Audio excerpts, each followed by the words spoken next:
Aubrey here. So one way that we change is that something that we've got pre-existing in our lives, something that we're comfortable, that we rely on, that we feel good about, connects to something else that we haven't thought about.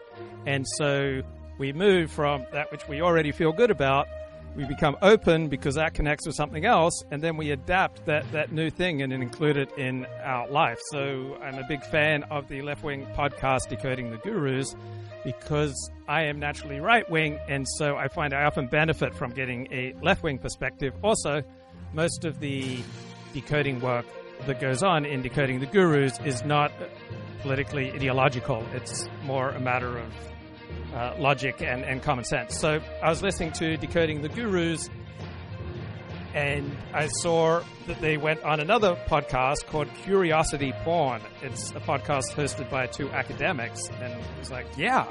So I've added the podcast Curiosity Porn to the podcast that I followed. And on this particular interview, one of the hosts, Matthew Brown, who is at the University of Central Queensland, the prestigious University of Central Queensland in Australia. He's a psychologist. And he talked about how he was asked to name one book or one paper that had a particular influence on him. No, he was asked to name his favorite psychologist, and he didn't do that, but he named a favorite psychology paper that he'd read, and it came from 1986. It was by a Yale psychologist and political scientist named Robert Abelson, and the title is Beliefs Like Possessions. And just as soon as I heard that title, I was able to kind of grok what it was about. And so I noticed when people most desperately need to feel special, right, they are most likely to adopt special beliefs.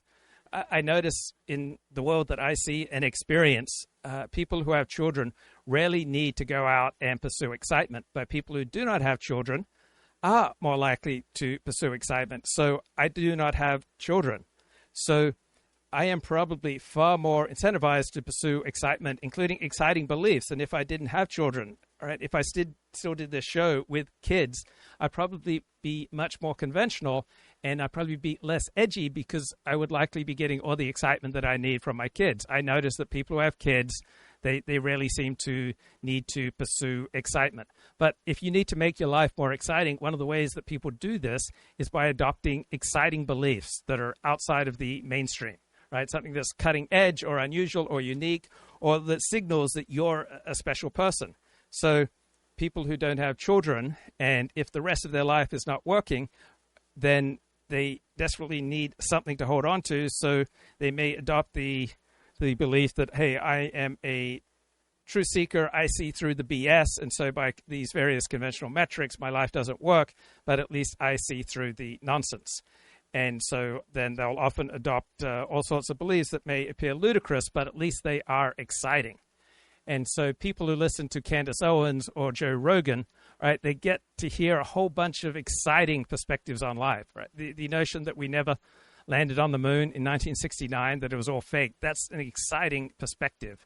The neo-Nazi perspective on life, that is an exciting perspective. And if you don't have enough excitement in your life, you may be quite tempted to join a cult or to adopt some fringe belief because it's exciting. And I think that's the lure of relatively mid-wit podcasts like that of Candace Owens and Joe Rogan.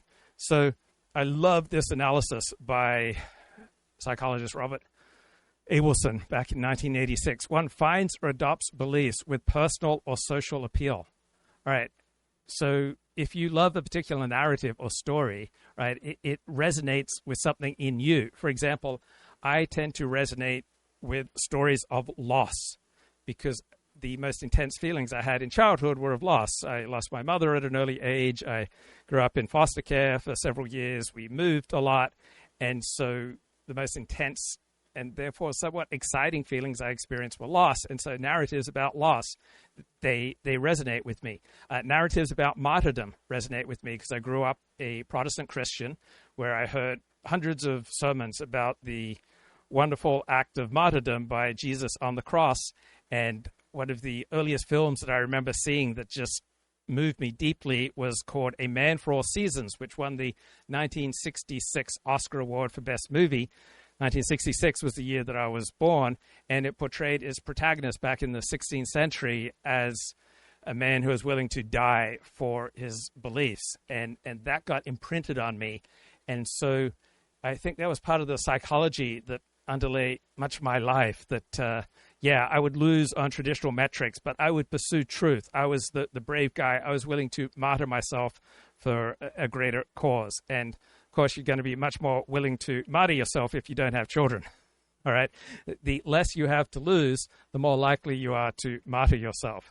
God forbid that I grew up as a Palestinian or, say, an Afghan living in a refugee camp, and someone came along and said, hey, you can become a star by committing this act of self-obliteration by becoming a terrorist. I kind of understand this desperate need to feel consequential, to feel like you matter, if particularly you don't have kids and you're not succeeding on the basis of conventional metrics. So we usually tend to inherit our beliefs, right? Our worldview, our hero system is usually something that we inherit and that we take on without critical consideration. Right, we're simply raised with a particular worldview, and that is the worldview that we are most likely to stay in for the rest of our life, just as we're going to be raised with certain possessions. So we're also inclined to ornamental beliefs because we want to communicate to others that we're special. And then if people criticize us for our beliefs, if we feel attacked, and if we feel like we have to respond defensively, if our appearance, our taste, our judgment is called into question, right, then we are much more likely to fervently hold on to our beliefs, right? And we will add new beliefs to our collection if they do not destabilize the beliefs that we already have. It's like the accumulation of furniture, right? We will tend to be reluctant to change any of our major foundational beliefs because they are familiar, they're comfortable, and a big change upsets the whole collection. So there's this one other analysis that I find compelling, self-perception theory from a bloke named Bem, that people never have beliefs or attitudes. They merely invent appropriate things to say to suit the circumstances surrounding the occasions on which they are asked about them. And so I think only about 5% of people can articulate a coherent worldview, particularly with regard to something like politics.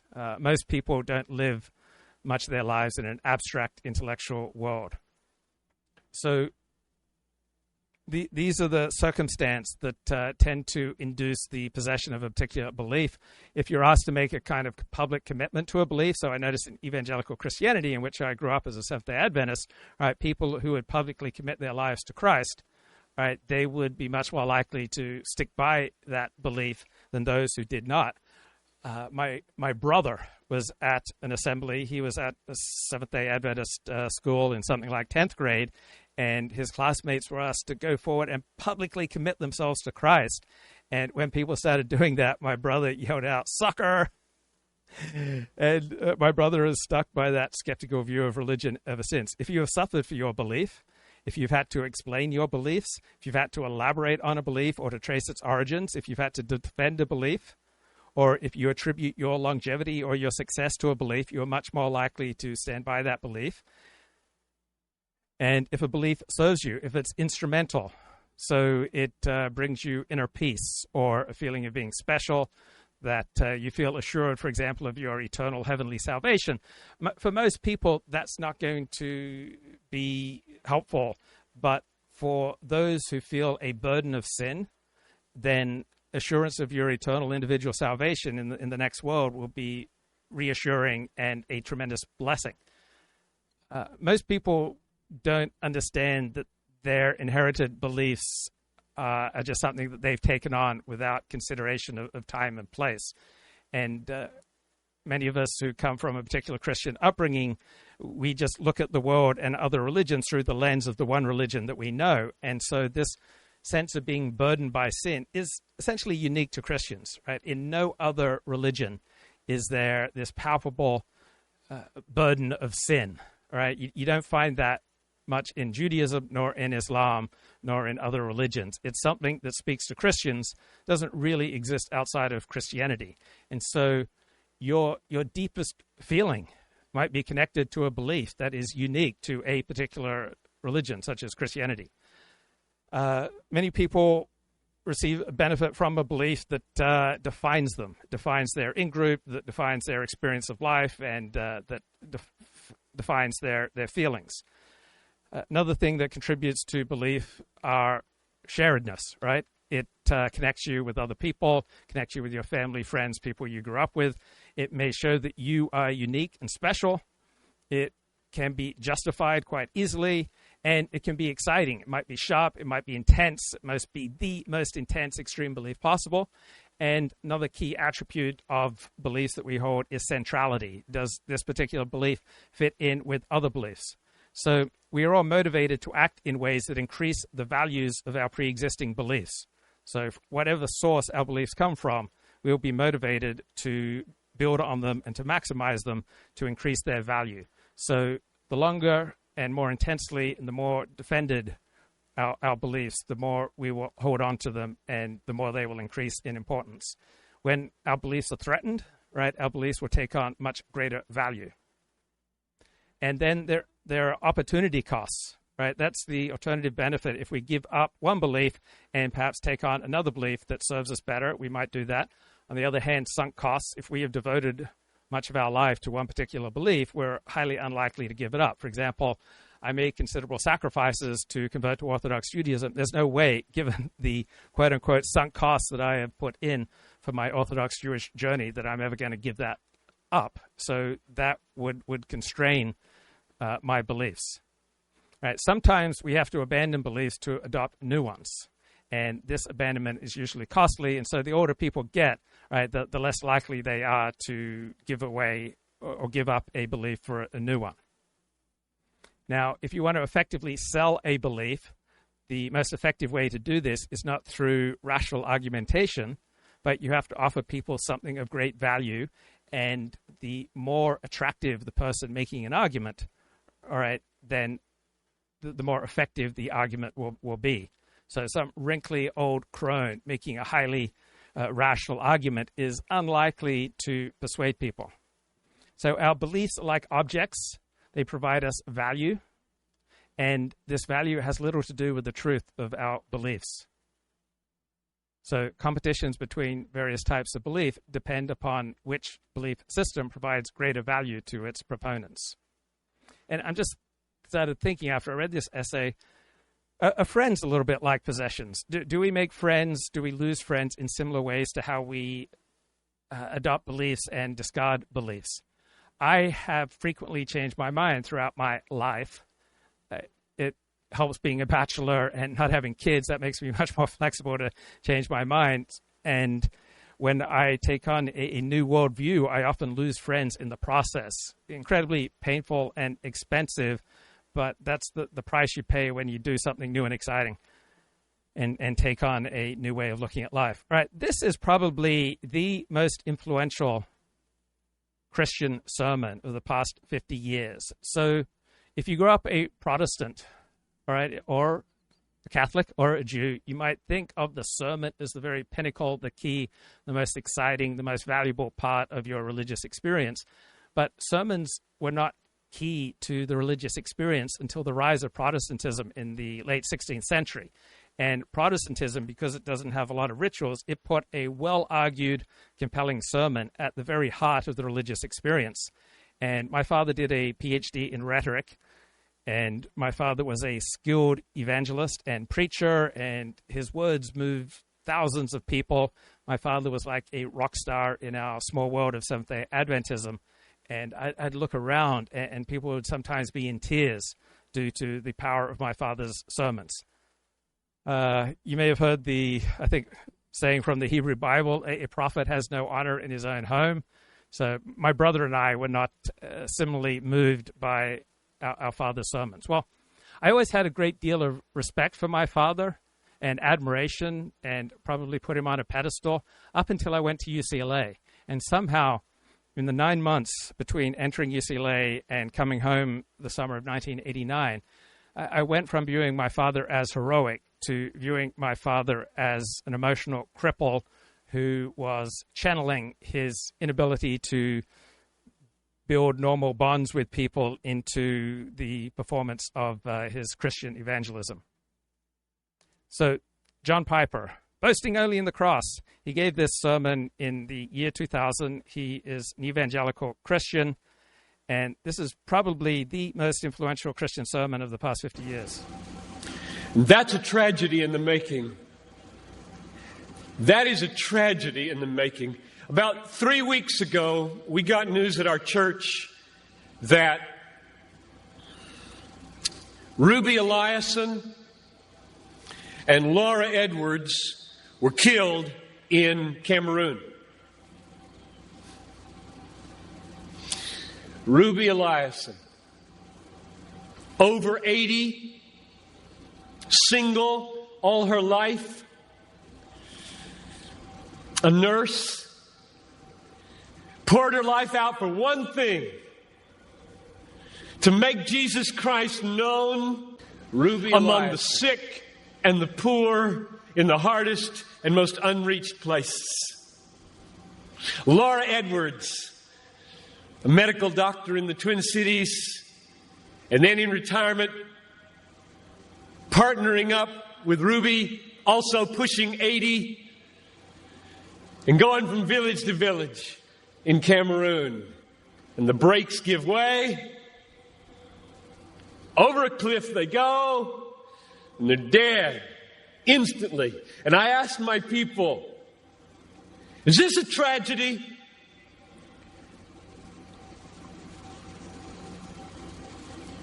Two women. So I think the normal human reaction to that story is that is a tragedy. But the more fervent a Christian you are, the less likely you are to see that as a tragedy. And so different religions meet different needs. And so if having your eternal salvation is vitally important to you, and you believe that so fervently that such an event is not a tragedy, then Christianity meets your needs better than any other alternative. I have various Jewish friends who recount that when they went to a funeral of a Christian, they were the only one crying. And so Jews and Judaism tend to have much more focus on this life compared to the next life. And so as a result, Jews tend to take this life more intensely and would be much more likely to experience such an event as this Christian pastor describes as an absolute tragedy. But this guy is telling a horrific story with a smile on his face. And so from a non-Christian perspective, this is unnatural, even creepy and weird, which exemplifies how any religion other than your own, at best, is going to seem creepy and weird, and at worst, it's going to seem downright evil and satanic. In their 80s, almost, a whole life devoted to one idea, Jesus. Wow. So Elliot Blatt has a great comment in the chat. I used to think my father was Superman. Then I realized he was just a guy that liked to walk around wearing a cape. And that pretty much sums up my own experience of my father. Jesus Christ magnified. Like, this guy's smiling. He's telling a story about two people, seemingly two wonderful, altruistic people, still in apparently vibrant health, if they were going around working as medical missionaries in, I presume, some third world spot, and they died because their brakes failed. So this is an awful, awful story, I think, to anyone who's not a Christian. This guy's smiling. And so from an outside perspective, this is creepy and weird.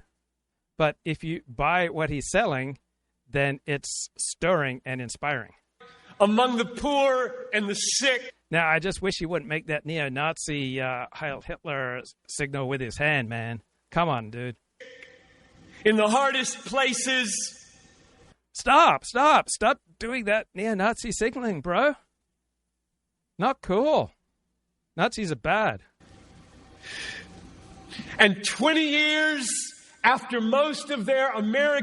So there were probably hundreds of thousands of lives who were changed by this sermon. And it's hard for me to understand anyone who was in a healthy place, anyone who had positive relations overall with his family and friends and community, having his life transformed by this sermon. To me, only someone whose life wasn't working, only someone who wanted to get rid of an unwanted self by taking on a new, much more intense, transcendent, and non-rational identity would have his life changed by this sermon. American counterparts had begun to throw their lives away on trivialities in Florida and New Mexico, fly into eternity with a death in a moment. Is this a tragedy, I asked? It is not a tragedy. I'll read you what a tragedy is. I've got a little article here. So this is how I was raised, and this is what my father would preach about for 60 years. So I would say that was a tragedy. From Reader's Digest. You don't read Reader's Digest, I know that. But there is a generation who does. This is a tragedy. Title of the article: Start Now, Retire Early. February 1998. Bob and Penny took early retirement from their jobs in the Northeast 5 years ago when he was 59 and she was 51.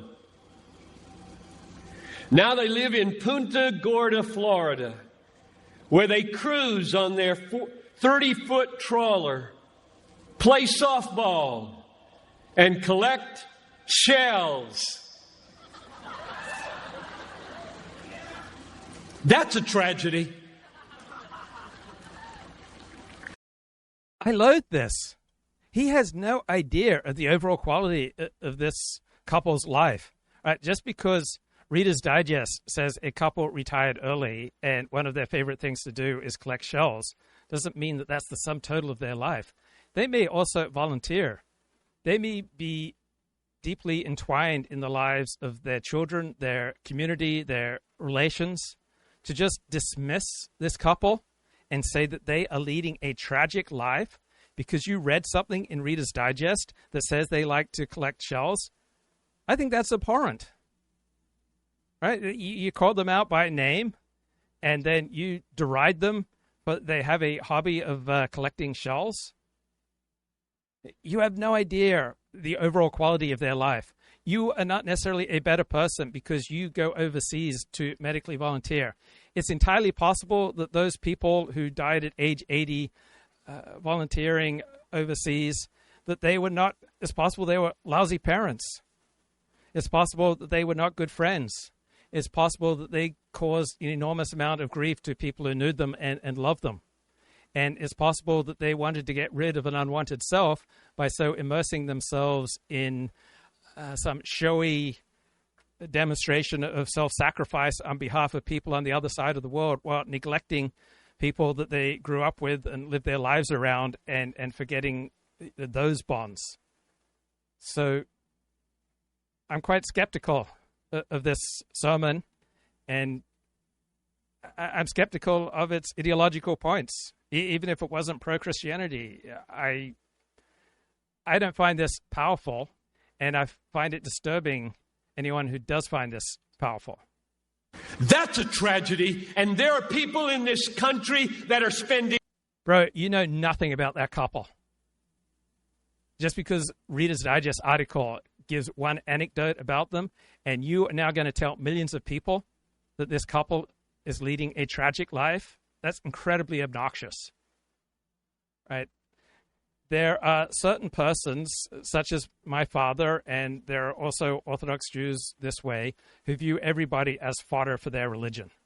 Right? This guy seems to view everyone as fodder for Christ. That's obnoxious.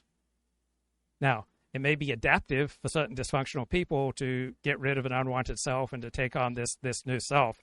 But those Orthodox Jews who just view everyone as fodder for their traditional way of life, or those Christians who view everyone as fodder for Christ, or those Muslims who view everyone as fodder for Islam, they are incredibly obnoxious. I'm not a fan of this approach. Billions of dollars to get you to buy it. And I get 40 minutes to plead with you, don't buy it. With all my heart, I plead with you. So I had a father who was an incredibly charismatic public speaker who found it near impossible to connect with people in the real world if he could not instruct them. Right? My father had 1,000 times more followers than friends. And I've also noticed this among Orthodox rabbis. Right? The more charismatic the rabbi, right, the more likely he is to have some sort of grift going on. The more likely he is to be a predator. I found in my life experience, the more charismatic the public speaker, the more likely they are to be awkward in one-on-one relations. Don't buy that dream. The American dream. Okay, does Luke spit on Christians just like Jews do in Israel? So the percentage of Jews in Israel who spit on Christians is less than 0.1%. So you'll find a tiny number of Christians who just act horribly in a disgusting way with Jews. You'll find a tiny number of Jews who act in a disgusting way with regard to Christians. So 99.99% of Jews would never even consider spitting on Christians, right?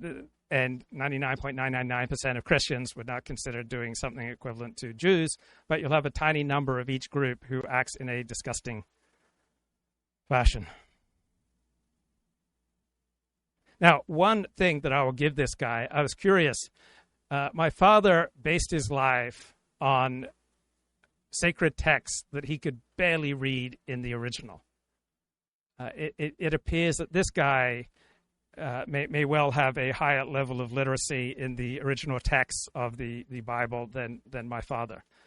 But usually when you find a Christian basing his life on sacred text, the odds are 99.99% that they are not literate in the text that they are basing their life on, which I think is a bit silly.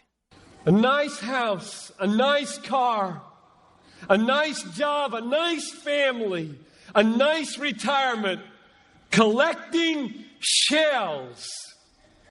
Right. This guy is mocking the value of family.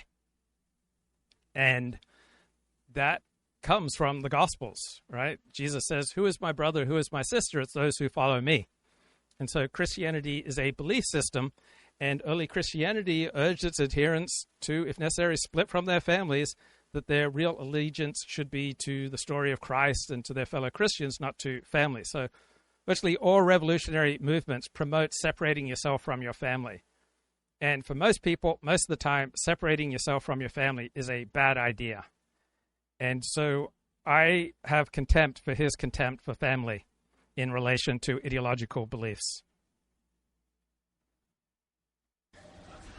As the last chapter, before you stand before the creator of the universe. I just find it incredibly obnoxious that this guy takes an anecdote about a couple from Reader's Digest and castigates them and derides the value of family in comparison to taking on his ideological belief. And I just wish he'd cut out this kind of neo-Nazi signaling. To give an account with what you did. Here it is, Lord, my... Why do Jewish religious texts describe Jesus as burning in excrement?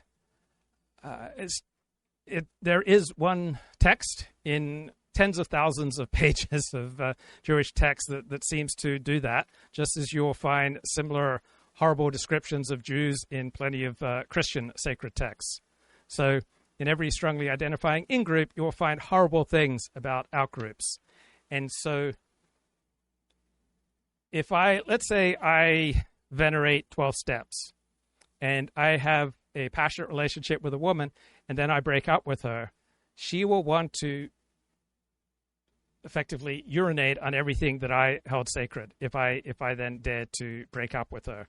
I've had two women try to get me fired, try to ruin my life, try to do as much damage that they could to everything that I held sacred because I chose to break up with her. Shell collection. Look, Lord. This is straw manning. You take an alternative perspective and an alternative approach to life, and you try to make it look as ridiculous as possible. Right? This is the opposite of steel manning.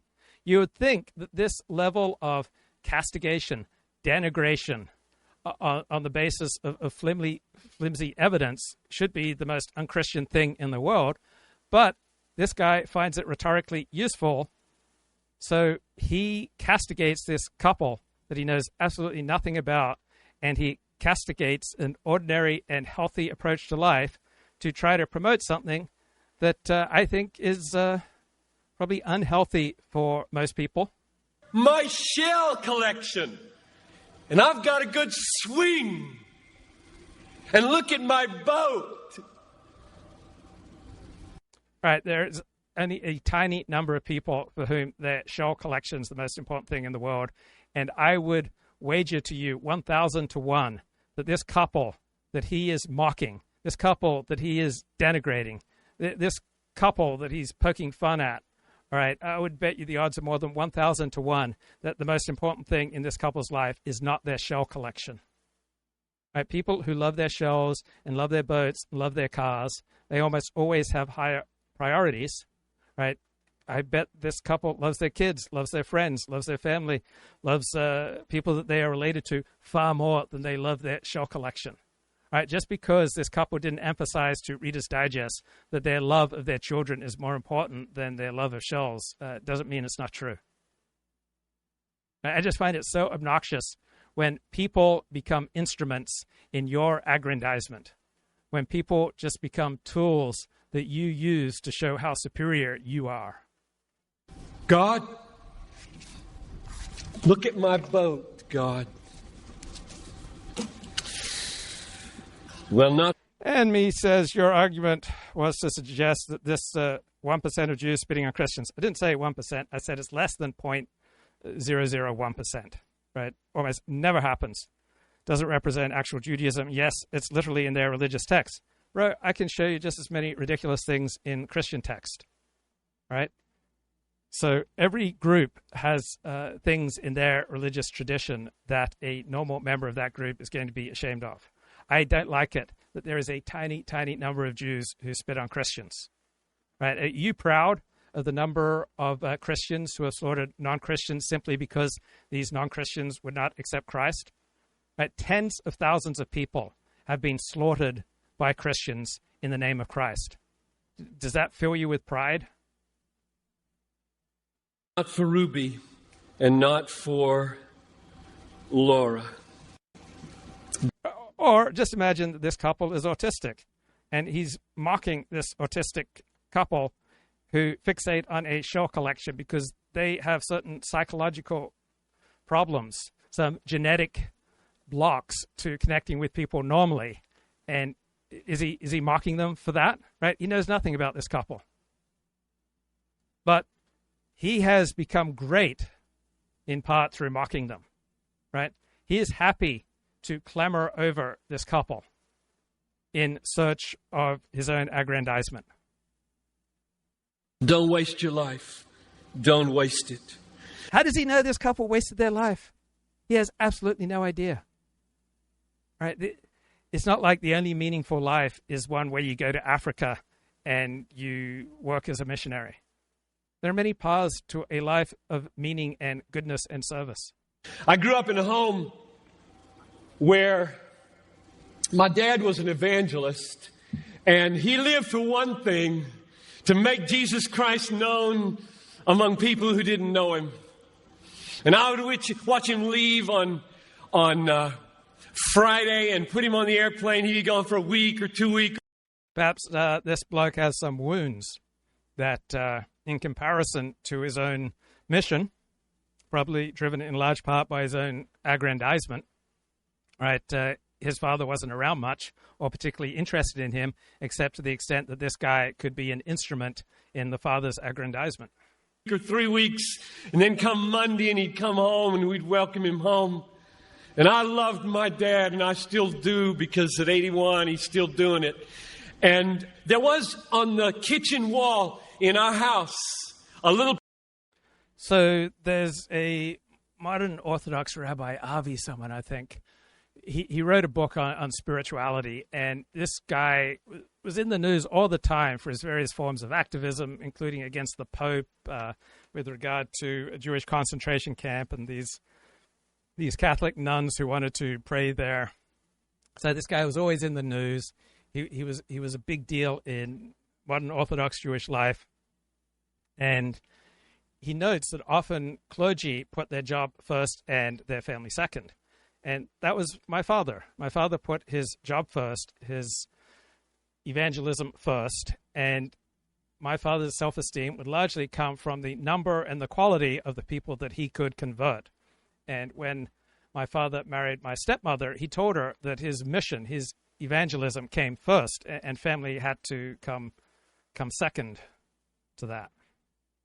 All right, Aaron Wren is a favorite Christian thinker of mine. He came up with the notion that Christians in America now live in an anti-Christian country, that up until about 1990, America was largely pro-Christian. Between 1990 and about 2015, until the Obergefell decision, America was about neutral with regard to Christianity. And since the Obergefell decision making same-sex marriage the law of the land, the United States has become largely an anti-Christian country. And he has a blog post from May 29, Baby Boomer Secrets This of Power. voiceover is AI generated.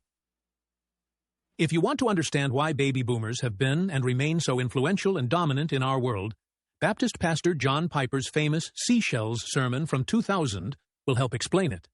Trust me, this is relevant even if you aren't a Christian.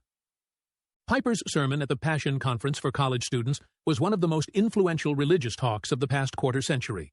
Known colloquially as the Seashells Sermon, it had a profound effect on how many people, young and old, lived their lives. The Gospel Coalition called it the sermon that swept over a generation, reaching not just the 40,000 people in attendance, but hundreds of thousands more thanks to the book he wrote, based on its ideas called Don't Waste Your Life, over 600,000 copies sold. Several people quoted in that TGC article completely upended their life plans as a result of what Piper said, in order to go into the mission field or other Christian work. Someone I showed the draft manuscript of my book to recommended that I include a reference. So one tip-off that you're dealing with an empty person is that they boast about their metrics. So Dennis Prager, for example, always boasting about the billions of views that PragerU videos receive, even though almost all of those views are bought. For example, I could promote a video that I've made, and I could get 1 billion views if I was just willing to spend the money to do so. Reference to that sermon. After watching the clip about seashells itself, which is very powerful, I did include one. It wasn't until last fall that I finally watched the full sermon for the first time. Something really struck me. While watching that sermon, it hit me that I was the same age that Piper was when he gave it, 54 years old. I couldn't help but contrast Piper at my age standing up in front of 40,000 people and very prescriptively and directly telling them how they should live their lives with my deep hesitation to even offer modest life advice to people. Some of that is because we are different people, but some of it is due to our differing generational styles. A gigantic generation, the boom... Okay, Ricardo, my friend, is in the chat, and a large part of the reason that I love Ricardo is instrumental. He brings out the best in me, even if it's frequently just in opposition to what he's saying.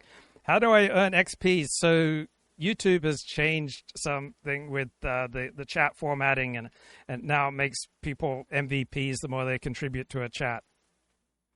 These excerpts you're talking about, says the chat, simply foretell the outcome of failing to come to Christ, not condoning non-Christians' abuse. Okay. Is this how you become a champion in the chat? Just make comments. Number one MVP in the chat, $5 super chat from Ricardo. Thank you so much. So here we go. I appreciate this challenging analysis here from Aaron Wren. Boomers were the center of attention throughout their lives, and society has continued to reorder itself around their life experiences, orientations, and preferences. That generation, especially the early half of it, came into positions of power relatively early in life, and in many cases are still in them. Bill Clinton was the third youngest person ever elected president. He was born in 1946. So were George W. Bush and Donald Trump. Someone pointed out that the people who were president in 1997, 2007, 2017, and in theory 2027 were all born in 1946. That's a 40-plus year span of dominance. John Piper was also born in 1946. He, too, was a prominent figure at a relatively young age. When he was about 40, he and his slightly younger colleague, Wayne Grudem, were the lead figures in developing the evangelical gender theology known as complementarianism that is still widely adhered to today. I can't think of anyone that age and younger cohorts who've created anything of similar impact. There are a lot of explanations for this boomer success. They benefited from being a large cohort of people that society had to adjust to. So intellectuals are usually strongly motivated to do things with impact, to have as much influence as possible because it makes them feel more important. Problem is, most of the ways to have impact are negative. All right? So you can have a lot of impact more easily if you're willing to do bad things. Think about the historian Neil Ferguson. He had an impressive academic track record at one point, but then he got so much adulation and money for becoming a public intellectual that he became quite reckless with regard to facts. And he's crossed over from being a reputable historian to being a largely partisan shill. And he has the money to hire a fact checker, right? He could hire a graduate student to fact check his work so that he could keep his work within the bounds of what is true. But that would restrict him. And so if you have an intellectual like Neil Ferguson who does not want to be restricted to truth, right? He wants to move outside and beyond what is true because then he has more room to roam and to gain status. And so he doesn't want to restrict himself to the truth. Okay, let's get Kip into the show. Kip, what's going on, bro? Hey, not too much, bro. Just walking the animals this morning.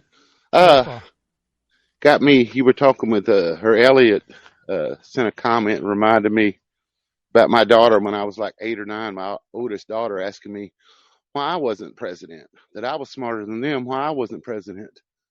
And you know, it's weird because it hits home how much your kids, whether you like it or not, they build you up in their mind. You know what I mean? Yeah. Ricardo just joined. Ricardo, what's on your mind? I was just thinking about Kanye West. I didn't know we haven't talked about that at all. So go ahead and raise it. No, go ahead and raise it because I actually have something to talk about with regard to Kanye. So go ahead. You know, I just find that his latest hit single, I disavow all of his content, of course. Of course. But that beat, sometimes it plays in my head. It's really tragic how he managed to do that. But yes, it's fascinating to me how he puts that out there, and then a week later he takes it down and allegedly disavows all anti-Semitism. And I mean, I have a couple thoughts. Number one, is he there to make, I don't know.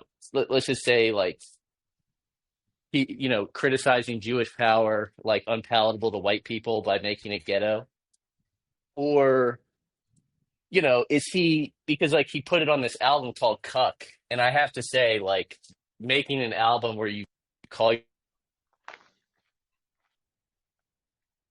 Okay, we suddenly lost you. Hope you come back in, Ricardo. We lost you. But here's an analysis on X by Hunter Ash. He says, Kanye does us the favor of being quite explicit about his thought process in this song. So minimal extrapolation is needed. And this is with regard to Kanye's song about Hitler. So come back in when you can, Ricardo. But despite all his money and fame, Kanye cannot see his kids, which is a primal human need. So he has declared war on the entire post-war liberal order. And you could say he's obviously crazy. You can recognize his madness because many people can recognize it in themselves, being highly sensitive, highly reactive, and prone to extremes. Probably why he lost custody of his kids. But from Kanye's perspective, society awarded his mind with international fame and billions of dollars, yet he does not have the same right to a family as the average janitor. And this is an inherently schizophrenic state of affairs. So you can understand how it would produce bitterness, right? The post-war liberal order uses his madness to make money, but it also uses it to take from him any hope of a fulfilling life. So he's given up on fitting into the world as it is, and he seeks to destroy it. So his invocation of Hitler is not about Hitler. It's not about some considered endorsement of the tenets of National Socialism. It's a form of secular Satanism, right? He perceives that Hitler is the devil of the modern world, much more so than Satan. So he hates what society has done to him, so he adopts the maximally oppositional stance. So Hitler has replaced Satan as the true devil in our post-Christian society. Ricardo, are you back? Okay, Kip, anything that we've discussed or anything that you have on your mind? Back to you, Kip. I remember a British sitcom called Heil Hitler. Didn't catch as much flack as the Kanye song. That was from several decades ago. So it's weird how we've built up this boogeyman in our head. Now, I was going to ask you, I was actually wondering, what is the Jewish fetishness with black men? Because I can remember in my mind Ben Stiller doing some of his groveling that they were all doing around 2020. And he finished up with his groveling by saying, all Jewish white men wish they were black. And then I'm just thinking forward to the fact that I haven't seen a scene-by-scene narration from you on this Glenn Greenwald and a black guy.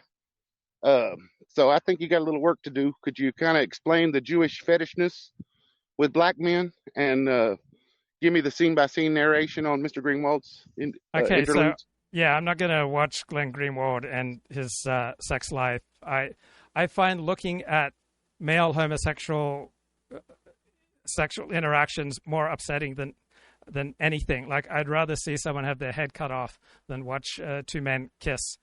I didn't choose this. This is just my own internal reaction.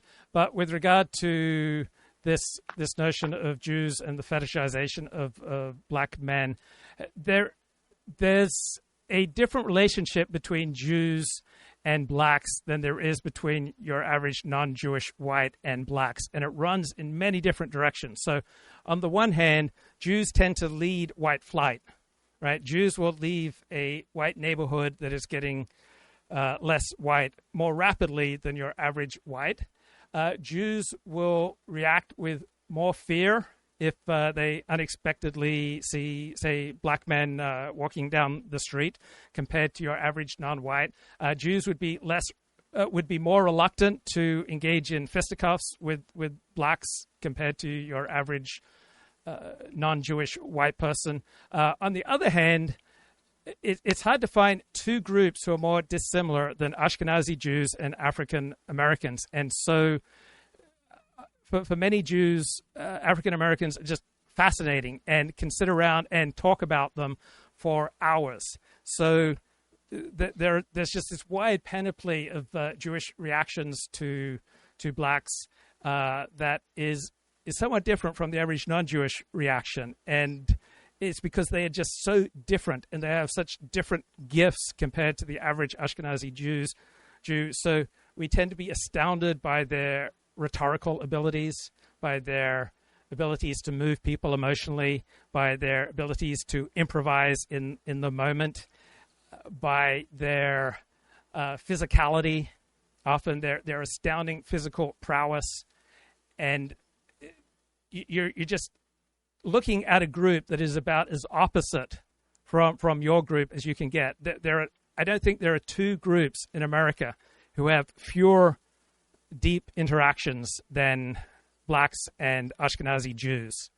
And so there's something about the opposite being a source of fascination. Mm-hmm. 10-4 on that. The last thing I was probably going to mention to you is I don't know. I thought you was off base a little bit when you thought that Dave Smith was midwit content. I don't agree with that. And I will say also that I wouldn't really know how to find much Candace Owens comment because you also called her a midwit. But I will say the things that she says, if you and I were to go out and say it, I don't think we'd find an audience. I mean, I think that they would stop us from finding an audience. But for some reason, her blackness, her womanness, she checks enough boxes where she can get away with saying things that I don't think you and I could get away with saying. Don't really, when it comes to Joe Rogan, I don't know about you, but I've never been interested in anything he had to say. Maybe he's got a guest, though, that had something interesting to say on a snippet or something like that. Let me jump in there. I 100% agree with you. So I've never found Joe Rogan compelling, but many of his guests are compelling. Candace Owen has special gifts of communication that you and I don't have. She's not just checking boxes being a woman and being black. She is incredibly skilled at what she does. Now, I don't like the upshot of much of what she says, but she's very, very good at communication. Okay, Ricardo, you're back, bro. Back to you, Ricardo. Yes. Hey, so I was just kind of saying, I listened to you read that post. He does the anti-Semitic thing. He titles the album "Cuck." It's almost like just maximum transgression. Yes. Maximum. And it's interesting because in some ways, like, isn't he the one true artist? Everybody else, like, let's just say when he was popular, or other popular rappers, pop singers. And we lose Ricardo again. So Kanye's never spoken to me. I mean, I don't like rap. It's completely foreign to me. So the appeal of Kanye is foreign to me. Okay, Ricardo, are you back? No, we lost Ricardo. Kip, so do you recognize... Oh, we've lost Kip too. So what the hell? I like this analysis here about what's really going on with Kanye, right? And how Hitler has replaced Satan as the true devil in our post-Christian society. So elite analysis does not usually ground itself in transcendent standards of good and evil, but there is one transcendent value in elite analysis, and that is that Hitler is evil and Nazis are evil and neo-Nazis are evil. And so it's like the one transcendent thing in secular elite analysis. And I think that probably counts for its power, because there exists in the soul of many people a deep yearning for the transcendent. And so Hitler and the Nazis, in conventional media appearances and conventional conversation, are really the only source of the transcendent. And aside from that, if we call neo-Nazis dangerous, we must be simultaneously saying that they appeal to some need that is not being met. The people have a need for connection, for in-group identity, and for the transcendent that they are not getting met in normal conversations. So this is back to Aaron Wren. Hitler and the Nazis were always viewed as bad, but they weren't always treated the way they are. Yeah, there has become a transcendent evil quality given to Hitler and the Nazis over the past, is it decade? Right. I remember watching Hogan's Heroes, and you've got a group of American World War II POWs who are constantly outwitting their hapless Nazi captors. You've got the Mel Brooks film, The Producers, centers around a Broadway play called Springtime for Hitler that is supposed to be a flop but becomes a huge hit. And so through the 1990s, Hitler and the Nazis could be constantly joked about. You could call people a soup Nazi or a grammar Nazi. And Satan was still considered a big deal, right? You had all these moral panics in the 1980s about ritual satanic abuse in daycare. You had many people seriously disturbed about satanic names and imagery used in rock music.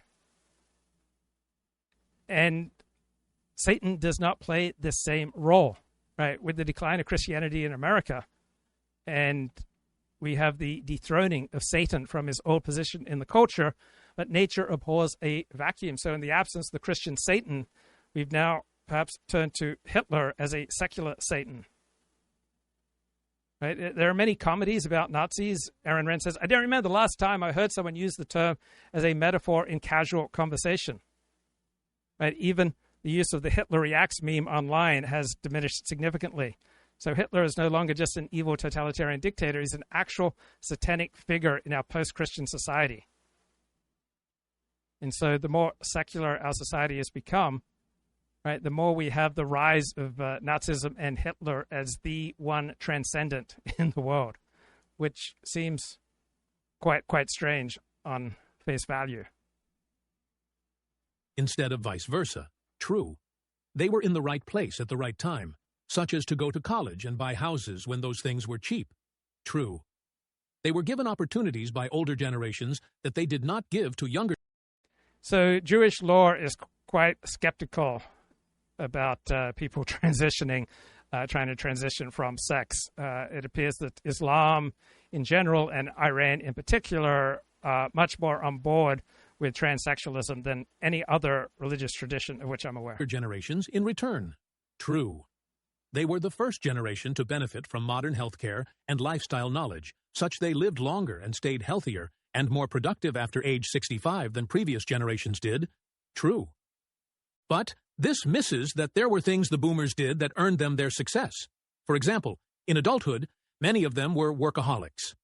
Growing up, the blue-collar boomers I knew would grab every hour of overtime they could. And the white-collar ones were working late and on weekends. Younger generations have put way more emphasis on lifestyle over work. Gen Z TikTokers regularly inform us that they don't even want a normal 9-to-5 job, much less one that requires large amounts of overtime. You can't blame this attitude on the boomers. Another core boomer attribute that has been incredibly powerful for them is their incredible self-confidence. Watch Piper's sermon and see someone who comes across as utterly confident that he is right, that what he's talking about is the most important thing in the world, and that he is thus empowered, indeed, obligated, to tell these young people how they should be living their lives. It's worth watching the first 15 minutes.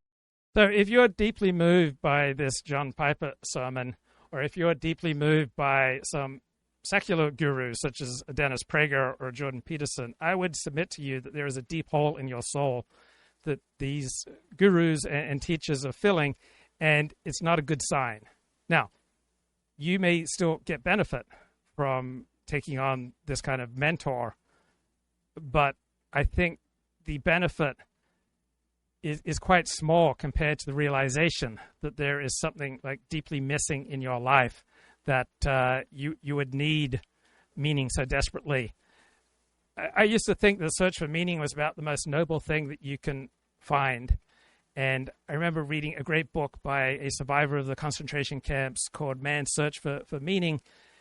And it made the point that the meaning of life is not really a question that we should be asking life, but it's a question that life asks us. And we should find our meaning in our relationships with our family and friends. And if you don't get your meaning from your family, from your friends, from your community, and from your children, then that's a really bad sign. And seeking an external meaning outside of the people close to you or who should be close to you is desperation, and it's an indicator of something desperately wrong. Plaque. I grew up with it from the time I was 6 on, and now it hangs on the wall in my living room at home. And it said this: only one life, 'twill soon be past. Only what's done for Christ will last. 48 years, I've seen that almost every day. I think there are many different ways to live a life, and this attitude probably works for some people. I would submit to you that most people who take on this attitude, it comes from something broken in their inability to have normal relationships with friends and family. How could you feel empty if you had generally positive relations with your children, with your spouse, with your family, friends, and relatives? Of my life. And I am here to plead with you to make your life count. Right, just imagine pleading with strangers to adopt your particular ideology, your particular worldview, and to essentially tell them that any alternative to your worldview is counts for nothing. I don't think that comes from a healthy place. For the cross. I'm 54 years old, and most of you are 17 to 23 or so, and some exceptions around. I have 4 kids your age. Carson's 27, Ben is 24, Abraham is 20, and... So, honestly, I have known some people with this perspective on life who are good fathers, right, who have close relations with their family, with their friends, who are competent at their work. So I've definitely seen this perspective work for some. And, Barnabas is 17, and then there's Talitha, she's 4. So I have 4 sons who could be sitting out there, and nothing... So at the time, year 2000, I don't think anyone saw this and thought, oh, he's doing a neo-Nazi salute. But because in increasingly secular America, the one transcendent has become the Nazis, right, this would be remarked upon today. It seems bizarre, right? He's violating, the great taboo. Nothing moves me today to long and yearn and ache and desire more than the desire that these boys not throw away their lives on fatal success. And again, he regards throwing away your life doing anything outside his particular hero system. So if his sons became doctors who saved the lives of hundreds of people, to him this would count for nothing if they did not have his theology. Right? To me, this is such a narrow and crippled worldview. And therefore I come to you, this just came over me like a wave yesterday. I come to you as a father. I'm old enough to be the father of almost everybody on the grass. And so all my life I looked for father figures because I didn't have much of a relationship with my own father. And if this is something you do, right, it refers to a very deep wound that probably needs to be healed before you can be effective in life. I speak to you as the father perhaps that you never had. Right, he's willing to become your virtual father if you will take on his theology. And I speak to you perhaps as the father that you did have who never had a vision for you. Or maybe the father that you had who has a vision for you, and it's all about money and it's all about status. Now, usually the pursuit of money means that you are pursuing the needs of other people. So if you do it ethically and legally, it means that you're meeting the needs of a lot of people.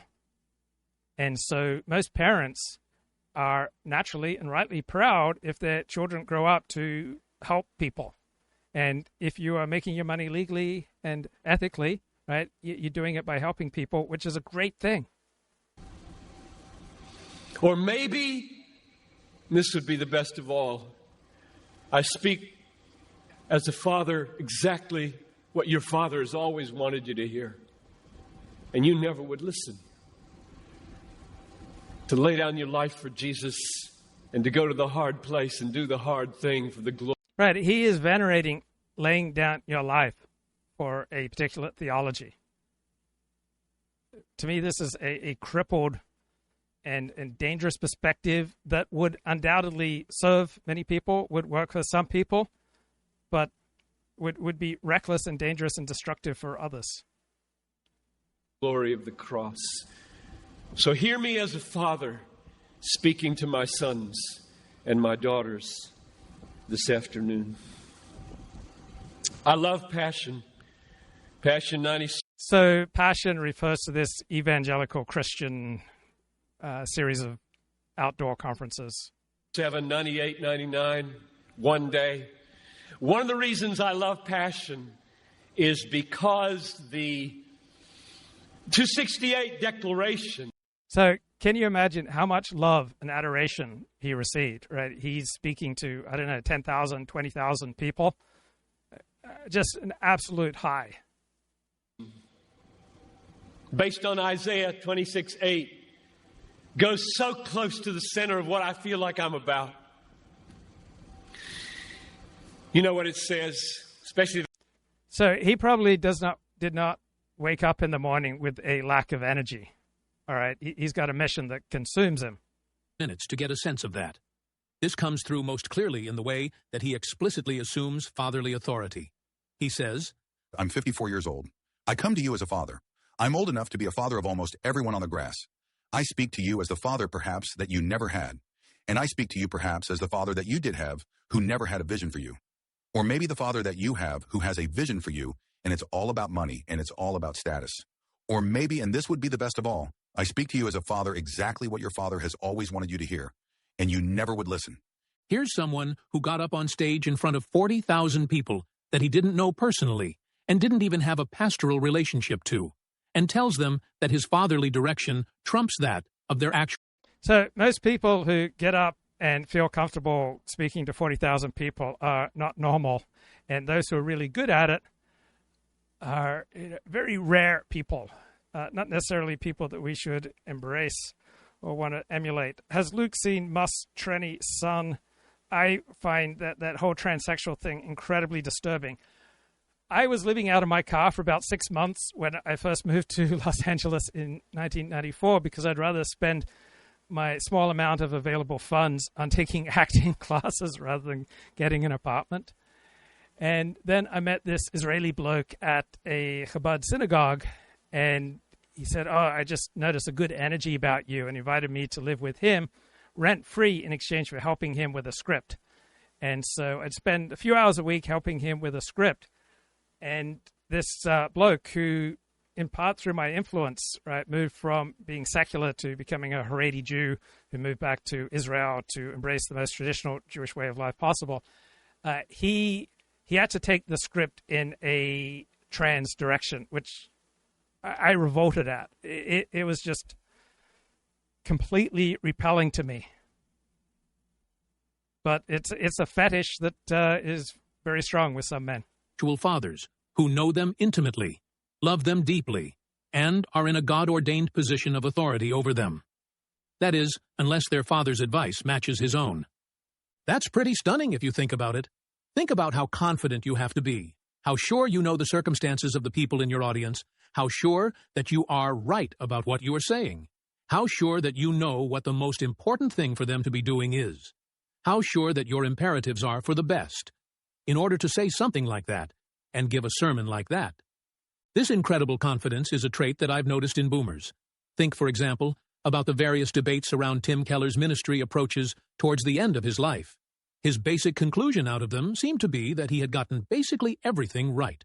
Or think about Dave Ramsey's approach to financial advice. This is true in the world at large as well. Donald Trump is the platonic essence of the boomer here.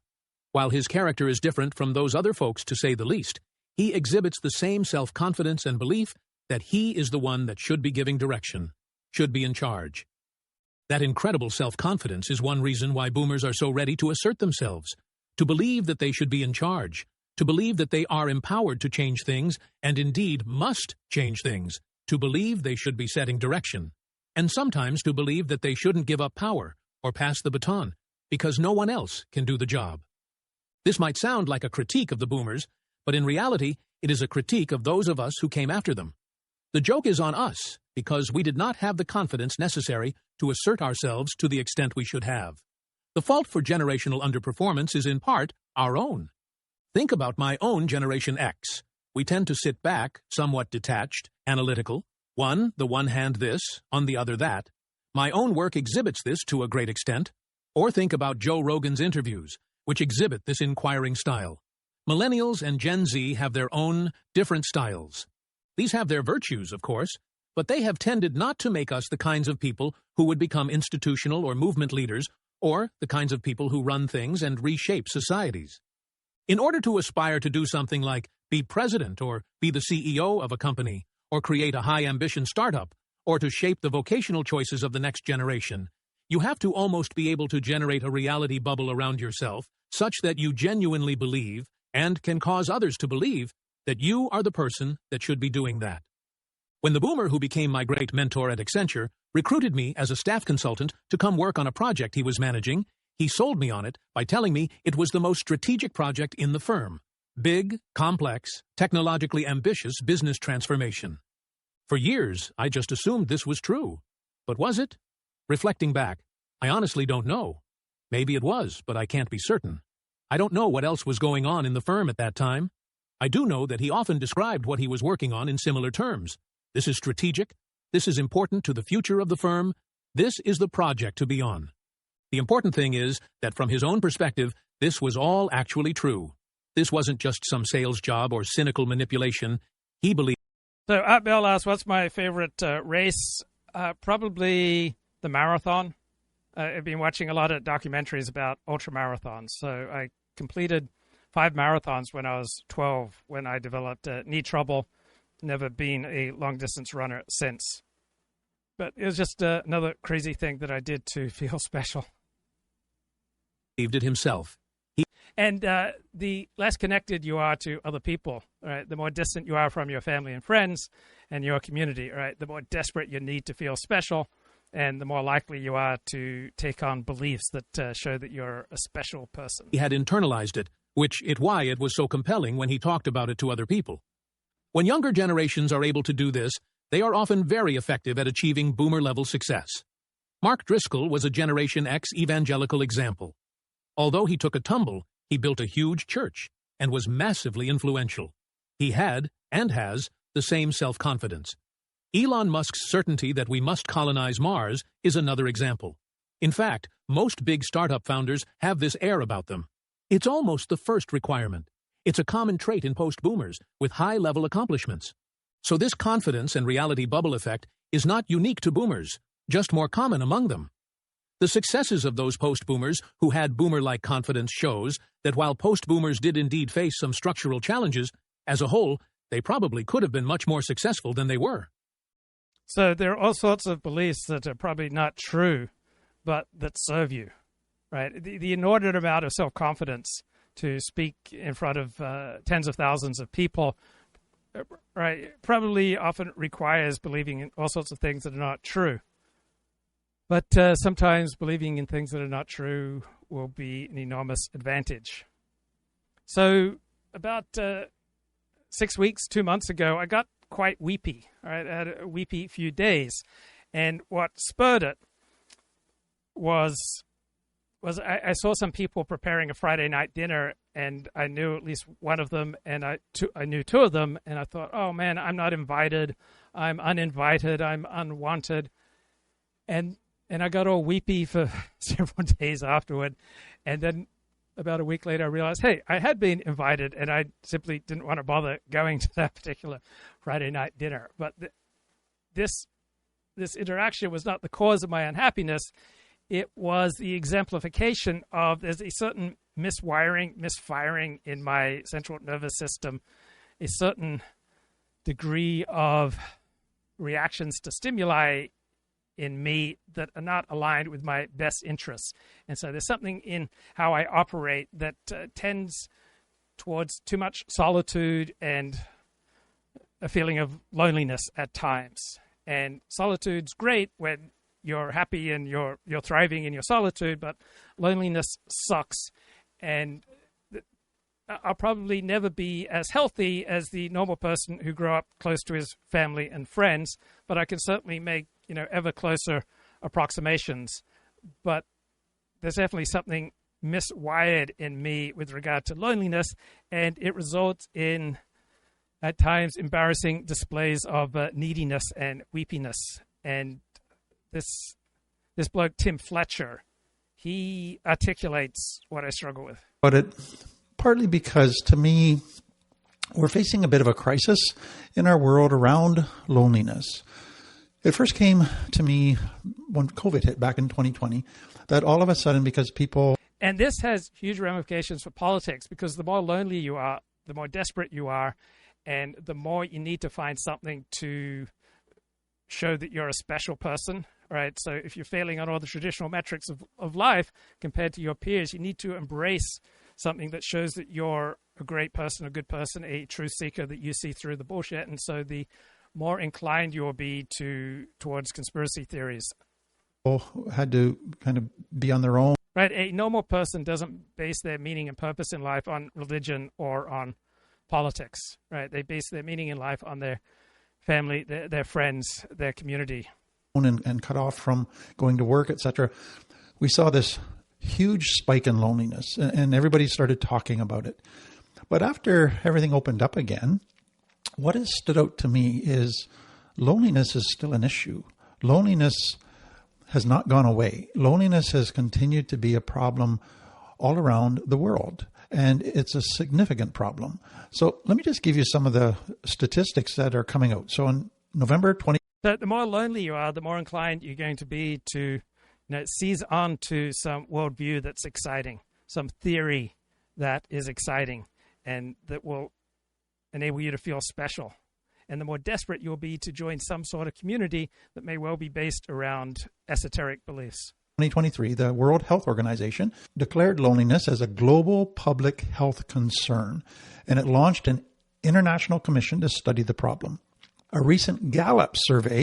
So at Runyon Canyon, there are a couple of benches that are marked out for sit on this bench if you want to start up a conversation with a stranger. I think that's a great idea. Like, I've started up conversations with people just met on the street. I met someone on the street the other day and just talking to the bloke, and turned out to be a highly accomplished scientist who was absolutely brilliant and fascinating. And another bloke I met in a park and started talking to. No, I'm not having sex with these blokes, but I met a bloke in a park in Brisbane, Australia, who was doing a PhD in musicology, and he was a graduate student from China, and he was in the park with another bloke, and they were homosexuals. I didn't enjoy them in that, but musicologists tend to be very intelligent, very, very thoughtful people. Reveals that 20% of U.S. adults experience loneliness daily, marking the highest rate in 2 years since COVID. This figure has increased from data earlier in the year. It's still a bit lower than where COVID was at when it was 25%. So one way that many people who stumble on my channel find the transcendent is through conspiracy theories, or through exciting perspectives on the world. And for some people, the neo-Nazi perspective is incredibly exciting and fulfilling, and it, at least temporarily, fills the hole of loneliness that brings them to this desperate search for excitement. But it's getting up there again. And then a comparative overview conducted by the Joint Research Center of the European Commission indicated that 8.6% of the adult population in Europe experience frequent loneliness, and 20.8% experience social isolation, with Eastern Europe recording the highest prevalence of both phenomena. And then the annual National Household Income and Labor Dynamics in Australia survey reported a steady 8% rise, in agreement with the statement, "I often feel very lonely," between 2009 and 2021. Responses indicating strongly agree rose steadily by over 20% in that same period. So it's just like there's this growing awareness that loneliness is an issue. But there's another growing awareness, and that is that loneliness, there's consequences to it. So loneliness, prolonged loneliness, is now considered as harmful as smoking 15 cigarettes a day. Loneliness and social isolation are detrimental to our health and well-being. They're seeing that loneliness increases mental health issues, especially depression and anxiety. So loneliness, bottom line, poses serious physical and mental health risks. It's comparable to excessive alcohol consumption and smoking. It's associated with poor sleep, increased risk of cardiovascular diseases, depression, anxiety, and premature death. And it often results in people getting into addiction. And they now see that it affects the brain negatively. If you remain lonely for more than a month, it begins to impair your concentration, creates memory loss issues, and changes your cognition abilities. And then it also affects you physically. It weakens your immune system. It makes your body feel as if it's under attack. And it even makes you feel colder. It increases your risk of cardiovascular disease and increases your likelihood of an earlier death. So it's an issue. It's an issue that has major consequences in every area of our life. And so I want to look at this issue. And I want to begin by just dealing with some of the misconceptions I think that people have around loneliness. So I think a lot of people think that the more friends you have, the less lonely you are. The problem with that. So remember this classic clip, right? You think that she came from a place of good relations with her family and Do friends. Black Lives Matter? I care. Do Black Lives matter to you? Do Black Lives matter to you? Do Black Lives matter? I Karen? Fucking white piece of shit, you little fucking pussy ass bitch! Okay, Right. you wanna fucking go, Karen? A normal person doesn't act this way. No! No! Until Black Lives Matter! Until Black Lives Matter, no life matters! Black, white, yellow. That is not our fight! Until Black lives mean something to this country! No. No. So I remember meeting someone on the street who was just screaming about Jews and human trafficking. And I said to the person, hey, I'm interested in what you have to say. And as soon as I did that, right, she stopped screaming. And we had this productive conversation, and I met up with her on another occasion. And, right, someone who's in a normal, healthy state isn't going around screaming like this, whether it's about Jews or Black Lives Matter. But if your life isn't working, then you're going to be particularly predisposed to believing in all sorts of nonsense. In case people are feeling, oh, Douglas Murray, what a great guy. Yeah, he's so great. He's so great. Don't right. Don't first, like, we already flagged up how much of a propagandist he is. Even Josh Epps, who went on. Right. I agree with Douglas Murray about virtually everything, but he is a lowbrow right-wing tabloid pundit. Two of them noted that, like, with the Israel stuff, he's a full-throated propagandist, right? And he is in the later part of this conversation. Here's another clip from Douglas Murray from this conversation where he's raised the point about anti-establishment sentiment. So he needs to demonstrate his own credentials there, right? I agree with you about the breakdown of trust. Absolutely. We have lived through an era where, in real time, we saw something called a conspiracy, the lab leak, which turns out to be true, as you and others said it might be from the beginning. I find that to be very racist. And against Joe? How dare you against both of you? Both of you. It used to be racist when we were saying that it was likely that the COVID variant had come out from the place making COVID variants. Especially since it's in the exact town. So anyone who says that we now know the origins of COVID, it was definitely a lab leak, is a buffoon, right? We don't know the origins of COVID. There is some non-direct evidence that it was a lab leak, but we have absolutely no solid basis for declaring it true. And it's a fascinating case because those with the most expertise, right, virologists, are the least likely to say that the origins of COVID came from a lab leak. And almost all those who are the leading proponents of the lab leak theory don't have expertise in virology, right? Alana Chan is not a virologist, right? She's a biologist. Seemed like it. Seemed like it was possible to us. By the way, I was referencing the New York Times calling the lab leak racist, which is just the funniest thing ever, that they go, it's racist to think that there was a sophisticated lab where they were developing, like, gain-of-function research. And they go, no, what happened is these freaks were eating bat heads. That's and right. you're like, wait, that's not racist? Pretty the racist. other one was racist? Pangolins. Well, that one fell apart in front of our eyes. Well, it took 4 years. It took 4 years. And I've said repeatedly, it's kind of inevitable to me that if you see something that is called a racist conspiracy theory fall apart and become also what we used to call true in a few years, it's likely to blow a lot of people's minds. But the question then is, do you help those minds that have been blown?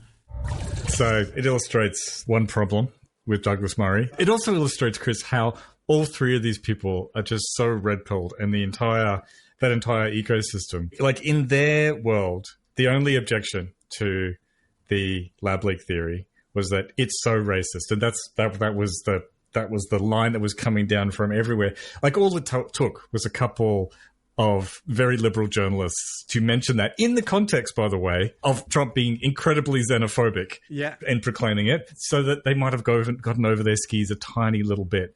But they take that as the whole argument against the lab leak hypothesis. Like, there is nothing else in the world. There's just good old-fashioned science and reason and logic, and then there's a bunch of shrill woke scolds wagging their fingers and saying, you can't say that because it's so racist. Yeah, their brains are fried, and it puts Douglas Murray in an incredibly stupid position, because he can't have it both ways, can he? He can't get on his high horse and rightfully. So one of the things that I admire about the hosts of this lefty podcast, Decoding the Gurus, is how unaggrandizing they are, right? How little they engage in self-serving, boosting up their own importance. They're excellent role models in this regard about not becoming a self-aggrandizing jerk just because you do a podcast and talk about many different issues. Point out that you're promoting. The challenge with doing a live stream is that people will only do a live stream or a podcast usually if they are looking for some kind of external validation of themselves, which easily leads into audience capture or people contorting themselves to try to get as much applause as possible. On the other hand, it is possible to do a podcast, do a live stream with a goal of contributing something and not taking on insane levels of self-aggrandizement. So narcissism is usually situation dependent. It's not usually a universal condition that a person has. And having a little bit of a desire for external validation is often healthy if it can give you the energy, the enthusiasm, and the incentive to go out and do something publicly. But it's then really easy to make a total ass of yourself. Absolute conspiracy theory bullshit that is, in fact, Nazi apologia, so it's right next door to racism right there. But when it's something that he's down with, then he's on board 100%. And what the... Yeah, it's absolutely possible that the virology consensus is wrong and that lab leak is the source of COVID. Right? It's entirely possible that gain-of-function research, perhaps funded by the United States government, was a major cause through the Wuhan lab leak of COVID. Right? We should embrace truth from whatever source it comes. Referencing, by the way, there, Matt, when they say the New York Times called racist, what they mean is a columnist at the New York Times said on X that someday we will stop talking about the lab leak theory and maybe even admit its racist roots. But alas, that day is not here yet. So this was a columnist, not an article in the New York Times, that said this on Twitter, right? Their personal account that mentioned that. I know it seems like just a random tweet from a single journalist, but no, that's the orthodoxy. The minute that person tweeted out, it became the liberal mainstream orthodoxy that you and me and everyone else just fell into line with. That's right. That's why all the scientists that we spoke to about this, the researchers involved in exploring that possibility, they all just said there's no actual evidence. It's not a scientific issue. It's just a racist conspiracy. They didn't spend 3 hours with us talking about the evidence. No. They all seemed incredibly woke. They just kept going on about social justice. There's no science in there at all. yeah, that's it. Now, Matt, you mentioned that Murray is in a bit of a bind here, right, because of... So when you hear a narrative and you love it, such as the experts are wrong, COVID came from a lab leak, it's worth asking, why do I love this narrative? What needs in me is it serving? Because then you can notice your own tendencies and perhaps then adjust, right? A particular narrative may serve you, and when you become aware of that, you might see reality more clearly. What he wants to argue elsewhere. Now, do remember that we covered Douglas Murray before discussing with Eric Weinstein, and he did have some things to say about, how much trust you should put in people from institutions and experts. So I'm just remind myself of what Douglas previously said here. Just remind me, Chris. And then you get on the institution one, which is that nobody, as you know. So the most red-pilled person is only going to want to get on a plane that was designed and built by experts and flown and navigated by experts. So the most anti-expertise people, they still want expertise when it comes to their own vital interests, because it'd be maladaptive to be otherwise. Nobody in an institution now can tell the truth. and it's slightly worse than. Right, that's absolutely insane to say nobody in an institution can tell the truth. Right, you cannot have civilization, you can't have anything good without institutions. Right, a strong society, a strong community depends on institutions. But every institution is going to have weaknesses, and every institution is going to create at times some perverse set of incentives to not say the truth. There's never been a community of which I'm aware that just universally embraces truth. That, which is that I'm used to my saying stuff like that, and then people calling me an extremist. Do you believe what you just said? Yes, I mean, I don't doubt that there are my phrase is almost everybody, particularly in an institution, is lying about almost everything, almost all the time. That's where I believe we've got. Right. That is why does not correct him here, by the way. So yeah. It's a little awkward. Yeah, a little awkward. Yeah. So now let me play another clip from Joe Rogan on the back of that. Okay, they're talking about Darryl Cooper, more concerns that Douglas has about Darryl Cooper. You are saying that. No one's saying that in the 1930s, Hitler kept the anti-Semitism down. No, that's not what he's saying. What he was saying is that he didn't do it. Look, Darryl Cooper consistently shades things in favor of Nazis. He can be quite accurately be described as a neo-Nazi apologist. That's who he is. Those are the needs that he meets. He's not some brave truth seeker. As publicly, he was doing it in meetings because the support for that kind of thinking wasn't as ubiquitous as it was. I've seen this before. I know exactly what these guys are drinking. They're drinking a couple of very, very discredited historians like David Irving, and they are just regurgitating it. And it was always been the same thing. It is always an attempt to minimize. Right. So David Irving did some solid, valuable historical work. On the other hand, he always shades things in favor of the Nazis. So people are complicated, right? David Irving is not just a buffoon. He's not just a neo-Nazi shill. He also did some valuable work. Hitler's anti-Semitism actions. Eventually, down the road, you get to minimizing his actual involvement in the Holocaust, and then you can go on to the next stage. You can't say that about Darryl. Okay, I think what you're guilty of here is kind of similar to. Yes, you can say that about Darryl. Darryl Cooper and David Irving consistently shade things in favor of the Nazis. That doesn't mean that they don't have, at times, some insightful things to say. I think something that the woke left has done, which is this concept creep, where you're talking about some people online who are doing this thing, and then you're lumping in other people with them. Again, it's incredibly awkward because on one hand, Murray is exactly right? He's talking about the way this innuendo and the historical revision, purportedly it's just about some little historical details, but it is laying the groundwork for an alternative narrative, which takes you to David Irving, basically straight up neo-Nazi territory, right? And that is the problem with getting the history wrong or skewing it towards this apologia. Now, and these guys then say, well, but you're doing what the work scolds do. You're saying that this is like a gateway to something else, like worse, and we all agree that that's wrong. We should be able to just talk about whatever ideas. We got to decouple, man. And Murray is on board with that, right? Yeah. Right. The less desperate you are to find an exciting idea, right? The less needy you are, the more effective you will navigate life, and the more discriminating you will be with regard to the beliefs that you adopt.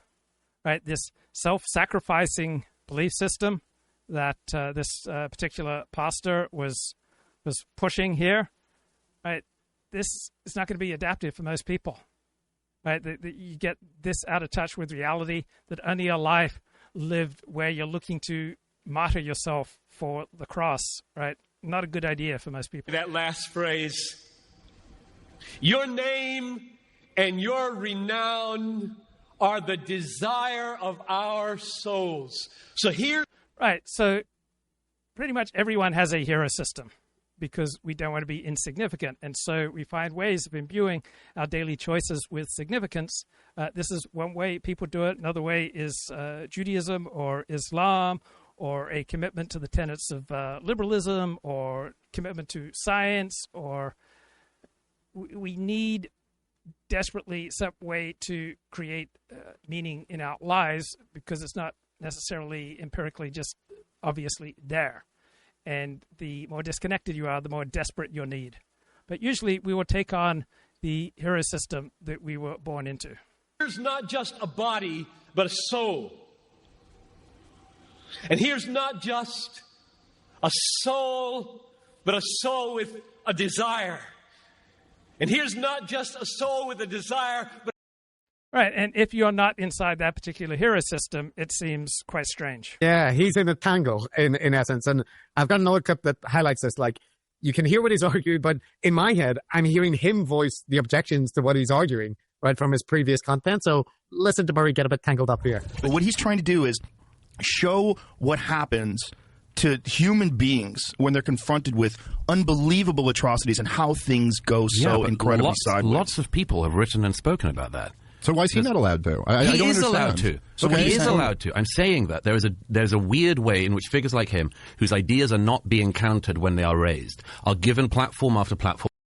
Okay, so you often hear this line of argument, why isn't so-and-so allowed to? And you are allowed to, but what this argument's really saying is, why isn't he able to take advantage of certain forms of prestige or attachment or group identity and go ahead and make these points? But connection always comes with a price, right? When you form bonds with people, that's going to limit your freedom in some ways, right? You become an important member of your community, that will limit your freedom. You get married, that will limit your freedom. You have children and you are devoted to your children, that will limit your freedom. If you embark on a particular career path, that will limit your freedom. If you love your job, that will limit your freedom. So what people really mean is when they say, oh, why isn't he allowed to do X? What they're really saying is, why can't he have all the benefits of this group identity or this particular platform without paying any of the prices? Right? One reason people love spirituality as opposed to organized religion is people want the benefits of organized religion without paying the price of belonging to an organized religion. People want the benefits of group identity or the prestige of participating in certain platforms without paying the price. To spread their views. They are welcome to those platforms. I'm not saying they shouldn't be platformed. I'm saying these are very, very fringe figures who are pushing ideas that are either debunked now, have been debunked before, or they will not stand up against somebody who disagrees with them. Oh, okay, I would just say maybe this is the disconnect here. When you say there's not pushback, Daryl's one line. So winning a war does not debunk an idea. Right? Just because the West won World War II doesn't debunk the ideas of the losers. On Tucker Carlson, this one line where he himself said he was being hyperbolic and kind of says this to prod at his buddy, got more pushback than any one line. It wasn't the line. It was that it embodied a consistent pattern of a neo-Nazi worldview I've ever heard on a podcast. There were numerous articles written by historians, numerous shows that covered it. People went through, there were Twitter threads about it. So I don't exactly get your point. Like, there was lots of pushback. If you're saying he should go and debate somebody who's giving him pushback on that, okay, maybe. I also think it's reasonable for him to say, I don't really do debates. Yeah, I think it's weird to mainstream very fringe views constantly and not give another side. I think that's weird. Well, I mean, okay, I think there's... Well, that's the whole basis of Candace Owens' podcast and the Joe Rogan podcast, right, to present exciting ideas. And I did this a lot in 2018, right? I was looking for exciting people to bring onto the show, and so this show is much more exciting in 2018. Unfortunately, exciting ideas combined with unstable, desperate people has some bad effects. There's a little bit of a contradiction here. You're saying now that these are fringe views, but then you're also saying that these are enormously powerful No, views. There's no contradiction. Let me clear it up if you think there is. I think there are very fringe views that have become mainstreamed on the right. But then aren't they not fringe by definition? Sure, you can play an epistemological game. I'm just saying let's be But accurate. you do understand the concept, don't you? That fringe ideas become mainstreamed? Yeah. Okay, right. Sure. So that's it. Okay. I'm not exactly sure. So you're saying that Joe shouldn't have Daryl Cooper on? I'm saying or that he should debate? That there will have that if you mainstream very, very fringe views, which are easily able to be debunked. And comment in the chat: if Luke Ford gets circumcised, would Luke then be trans? Right? You can call me a trans Jew. I'm a convert to Orthodox Judaism, and as part of that conversion, I had a ritual circumcision. In fact, I had it twice because I did 2 different conversions to Judaism. And I was circumcised at birth, but then during my ritual conversions, they take a drop of blood as part of the ritual. And yeah, you can make a case that I'm a trans Jew. If you mainstream them, at some point, that view that was so fringe will be what eager, very disconnected, unhappy people are going to start playing with too. Yeah. So Douglas Murray, I guess, is in a very tight spot. He's arguing a very fine line here because he can't say he's for deplatforming. Right. Douglas Murray wants the Overton window just wide enough to accommodate him and to allow him as much status and prestige, attention, and money as possible, but he doesn't want it any further, any more to the right than him, because then that would introduce more competition for status and power and views. Platforming. He can't These say guys, no, he can't say that. That's not allowed. Yeah, it's not allowed. But He can't say you should. These people shouldn't be allowed to get on, and Joe Rogan shouldn't talk to anyone about anything. That's fine. This is forbidden, right? This is the free speech. Yeah, that's verboten. You cannot say that. Yeah. But on the other hand, like, he wants to, and frankly, it's like, so he ties himself in knots here. He doesn't. For us, it's quite straightforward. Like, responsible journalism means that you don't just endlessly platform fringe theorists, cranks who, especially when they're voicing extremely, dangerous, unsavory views. Yeah, like they might get interviewed, but yes, you be a proper journalist and you push back on it, and you definitely provide for equal, if not much more, opportunity for the mainstream, like, more correct view. And what that means is you have to exercise some editorial discretion, right? When people work for the BBC or they work for any other organization, that's what they do, right? You actually have to theoretically. Theoretically. That's what you're supposed to do. You're supposed to go, okay, now this guy or this gal are a respectable mainstream historian whose views on World War II are very accurate. This person is a fringe crank, and actually use some discretion there in terms of how you treat them.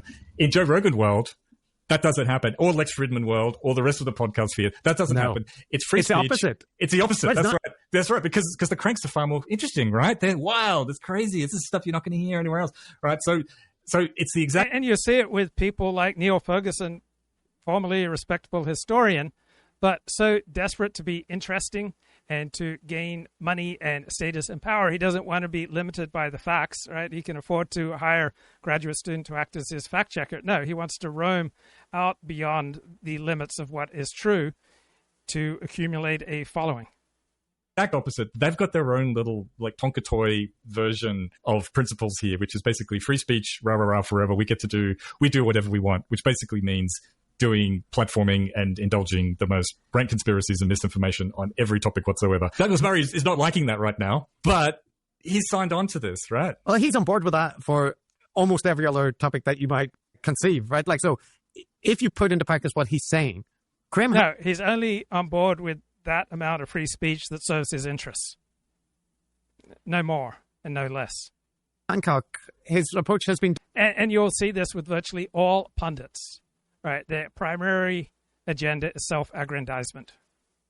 Debunked by historians, like the claims that the ancient civilization people make. It's already been covered throughout history by a whole bunch of archaeologists, but there's reasons why. You don't need Clint Dibble to explain it, because it's been countered repeatedly, and it is also associated with, some very fringe... Right, the most exciting beliefs usually aren't true. And if you limit yourself to that which is not true, you have to make do with finding meaning and purpose and excitement in your life elsewhere outside of your particular beliefs. Views that, the Nazis and whatnot, their interest in Atlanta. So in the same way, Douglas Murray could be making that exact argument, saying, well, sure, have Graham Hancock on, but you must have critical responses, and you shouldn't just, indulge everything that he's saying and not highlight that there are, counter narratives. But actually, Joe Rogan had Clint Dibble on, and it had Graham Hancock on. He's had him on 14 times, I think is the amount that he's had Hancock on. And after the debate with Dibble, he invited Hancock back on to shit on Dibble, then invited on Hancock's orbiters. So, that's right. So this is how he rolls. This is Joe Rogan's editorial line, which is he's very sympathetic to and completely encourages or gives energy to people like Graham Hancock. Alex Jones actively undermines. He might have someone like Flint Dibble on occasionally, but then actively undermines, frankly, that his point of view, and also in his own personal kind of responses to things. Like, unlike many other journalists who might do some research or might be, inform themselves on a topic, so they're prepared and can ask difficult questions and provide a bit of skeptical pushback. Well, we all know Joe Rogan's approach to this kind of thing. And Chris, so when I was most desperate for meaning and purpose and for feeling special, the more resentful I would be of the challenge that truth and empirical reality would pose to my new pet, exciting, special beliefs. But the healthier you are, the more you should welcome reality instead of going to war with reality. Yeah, you have got me going with these clips, because it really does encapsulate everything that's fucking wrong with the alternative media sphere, right? Because they have absolutely no editorial principles whatsoever. And it's just so fucking annoying when... Well, it depends on which part of the alternative media sphere. Whether Lex Fridman or people like that are talking about this high-minded search for truth and so on, when really what they're doing is monetizing and just scooping up... So, usually people do not say what they mean, and usually people do not mean what they say. People can talk about the great search for truth, and in all likelihood they have other priorities such as self-aggrandizement or excitement or just feeling special rather than seeking truth. The entire bottom from any editorial principles that existed. It's true that the mainstream media isn't much better these days because their entire model has been undermined, frankly, by online media. Right. People now don't want to pay for news, but they will subscribe to the New York Times, not so much to pay for news, but to have their own worldview reinforced and to pay for the liberal crusade, the left-wing crusading agenda of the New York Times, or people may pay for some right-wing agenda.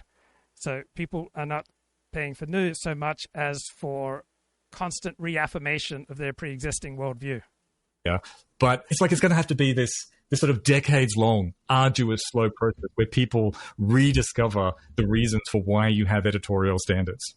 It's like you do with children who can't grasp this. Why can't we hear Daryl Cooper's opinions about the Nazis? They're really interesting. And but Murray is caught in that bind of like, you can, right? Like as he says, you can, right? And actually, my general position on things like that is, yes, again, you can't stop the content from flowing, but there's a way about responding critically to stuff that you consume. And Joe Rogan is not, if you want to hear him be critical, get him to talk to somebody promoting vaccines. If you want them to hear... So what does it mean to understand things critically? You understand the time, the place that ideas or a text or an argument arises, and what needs are being met, right? What group is this commentary primarily aimed at, and for what purpose? Hear him be indulgent, get him to talk to someone being anti-vaccine. That is not the same Joe Rogan at all in the way that he handles the conversation. So he does have standards, just like Lex with Zelensky and Putin. It won't be the same conversation, but they act as if it's completely devoid of, they treat everyone the exact same, and they do not. They definitely do not. So how do these two blokes, right, keep going with a podcast without falling out? Because both are relatively low in self-aggrandizement and narcissism, as opposed to most commentators on the dissident right who have such disabling levels of narcissism that they can't consistently work together with other people. Yeah, I mean, I think what you mean to say is they have a definite editorial line. I'm not holding up, It's probably a lot easier to sustain a relationship if you both share a hero system, where you both recognize that there are certain values more important than your own than your own importance. Old-fashioned mainstream media is paragons of virtue in this regard necessarily, right? Because obviously they fail to do it a lot of the time too. But at least they have some understanding of what they're meant to do, and in some cases at least try to do it to some degree or another, which is that when you interview someone, it could be even Zelensky. You might be very sympathetic to the Ukrainian thing. It could be that you're speaking from the UK, so the BBC and maybe the community as a whole is very sympathetic. You might still ask a few difficult questions and push back a little bit because that's your job as a journalist. So that's the end of the clips from the Joe Rogan Douglas Murray crossover, right? And that caused a cavalcade of reactions online. You can imagine a lot of the people in the Rogan-verse didn't like it, right? Douglas Murray is being a gatekeeper and whatnot. Joe Rogan was actually doing an impression of Murray. There is an argument to be made that, starvation and stuff like that, and people dying, is worse than a podcast. But wait a minute. I wouldn't make it. Wait a minute before you say that. Have you been there? Right, that's a good point. You haven't been? By the way, how is he in all these wars? Can I just go to wars? By the way, how are you allowed to just go to wars? Because one of the other stupid arguments that he invoked was you're not allowed to comment. He kind of implied that because Dave Smith had not been over to Israel and the Middle East, that he was unqualified to offer any opinions on the conflict or what's happening there. When were you last there at all? I've never been. You've never been? Well, am I not allowed to talk about it now? I've never been to. Have you ever been to Nazi Germany? Are you allowed to have feelings about them? You can't time travel, but you can. But you can travel. Okay, but so what? So what's the point? I find that lots of people have been there and agree with me, and lots of people have been there and agree with you. Yeah, but so if I don't you're know going to spend a year and a half talking about a place, you should at least do the courtesy of visiting it. All right. I just think this is a non-argument. You don't think? Okay. No, I think it's a non-argument. But if you're an expert, well, you have to go and touch the ground. No, I think you have to see. I think it's a good idea to see stuff, particularly if you spend a career talking about something. Yes. I have a journalistic rule of trying never to talk about a country even in passing unless I've at least been there. There's a valid version of that where you can be like, you are talking about an issue without having done enough proper research. But like, obviously you can learn about conflicts and areas without viewing everything firsthand, and simply going somewhere doesn't mean that you aren't then going to have an extremely biased perspective. And people expectedly dragged up clips of Douglas Murray talking about places that he hasn't visited, right, and whatnot. But this is what we're talking about, that like he's kind of like rhetorically, you know, he's trying to win the debate, and he's throwing out arguments that are reasonable, also invalid arguments. And it's like it's all mixed in together. But it is unusual to hear Joe Rogan having to deal with pushback, and you can hear that like he's just not very good at it, right? Like his answers are bad. They're also not like really coherently hanging together, but he does at least have... Right, there are all sorts of points that you can make and arguments that you can put forward that sound impressive but completely fall apart upon examination, including this one. The thing that, like, well, I always am promoting French people. I mean, he's not exactly argued that, but that is what he does. So it is a little weird that Murray is now suddenly has a problem with it when this is exactly what Rogan is about right now. So there was all sorts of reactions going back and forth. Some people saying, "Oh, I agree with Douglas Murray. It was good to see pushback." Blah, blah, blah, blah. And then just recently, Matt, he went on with Sam Harris. Right, Sam and Douglas Murray had a conversation. The majority of it goes as you would expect. All right, let's bring Michael back onto the show. Michael, what's going on, man? 40 boy, how are you? Baruch Hashem, praise the Lord. Praise the Lord. So I do have a thought on the Douglas Murray-Dave Smith debate, which is that I actually think that Douglas Murray had a very good jab in when he said, "Have you been to Israel?" That's actually kind of a funny question that Dave Smith has dedicated apparently so much commentary to Israel. He's never been there. And everyone reacted to that and said, "Oh, what a fallacy. What a stupid question." Actually, no, that was kind of a good jab in that debate. What do you think? I didn't find it good at all. Murray offers commentary about all sorts of places he's never been. There's nothing transformative or immediately insightful about visiting a place. I just think it was like empty rhetoric.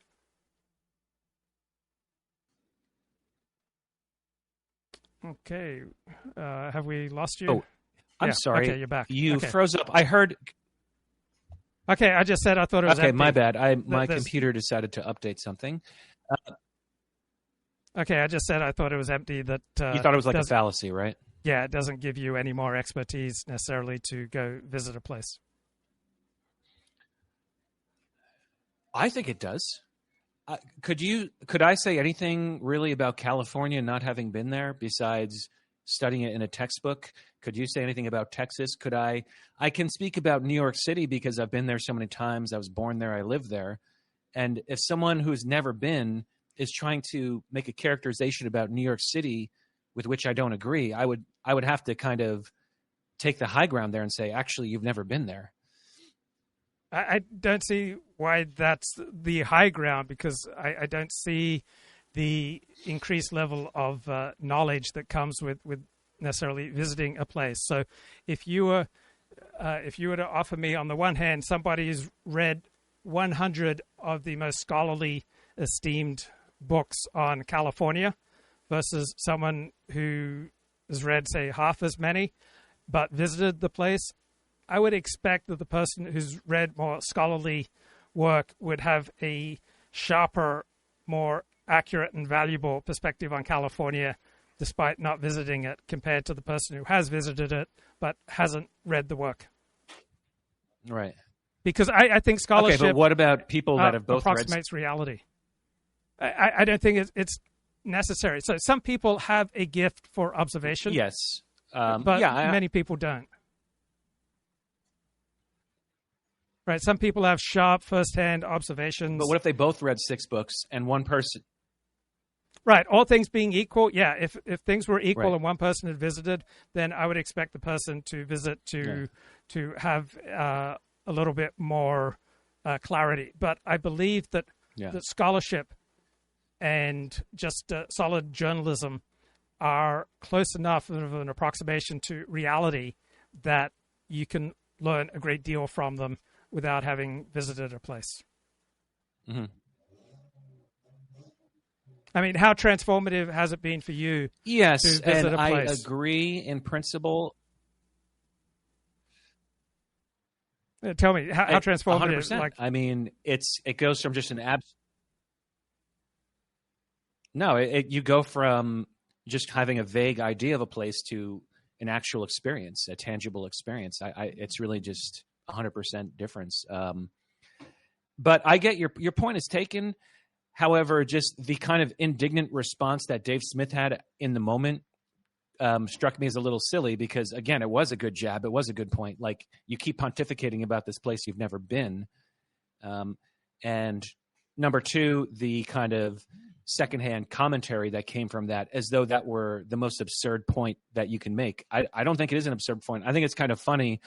And I use a boxing metaphor because it was like a jab that he didn't see coming. So I'm not saying that Douglas Murray won or lost the debate. I think he's probably better at debating, but it reminds me of a jab used about sports commentators who'd never played the game. So Howard Cosell titled one of his memoirs, "You Never Played the Game," because Howard Cosell was a leading sports commentator, but he was never an athlete. And so there are advantages for the commentator who has played the game, and yet there are many excellent commentators who never did play the game. So in the final analysis, when it comes to argumentation, I don't think there is anything more important than checking the facts and the logic of an argument. And compared to those two criteria, nothing else comes close. Now, this is not the way that we operate in the real world because that requires effort, and we simply don't have the effort to put into all sorts of different questions, and so we use different heuristics. But if you're going to publicly engage in a debate, then I think one is best served by putting one's primary emphasis on facts and logic. And facts and logic are not terribly swayed with regard to, say, the Arab-Israeli conflict or any other hot-button issue on the basis of whether or not someone has been to a place. No. Well, and I think, I maintain that it does, but I think that another element of it is that international travel is like really expensive and difficult, and you kind of have to really have it together and have, I don't know, a good career or paid vacation or something. So it's a lot easier to pontificate about subjects than it is to travel internationally. Like for example, if you wanted to be an expert on the French language and you wanted to be a French teacher, it kind of is a little bit of a shot to your credibility if you've never been to France. It's a similar situation. Now, like if Luke Ford wants to talk about Israel, I wouldn't hold it against you that you've never been there. I have been there twice, yeah. Oh, okay, great. Yeah. So you're proving my point. So, but if what Douglas Murray says is true, that Dave Smith's career is like focused around criticizing Israel, I don't know if that is true or not, then it is kind of funny that he's never been there. So what do you suspect, for people who have very strong opinions on the Arab-Israeli conflict, what percentage of the time do you think their opinions are changed by a visit on the ground to the conflict? My suspicion is that 99.99% of people don't change their opinions on the conflict by visiting. No, probably not. So that's a fair point. But I would just think that I like the word I just used, credibility. I think it would just affect one's credibility as it's one thing to just be like a political pundit, and it's one of many things you talk about. But if you put yourself forth as a kind of self-styled expert on a particular region, I would think you would want to be there. Right. So there is a level of expertise that is way outside of the Douglas Murray, Joe Rogan, Dave Smith discussion. These are three non-experts having a conversation. But if you're an academic or someone who has devoted your life to the French language or to Israel or to Palestine or to China, then it would seem weird if, one, you weren't literate in the primary languages of the place, and two, if you'd not been there. Exactly. I think we've come to a place of agreement. That's pretty much how I see it. But moving on, what about decoding the gurus? what about Jordan Peterson? Did you happen to catch that viral clip of some kid asking him if he believes in God? I don't think I saw it, but what did you take away from it? I'll see if I can pull it up. Well, it was a debate, kind of a gimmicky debate that was on YouTube, 20 atheists versus Jordan Peterson. Probably a lot of people watching your show saw it. And it was a very long debate, but this one soundbite was the takeaway. And a kid asked Jordan Peterson, he's like, so you believe in God? He's like, wait, do you believe in God? And Jordan Peterson said, define believe. And that, of course, was the viral moment because it does admittedly seem a little absurd. However, I just think it's a very superficial understanding of Jordan Peterson. Well, and what he has to say. That's not a good faith response by Jordan. He wants to grift on the benefit of talking about Christianity and defending Christianity without actually being a Christian, right? He doesn't seem to believe in God or any of the tenets of Christianity, but he wants to extol how wonderful it is. And then it's such a slippery response to say define belief. I just don't think it's in good faith. Why would he make that response? And the answer is he's not a Christian, but he knows that most of his potential audience is Christian, and he wants all the advantages of defending Christianity and talking about Christianity without paying the price of actually being a Christian. And it seems to me representative of his duplicitous game. I can't imagine that any Christian would answer that interrogatory, do you believe in God, in the fashion that Jordan did.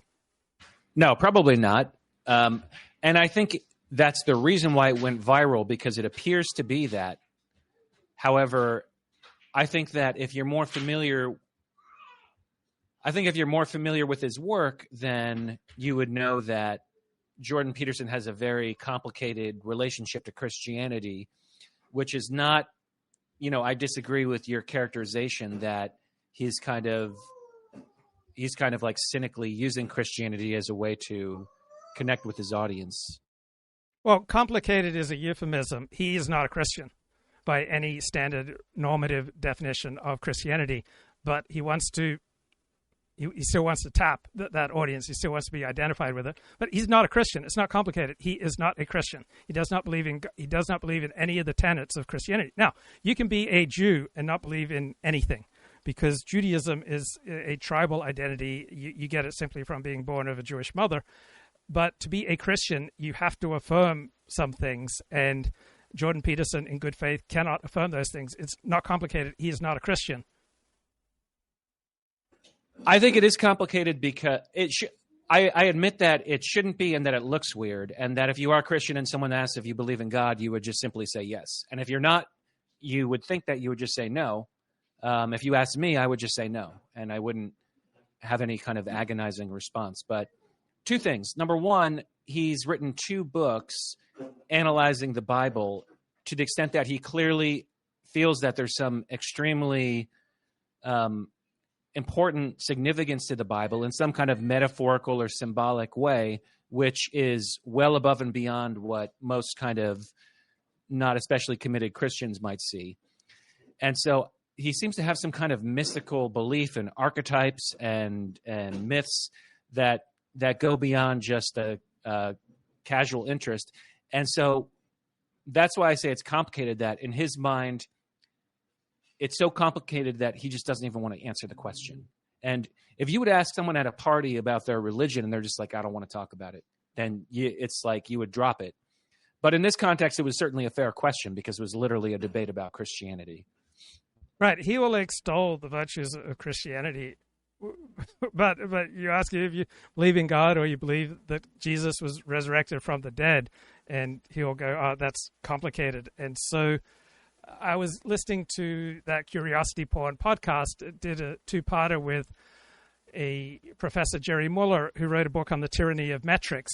And he noted in this conversation that many public intellectuals will shift their views or shift their presentation of their views to follow their audience. And he named Jordan Peterson and is it David Lindsay?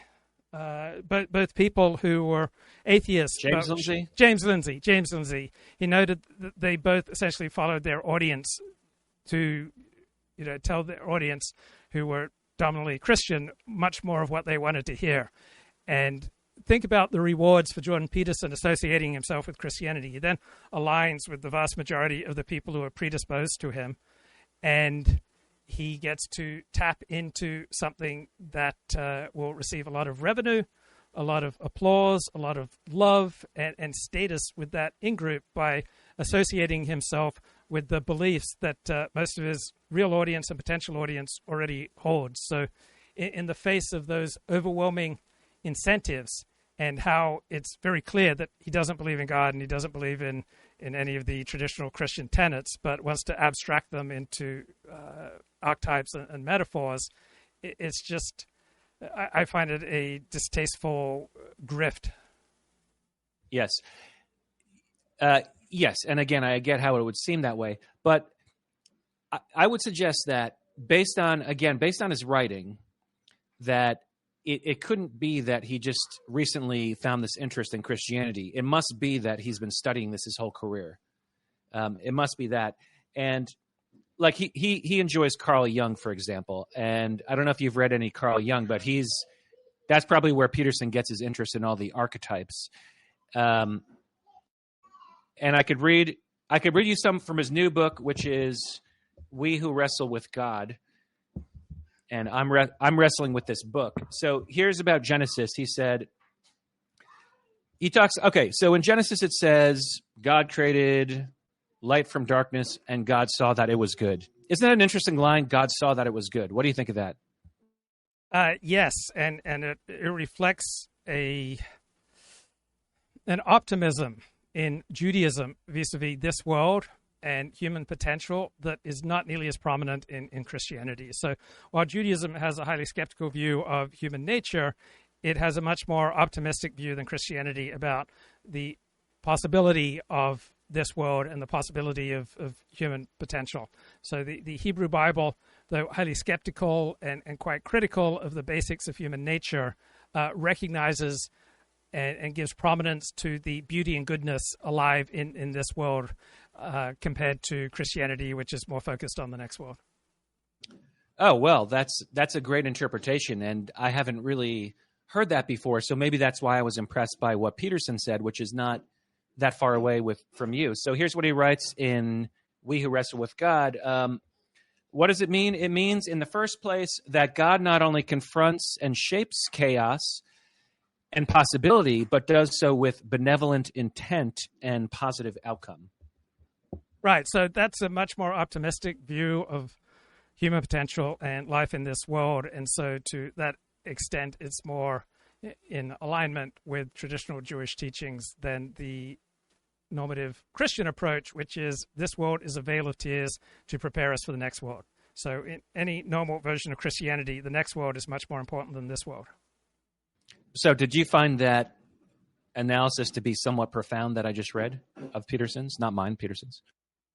It's fine. It was one that I was already aware of. And I think you can have very profound analyses of life, the Bible, and religion without believing. So I don't criticize for Jordan Peterson for not believing. I don't think it makes him less of a man or makes him less authoritative to talk about life. I just don't like the grift that he seems to be pursuing.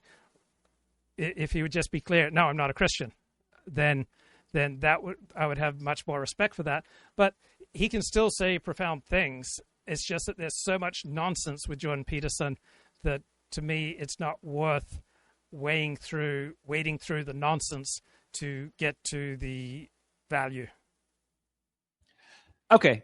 Again, I don't think it's a grift. I think it's part of maybe his incentive that he knows he has a conservative audience, so it's not cool to not be Christian. I would probably think that's part of it. But, okay, here's another take from his book, We Who Wrestle with God. And my point is that it's a very close reading of the Bible in a way that's kind of impressive, but also speculative. And So when it comes to the story of Adam and Eve, so it's fairly conventional to say that Eve was tempted by the devil and it was like a weakness, right? And then Adam stupidly followed her and ate the apple. Yes. However, in Peterson's interpretation, he kind of has like an anti-feminist take on it. So so Eve's sin and therefore the eternal temptation or flaw of the feminine, quote, my compassion is so all-encompassing that it can convert and incorporate even that which is deadly poison.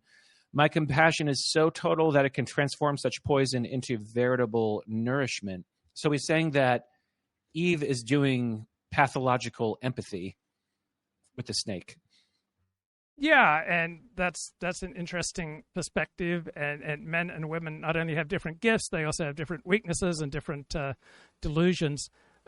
Let me come back to you with a question about expertise. If Jordan Peterson is not literate in Hebrew, would that change your regard for his commentary on the Hebrew scriptures? Yes, but he does throw around some Hebrew terms in this book. So that's another subject he doesn't want to answer, whether he can speak Hebrew or not. Well, my dad would throw around Hebrew terms. My father had a PhD. He had to take like 2 years of Hebrew to get his degrees, but he was not literate in Hebrew. He had just a minimal understanding, but he would spend his adult life telling people what various Hebrew terms meant, because you can just look them up with glossaries and concordances. So you can orate to audiences and tell them what the Hebrew really means. And for every 100 Christian pastors who tell their audience what the biblical text really means, maybe one is actually literate in the particular text. So this is a very common approach that for every 100 people who base their lives on biblical text, only 1 in 100 on average is actually literate in that language. And you can make proclamations to millions of people about what the Hebrew text or the Greek text really means without actually having any literacy. You've just read some commentaries that tell you X, Y, Z. And I don't usually particularly have much time for people who are not literate in Hebrew or in Greek for their perspective on these scriptures. Or you should at least be able to read the King James Bible. No, there's no expertise with reading the King James is just another translation.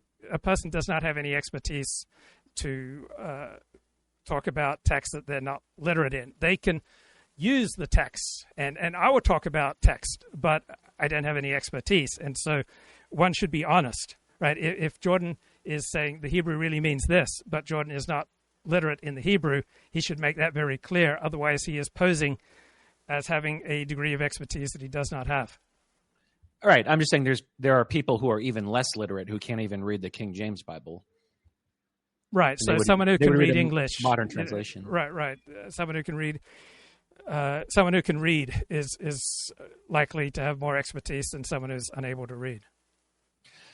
So okay, but yes, and what you said, I agree. However, the King James Bible is a literary work in and of itself. Even if you can say, oh, like you might have mistranslated something, just look at it almost like Shakespeare. Just the way it is written is quite beautiful, above and beyond the debate about the point, which I concede, that you should probably know Hebrew or Greek to be a real Bible scholar. Right. There are beautiful translations. There are beautiful translations of Leo Tolstoy's War and Peace novel. But if you really wanted to have expertise with regard to the novel, there is no translation that is as beautiful and profound as the original text. Yeah, I mean, I wouldn't know.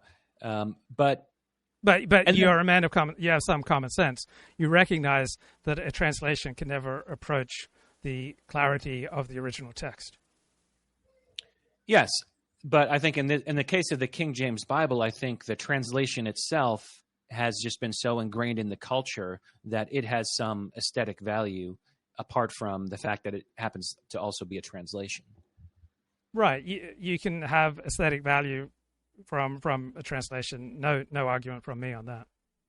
And just a final point the thing that Jordan Peterson said about Eve, I was like, that's really interesting, but I don't remember that. That doesn't really, that's not familiar to me. So I went back and I read like a little part of Adam and Eve in the Bible, and there's nothing about Eve as being empathetic to the snake. So again, it's quite speculative. I don't think Eve had pathological empathy. I think she just like ate the apple. She's like, okay, I'll eat it. That's it. Right. So people who attain Jordan Peterson's level of success, they're really good at putting a quote of meaning over the universe or a quote of meaning over the book of Genesis. This is what they do. They create meaning for people who desperately need it. And if someone has a deep need that is met by Jordan Peterson, I would proffer to you that this is a sign of a deep emptiness in a person. This should be a garnish on top of a life. It should not be the fulfillment of a deep need. If it is the fulfillment of a deep need, you're in a lot of trouble, and Jordan Peterson's not going to solve that trouble. He may temporarily mask it. Not to be confused with me. I'm just a guy reading his book. Right. Well, but what do you think of the argument? So I know it upsets people who love Jordan Peterson, but if a guru seems to fulfill a deep need, to me, this is a sign that you have a very deep problem that no guru is going to solve. You're just going to have the problem masked. Right? This should be a garnish on top of a life. If this suddenly makes the pain go away for a person after reading Jordan Peterson or any other guru, the pain in life go away, that they're simply masking the problem.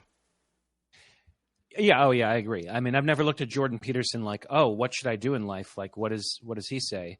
Because, I encountered him, first of all, as like a middle-aged person. So I'm a grown-ass man. I'm not looking to Jordan Peterson for answers, but I will read his book just for intellectual stimulation. But all right. Thanks, 40. Appreciate it, man. I'm going to get going. Talk to you, bro. Okay. Thanks. So Commentary Magazine is a neoconservative publication, and it won't say anything positive about evolution because most of its funding comes from evangelical Christians. So there are all sorts of public intellectuals and those who are supported by various nonprofit foundations who are quite willing to compromise on truth in order to keep the money flowing. Right. This is Jordan Peterson. Do you believe in the all-knowing, all-powerful, all-good notion of God? What do you mean by believe? Do you think it to be true? That's the circular definition. What do you mean when you say you believe? How is that circular?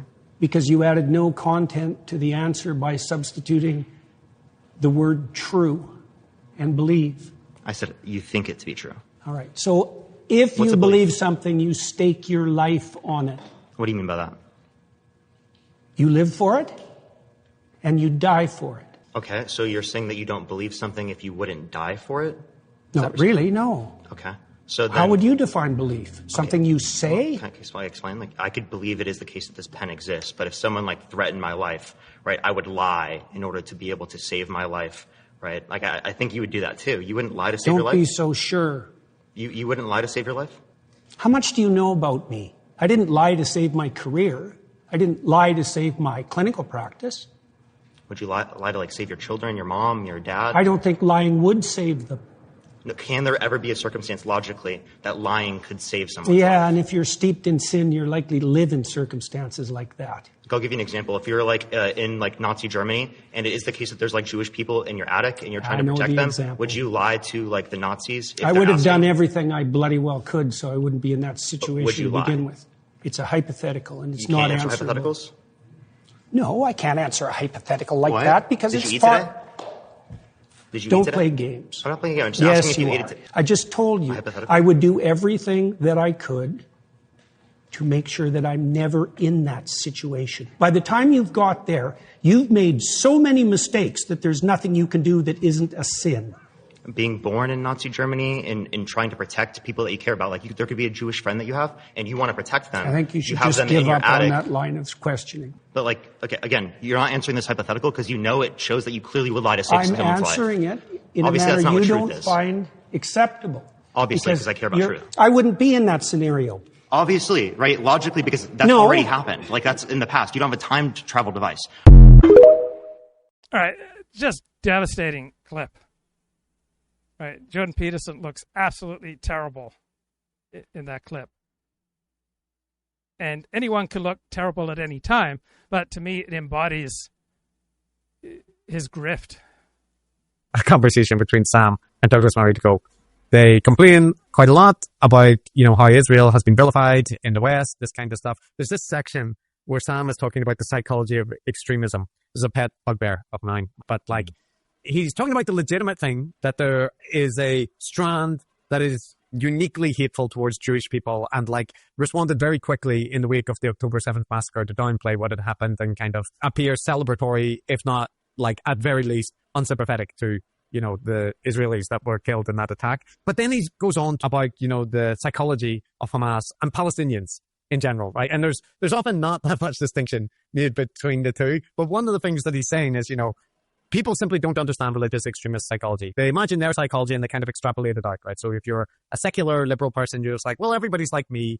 There's no such thing as religious fundamentalists, really, right? They're not actually believing what they're saying. Sam says, people should take that seriously because there's many people who believe many things. They've done many terrible things for the things that they believe. And people can genuinely believe, that killing a gay person by throwing them off a building is actually doing God's work, right? It's possible that you become so ideologically invested in a particular, anti-gay religious theocratic morality that you think that's a good thing, a moral thing to do. That's undoubtedly the case. Okay, just to be clear, Matt, I think this is absolutely true. People are not that good at imagining the mindset of people that are extremely different from themselves or extremely devoted to, whatever ideology, religious, political, whatever. There is a failure of imagination and there is sometimes a downplaying of the role that ideology can play. Okay? Have we made that clear? I'm on board. I definitely struggle to understand the mind of the ISIS people, for instance, who burnt those Yazidi girls alive and not agreed to be sex slaves. So yes, we all agree about that. Brutal activities, and it's not all carried out by slavering people with neo-Nazi symbols or whatever carved into their head. This is one of the issues. But I feel this insight has been known throughout the ages, most notably with the banality of evil, right? Hannah Arendt and whatnot. But in any case, when he's talking about the psychology of Hamas, and really he kind of is talking about all Palestinians, he's talking about how they love death. They love death as much because they've made those statements. We love death as much as you love life or whatever, right? And that they have all these extreme statements about they're willing to sacrifice their people. Their actions show that they don't have that much care for civilians' death. But if his model was accurate, based on what he says, they should every day be just marching. Okay, let's get Ricardo back onto the show. Ricardo, over to you, sir. Yeah, I just want to say, I didn't, I know the Jordan Peterson thing's been going around. I haven't actually watched the videos, but in that clip right there, maybe he's just saying, yeah, I would never be in that situation. I wouldn't hide Jews in my attic. I don't know what to tell you. Or I would have fled already. Or, I think also what he's saying there is how can you sin? Nothing good comes from sin. And the whole premise, the phrase saving lives, when you want to save lives, fact is we're all mortal. What does saving lives mean? Does it mean extending lives, life years? Or everybody dies eventually? You know what I mean? Right? Ultimately, you can't actually save a life. That's not real, right? Well, if it was your life, if for some reason you became vulnerable in an hour and someone had the ability to save your life and extend it by 50 years, saving a life would suddenly have meaning to you. Yeah, but I think he's also saying okay, in the Christian worldview, your life on earth is the smallest piece of your reality. Okay? It is, you compare to the infinite afterlife, how could you be saving your soul, your eternal life by committing sin? You're choosing to forego the eternal for more time here on earth. So it's that whole concept is really... Now, if you save my life, I'm drowning, you dive in, we're not involving sin, but to lie... Bro, what if I say... There's no exception in the Bible about lying. Right? It depends on your perspective. There are certainly, you can make arguments for it and against it. There's not a definitive lying is always wrong in the Bible. The Israelites in the Torah used spies they used a prostitute to spy out the enemy. So from certainly from a Jewish perspective, there are times and a place where lying is the right thing to do. And there But are isn't plenty the of Ten Christians. Commandments? The Ten Commandments don't have exceptions. Like, it's a very short list, and right on there is like, "Thou shalt not lie." No, I think it's about not bearing false witness in court. So just like the Ten Commandments don't say do not murder, do not kill, they say do not murder. So there is legitimate moral killing and there's immoral killing. Immoral killing is called murder. There is legitimate moral use of lying and there is an illegitimate use of lying. And testifying falsely in a court is an illegitimate use of lying. But so God put on these tablets, it's like you can say whatever you want as long as you're not in front of the courthouse, at the courthouse. Is that right? No, he said do not lie in court. Okay, but there's no explicit prohibition on lying in general. Is that Correct. your position? Correct. Okay, all right. Well, that's interesting. It's either true or it's not. I don't think. I mean, you grew up Christian. Is that how it was presented to you? No, it was not. And I always thought that was ludicrous and didn't. No, I'm not sure if I always thought that. But upon reflection, it struck me as ludicrous. So generally speaking, Protestants think that lying is always wrong. I'm not really sure what Catholics think. I think most normal people understand that there is a time and a place to lie. So, for example, let's say that you were normal. Yeah. Well, I think most normal people. Most people are not more. Yeah, most people are not Christian, right? I guess a normal person is not Christian. A normal person is not passionately Christian, just like a normal Jew is not passionately Judaic into their Judaism. Most Jews are secular. Most Christians don't sacrifice much for their Christianity. Well, I have to say a high-trust society is largely built on the premise that people don't lie in general, not just in a courtroom. That they're afraid of God, therefore they're honest when no one's looking. And yet, Japan has created a higher trust society than Christians or Jews ever have, and they do it without reference to God. I don't know that that's entirely true. I don't think we have enough true cultural visibility into exactly how it works over there with them. They, Christians definitely have a high trust society. Before the 1960s, you could leave your house unlocked. Certain parts of this country, you can still do that, and that's because people are honest.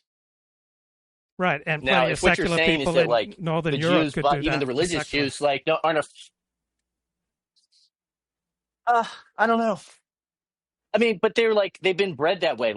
There was a time at which their ancestors were Christians and the criminals were dealt with, and those who got to breed were Christian. Now they may have lost this, in a downward spiral now, but there's no question that, especially those Northern European countries, those are Protestant nations. Like you said, I agree with you that Protestants basically understand that commandment to mean that thou shalt not lie, period. I understand politeness is maybe omission of a statement, but making making false statements in general is sinful. And you could imagine if we took the perspective that sin has negative repercussions on your life, which I don't know if you agree with that, lying outside of the courtroom causes problems for people, But also telling the truth causes problems. So not honestly, I'll say this, sometimes, one of the things that you've always said that I think is pretty profound, okay, is that betrayal is a consensual act. And it's not necessarily, and I think it extends somewhat beyond betrayal where, you become complicit in something, sometimes by inaction, being polite, sweeping the issue under the rug causes you to get deeper and deeper into other people's messes. And it's not good to be operating on a basis where you've tamped down your own, what you feel, whatever, tamp down the truth, ignoring the truth. It's an employer, you ever been at a job that it really wasn't working? You weren't happy. maybe your performance was lacking, but you felt like you maybe couldn't say something, criticize the boss or do whatever, because you needed it to like get along. But like if you would just face the issue, it might be uncomfortable, but like, and maybe it means you end up terminated, but like the status quo is not working. Like living in lies doesn't work in the long term. Good question. And I think often people would be better off telling a higher percentage of truths. On the other hand, everybody's vulnerable. And if you say some blunt truths to people, sometimes that can be a spur for an improvement in their lives. And other times it can lead to a downward spiral. So let's say someone's just bought something and spent a lot of money and a lot of effort to get something, and they're sunk. They've sunk costs into something, and then they ask you how you like it. If you tell them they got ripped off, they probably won't react well, and they may not be able to deal with it. So there's a saying in Proverbs, I believe, that I try to live by: never reprove a fool, for he will hate you, but reprove a wise man, because he will love you. So if someone will appreciate and respect you for telling them the truth, then tell them uncomfortable truths. But if someone will simply hate you for telling them the truth, don't waste your truth on someone who's just going to hate you for it. Well, I think there's a couple issues. I mean, Peterson would say, and he kind of just said in that clip, that by the time, like, why are you in association with such a person? You know, it's like you made a series of choices that lead you into this road where you have no way out, right? Like you have no way out but to sin. Like you're either, creating problems because you know this person is toxic, or, so like, how did you end up like in association with such a person? Like somewhere along the line, like you're not being honest about what's working for you in your life. And being honest with that person. Like, I think there is a way to tell such a person, hey, listen, let's face reality. Or, and if they don't, then you put distance between the two of you. Like to enslave yourself to someone else's psychosis is not a good choice. You subordinate the truth to going along to get along, to what ends. Like, I think people are so afraid of being alone or being ostracized from something that this is part of the problem. Everybody's going along to get along.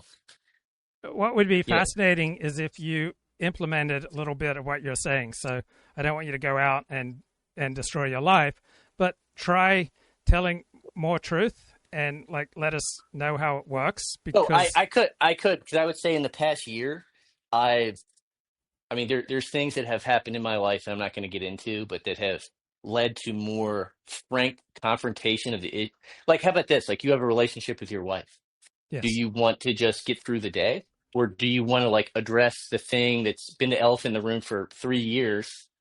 And the thing is, like, talking about it feels risky. Like, what if we can't agree? What if we face the issue and we can't agree? Well, then we're going to lose our marriage, right?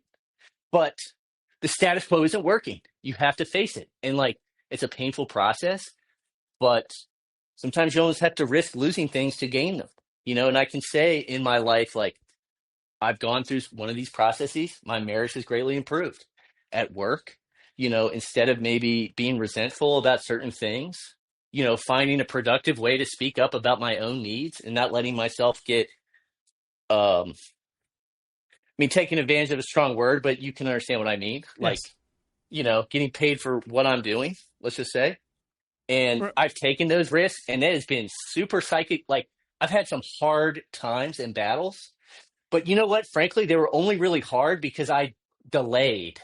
If you let these things build up, they become worse. You know what I mean? Yes. So it might seem like in the moment you're making this pragmatic choice that makes sense. You're setting yourself up for long-term suffering. Yeah, I think that's profound. Do you know the word that you just used in the last 2 minutes that I'm going to jump on? What? Productive. So it's not enough to tell the truth. You have to be able to tell the truth in a productive way. You can tell the truth in an incredibly destructive way. Yes. Take a little Cruelty. time, little effort, and phrase it in a productive way. Right. Absolutely. But I think like failure to find a productive confrontation is probably the most difficult path. It takes some skill, experience, but you have to try it. You can't just avoid. And I feel like, people, Right. Once people you give don't. people any permission to lie, they're going to take advantage of it and abuse it. Yeah. And I think you're also touching on something that's incredibly important, and that is masculinity means courage. And if you are too weak to say the truth when you should be speaking the truth, you are less of a man. And I think what you just described is you've become more of a man by developing more courage to say truths. Yes. It's definitely true. I think that some of the mistakes I've made in my life, I've had to admit, like lack of courage, like that basically I've been a pussy on some fronts. You know what I mean? Yes. And it's not nearly as bad as you think it is. I don't know. I mean, I would just say to anybody listening, it's never as bad as what you build it up in your mind, but you got to face it. And especially like raising sons, I got to walk the walk, man. So. Right. It's probably the biggest shortcoming in men in America is a lack of courage to say tough truths. Absolutely. I mean, 100% agree. 100% because it's agree. very hard because also the more self-respect you have, the better able you will be to say truths. So if you loathe yourself, if you don't respect your choices, it's very hard to step up and start telling the truth. But if you start consistently making choices that you can respect, then it will be easier for you to speak out. So the reason that I've so often put up with abuse is because I internalized that was an okay way to treat me. But when I started consistently acting in a way that commanded my own self-respect, it changed the way that I spoke to other people. No, I can't agree more. Like the whole thing, it's definitely a big feedback loop. And I think that, the cultural expectation now, particularly in, let's just call them blue, not non-Christian areas of the country, is absolutely, no judgment. Someone does something wrong, it's like, oh, no judgment. I couldn't possibly judge, and a lot of it is because people don't have any, maybe everybody is such a pussy. Like they're making all these compromises in their own life. How could they judge someone else? It's just this terrible feedback loop. And so I don't know if more people would stand up but cruelty is not kindness. You know what I mean? Like there's a kind way to, help other people like live in the truth. You know what I mean? And also, there is sometimes much benefit to come from the cruel word. I don't endorse it as a general strategy, but an acquaintance of mine was getting out of his car, and someone was driving by, and they yelled out, "Get out of the way, fatso!" And this so shook this acquaintance up that he lost about 100 pounds, and he wrote a best-selling book on fat. And it came because a stranger had yelled at him and said, "Get out of the way, fatso." Good for him. So sometimes some very important truths can be conveyed by a cruel word. Do you consider John Peterson a Christian? Do you have respect when he's asked, do you believe in God? And he says, what does believe mean? Dude, I really don't know what to make of him. It's kind of like, I don't know, man. I think like as I've gotten older, as I approach 40 years old, it's like, dude, we're kind of all on our own. Like I can't like make your spiritual journey for you or judge it for you, because like he makes the point right there. He goes like, what do you mean believe? Like I could say anything I want. Like to say you believe something is like, I don't actually I'm not like a Jordan Peterson lover. I just think like what he said there, like it does hit home. You know what I mean? Like there's plenty of people that like name drop Jesus, like just necessarily or unnecessarily. The point is they name drop it, right? But like, do they gossip? Do they do all kinds of like socially destructive behaviors? Like, who knows what goes on in their personal lives? Like, who knows? You know, Jordan Peterson. But I'm saying with Jordan Peterson, I think I don't know what he's afraid of. I don't know what's going on with him. You know what I mean? He's clearly. I think it's pretty clear. He does not believe in God. He is not a Christian, but he wants all the benefits of associating himself with Christianity. I wish he'd have the balls and the courage to say the truth, which is, I do not believe in God. I am not a Christian. But see, I think he intellectually believe. Like, there's something. I don't know. I just feel like he's afraid. I think he is a coward, actually. Yeah. Like, he should have the balls to say, I don't believe. I'd have more respect for him. But he wants all the benefits. I think it's the other way around. I think he's afraid. Well, or he's afraid to say what he really thinks, which is maybe like, I know this is true, but I just can't. I mean, did you ever go through an atheist phase, like in your early 20s or anything? Yes, I did, like, from age 18 to 22. Okay, and then you came back to religion, yes, but probably not in the same way that you understood how it worked as a child, right? Correct. Like, when I prayed, okay, like, I'll say this, like, when I was 13, 14, I'd go on a mission trip, right? Right. Or, I don't know, whatever. My exposure to church, like, people would pray, and it felt like what they were saying was they were having, like, some direct connection or, like, feeling talked to by Jesus in a way that, like, I didn't. Like, I felt like I was not on their level or something like that, or are they lying? I couldn't put that together. You know what I mean? And maybe it all was performative, to be quite honest. And you reckon much of it was. I'm not saying all of it, but I assure you some of it was performance. Right. So, but like, as life has gone on, I absolutely believe, I don't really care about the details in this. Like, to me, the story, like, atheists love to get hung up on, like, weird, like, supernatural, unimportant details about the Bible, Old and New Testament, okay? And they totally miss the point, and the point is so obviously true to me that, yes, I believe it. I believe if there was, like, a purge of Christians, like, I would absolutely stand there and say, like, this is absolutely true, because it's just what it says about the consequences of sin, what it says about, the real way towards, the way Jesus taught people to behave. Like, that really is the way to heal the world, Right. And you will die for Christianity, but you won't live for it. Well, I do. I mean, really? What do you sacrifice? How is your life any different than if you weren't a Christian? I don't, like, swindle people the way I could. And if you weren't a Christian, you would be swindling people? Yeah. Why not? Why not? Because you'd hate yourself and you would lose relations. Why would I hate myself? I could take, like, a utilitarian, like, evolutionary biology view that survival of the fittest, and I'm just more fit than you. I'm smarter than you. I can take resources from you. It's kind of like Elon Musk. Like, I think Elon Musk is, like, pure like, atheist evolutionary biology, like everything. Yeah, I agree. It's just survival of the fittest. And I agree. And he doesn't even have, like, loyalty, I think, honestly, to, like, the human species. Like,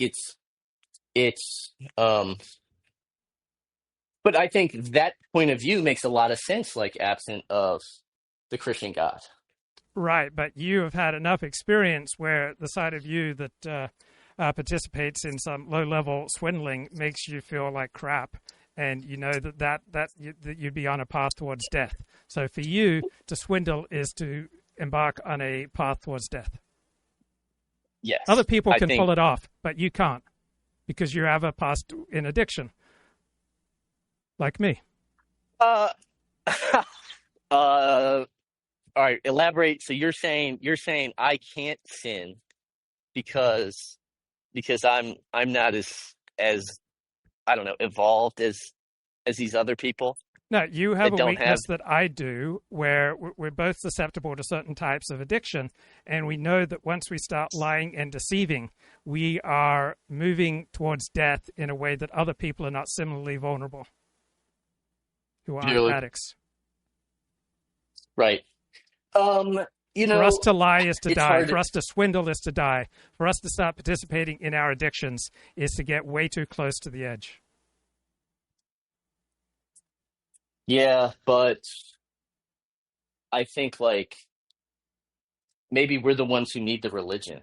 We do. We both need religion in a way that other people don't. Going to church is for us. Like maybe there's people that don't need to go to church. Exactly. Or there's people that never really fell off the wagon. Like exactly.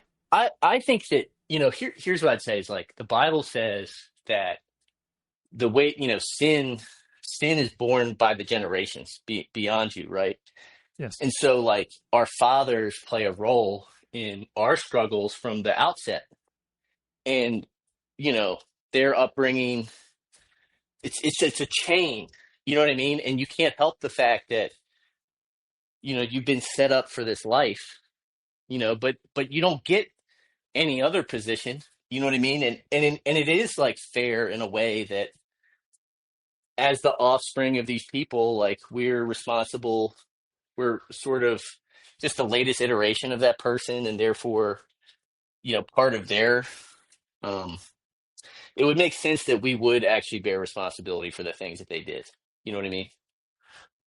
So it makes, it makes sense to me. But how much do you sacrifice? Like when I came to America, my father told me Christianity in America is a mile wide and an inch deep, because to be a Christian in Australia or to be England was to lead a noticeably, demonstrably different life from the non-Christians around you. But I came to America and I recognized that for most people who identified as Christian, that there was nothing different in their life compared to the non-Christians, that it was just rather superficial identity. And to me, religiosity, one way that you can understand someone's commitment to their religion is by how much they're willing to sacrifice. So, for example, I will not broadcast on the Sabbath. I will not broadcast on the major Jewish holidays. I will not eat things that are not kosher. Well, that's not a sacrifice because I'm vegetarian. But there are certain sacrifices that I will make for my religion. I'm just curious, what sacrifices will you make for your Christianity? What will you do for Christ day in, day out? I'm trying to be, you know, sexual purity and drinking, and I'm not drinking and drugging. Yeah. So, some of it, it's hard, man, because like I sin for sure. Like to say like, oh, I'm a Christian, I don't sin at all is bullshit, but I guess in some way I don't know. I bear the burden of my mistakes somewhat. I mean, I also try to move on because I realize like that it's really like Jesus gives me the freedom to basically make mistakes and not like get depressed about it. So is the way you live your life any different from the lives of non-Christians in similar circumstances? I mean, I think so. I mean, I really, well, mainly like the the how I spend time with my children. I know a lot of guys that really neglect their wife and kids, that just, drink all the time. They golf all the time. I would love to do like all kinds of shit. Over the past 12 years, I've given up a lot of hobbies. You think I wouldn't love to spend 3 hours a day streaming? Right. I would love to do that. You know what I mean? Yes. But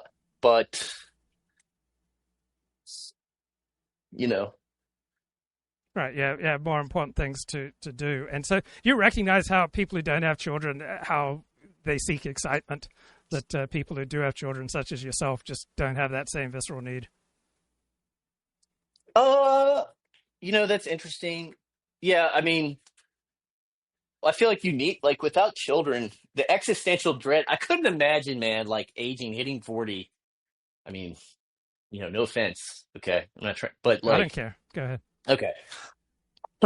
Without some sort of like, what are you living for? You know what I mean? Like, is it, I mean, I can see like a certain, these women on TikTok, like these mid-30s, they go travel and it's like, the foodie scene is like, oh, the novelty around food is like just another restaurant to go to, like another high, another experience, because like the reality of the grind is just not fulfilling. Like it's not going anywhere.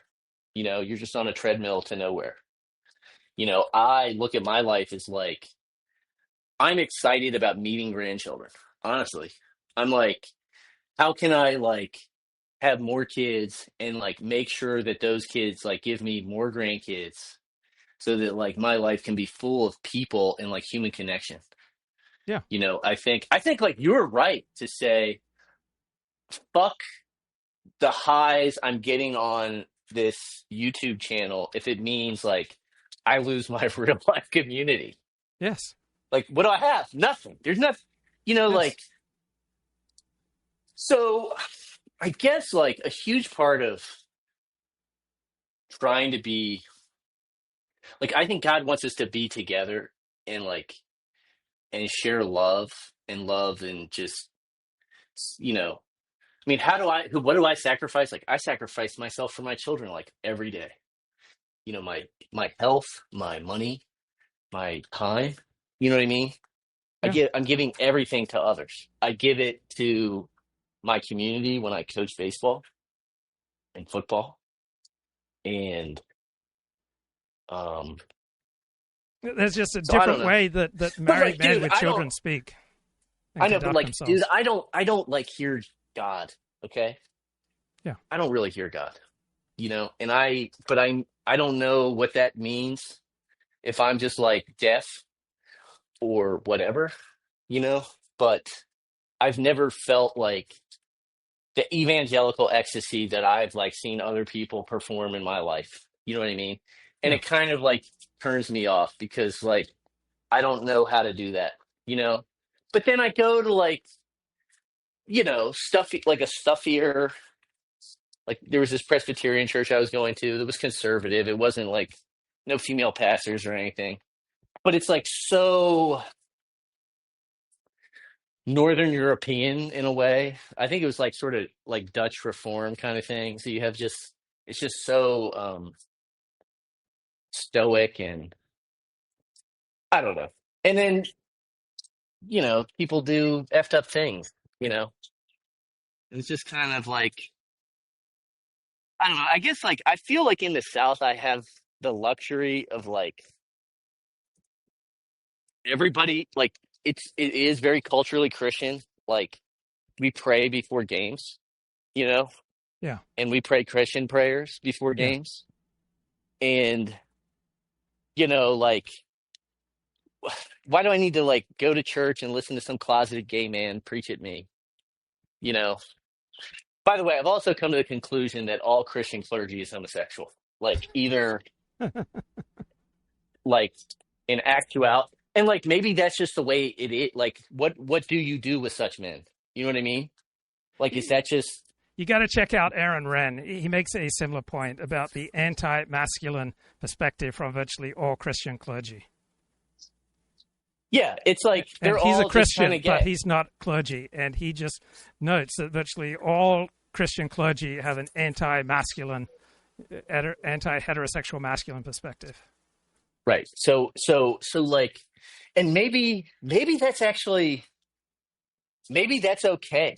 No, it's like not. Maybe it's that's terrible. It's terrible. Well, hold on. Just like, hear me out, because it's kind of like,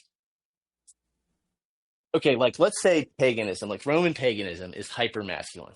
Okay. It's the patriarch has power of like death over any one of his families or any family member. It's women have no rights.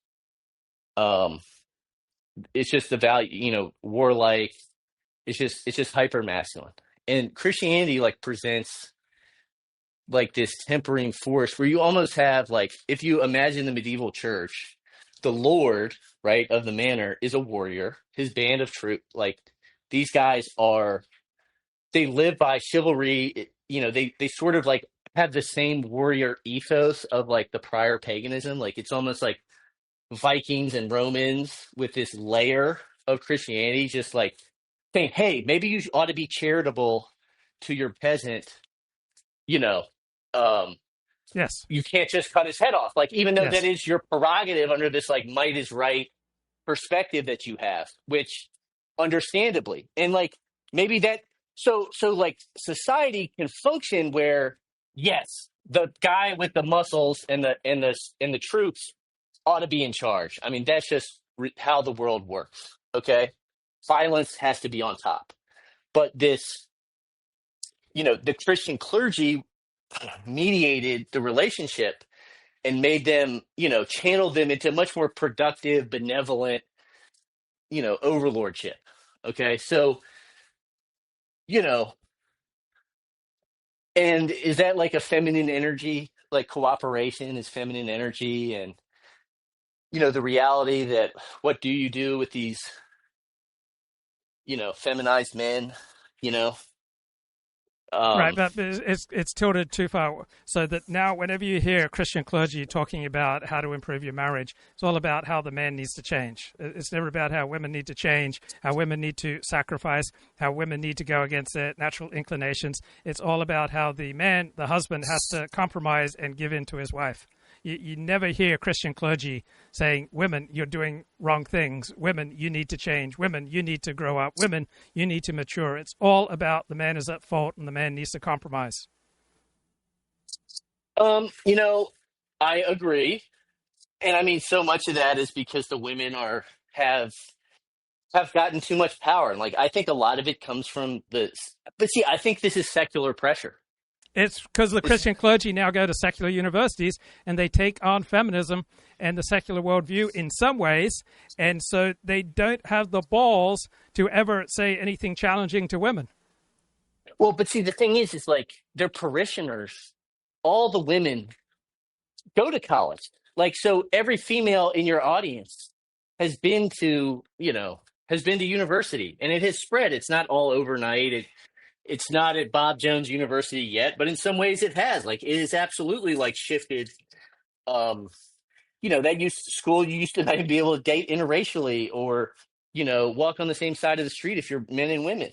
And now, like, it's the culture has seeped in. The church has failed to resist, but in America, what power have they really had? In America, gutless. like America, they're just America, Christian clergy are gutless. They will not challenge women. They will not say anything that will provoke women. They will just put all the blame on men. It's all men's problems, why there are problems in marriage and divorce and relationships. It's all about men because they do not have the strength to challenge women. It's really sad, and it didn't used to be this way. Yeah, but okay, like let's talk about like the sources of cultural programming that people receive. Like the women have been gotten to, just like Eve. Eve's real sin wasn't the, what did he say, the fucking pathological altruism or whatever. Mm-hmm. It's that they're foolish. It's that like, you've seduced women with yes. They're easily tricked into thinking you love them. Some women in some circumstances, yeah. Sure, but like this is their classic weakness, okay? And the culture, and it comes from let's just I don't know, like between the world wars, after World War I, the calamity that was the two world wars, we have left Christian society behind, become like sort of officially this agnostic, like pure secular society. Anti-Christian society. We live in an anti-Christian. Well, I agree with that because to be non-Christian is to be anti-Christian. Like we're in monotheism. Yes, it's for or against. It can't just be tolerated. This is why Islam is incompatible. But the women have been educated. The women have been told, like in all these spheres of life, that they have equal say, and they come to church and they just like can't cope with Paul's epistles. Okay,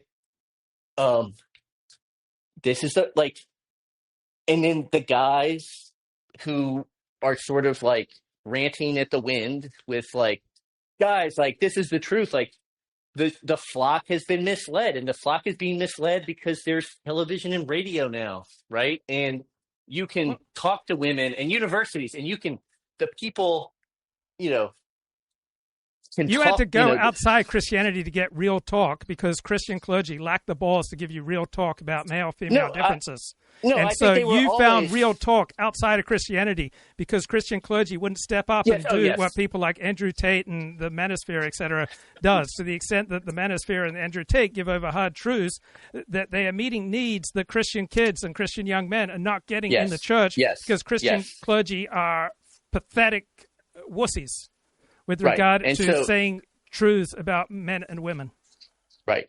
And so this is where, like, I mean, you can feel whatever way you want about this, but, like, basically, I'm turned off from church. I'm not into it. I don't see the appeal. Like, I can sit with the Bible and talk to my kids about, like, what's right and wrong and sort of the basic core of, like, Jesus' message, But you don't know masculine clergy, Christian clergy, who will stand up and say honest truths to women.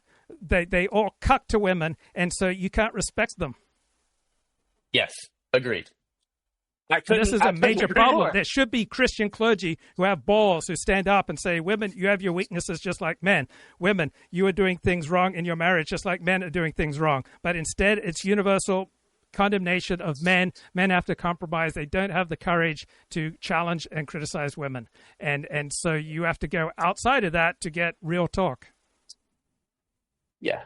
But I just also want to say, like, Andrew Tate holds no appeal for me because I think it's just, I don't think I'm necessarily the intended audience. I think he's like under 25 young men. And I morons. think But like, his point of view is also toxic because I'll say this. When I was coming of age, like, the things I looked to really were sort of, I never would have, like, acknowledged it because I was, let's just say, racist. Okay. But, like, rap culture, like, getting hoes, getting fucked up, getting hoes. This is how I went about things. Okay. And I sort of, like, happened to get a much higher quality woman than I had been slumming with when it all was said and done. Okay. But, I don't know. Like, Christian clergy won't give men real talk about what attracts women. They'll say women are attracted to a man who is a disciple of Christ. No, women want a guy who will provide and protect. And the more money, the more status, the more power and influence you have, the more choice you will have with women. But Christian clergy don't have the balls to say these basic, honest truths. Yeah, well, and I'll say this, like, there are, like, as I got older, right, and you start to see, you have kids and you start to see other married people and people that have, like, made it to this stage of life, and you do see characters who are sort of an embodiment of, they're both masculine and Christian in, like, a healthy way, but they're not necessarily going to church. You know what I mean? Like, there was this way to go about things to, like, just going and getting yourself a good woman without being without going to bars, without doing some of these things. It's just like. But you won't have Christian clergy telling you that. They don't tell you the truth. This path. Yeah, they're like. Be a disciple of Christ, and that will get you a good woman. No, it won't. Unless you're earning, unless you're ambitious, unless you're strong, unless you have the courage to say tough truths, you're not going to land a good woman just by being a disciple of Christ. Absolutely. And it's a basic truth, but they lack the courage to say these basic truths. And so boys and men who are Christian, want to be Christian, they have to look elsewhere outside of the church for people who will give them real talk. And that's sad. Right. I mean, I could tell you, like, there was this, when I was in youth group, like, me and I had a couple of really good friends, and we had girlfriends. And around the age of 16 or 17, we kind of all ended up sleeping with our girlfriends over, like, a 3-month period, lost our virginities. Yeah. And one of them, like, basically the youth group pastor, like, somehow it got out that they had had sex. Somebody seen text messages, who knows? Yeah. Well, guess who gets kicked out of youth group is my buddy. And, like, she gets to stay. Yep. And it was just like, She's the whore. You know what I'm saying? Like, name the boy. Like, yeah, those guys over there, nobody's grabbing their PPs. You know what I mean? Nobody's touching them because they're too busy fucking, sucking up to the youth pastor. You know what I mean? So it's bullshit. So it was really like around that time that I got turned off. I was like, this is not the place where I'm going to get pussy. There's no pussy here for me. And at that stage of life, that's what you need. Yeah. It's your job. But it's like, listen, when you're 22 years old as a man, like what you need to be doing is optimizing for attracting like the best wife you can. You know what I mean? Yes. Both like, and pursuing the mission and the women that you have at that time, like ideally you find like a good one that's going to ride with you. That's ideal. I don't really think this idea that you should wait until you're ready, until you've accomplished something is necessarily like the right way. Because I think you can accomplish a lot more with a teammate right there along with you, And you're not going to get a high quality woman, generally speaking, if you're managing an Arby's, right? Right. You are taken out of the path that would normally lead you to a higher quality woman. High quality women don't want to be married to a guy who's managing a McDonald's. Right. Absolutely. What did you want to say about the Kanye track about Hitler? Because it kept getting cut off. You kind of, I'm sorry. You kind of said that like you weren't into rap. What I was saying is that Kanye West is like doing real art. He's transgressing against like all the taboos of the day. I'm not saying like, I don't know if it's good or bad. I think these taboos are broken and we're going through, I think there's so much going on with Donald Trump and this time in history and, there's a reforming that's happening and, Hitler as villain is not going to last forever. The people who were alive when he was doing his thing we are down to the wire, on living survivors. And, what he's doing it's just fascinating. And I thought maybe like, I just don't understand why he took it right down. Like, what do you think about that? Like, do you think he was gotten to, but he's done this before? Maybe, and maybe what he's doing is just like trying to make it unpalatable to white kids. Yeah, we're brown coding anti-Semitism. I think it's the most common thing in the world is to try to do something that you regard as heroic, but then not have the balls to follow through. I mean, it just happens all the time, particularly in the dissident right sphere. People think of themselves as heroes, but as soon as there's a negative article about them, or as soon as there's some blowback, they just crumble. Yeah. Everyone wants to be a hero, but almost nobody is willing to pay the price to follow through against opposition.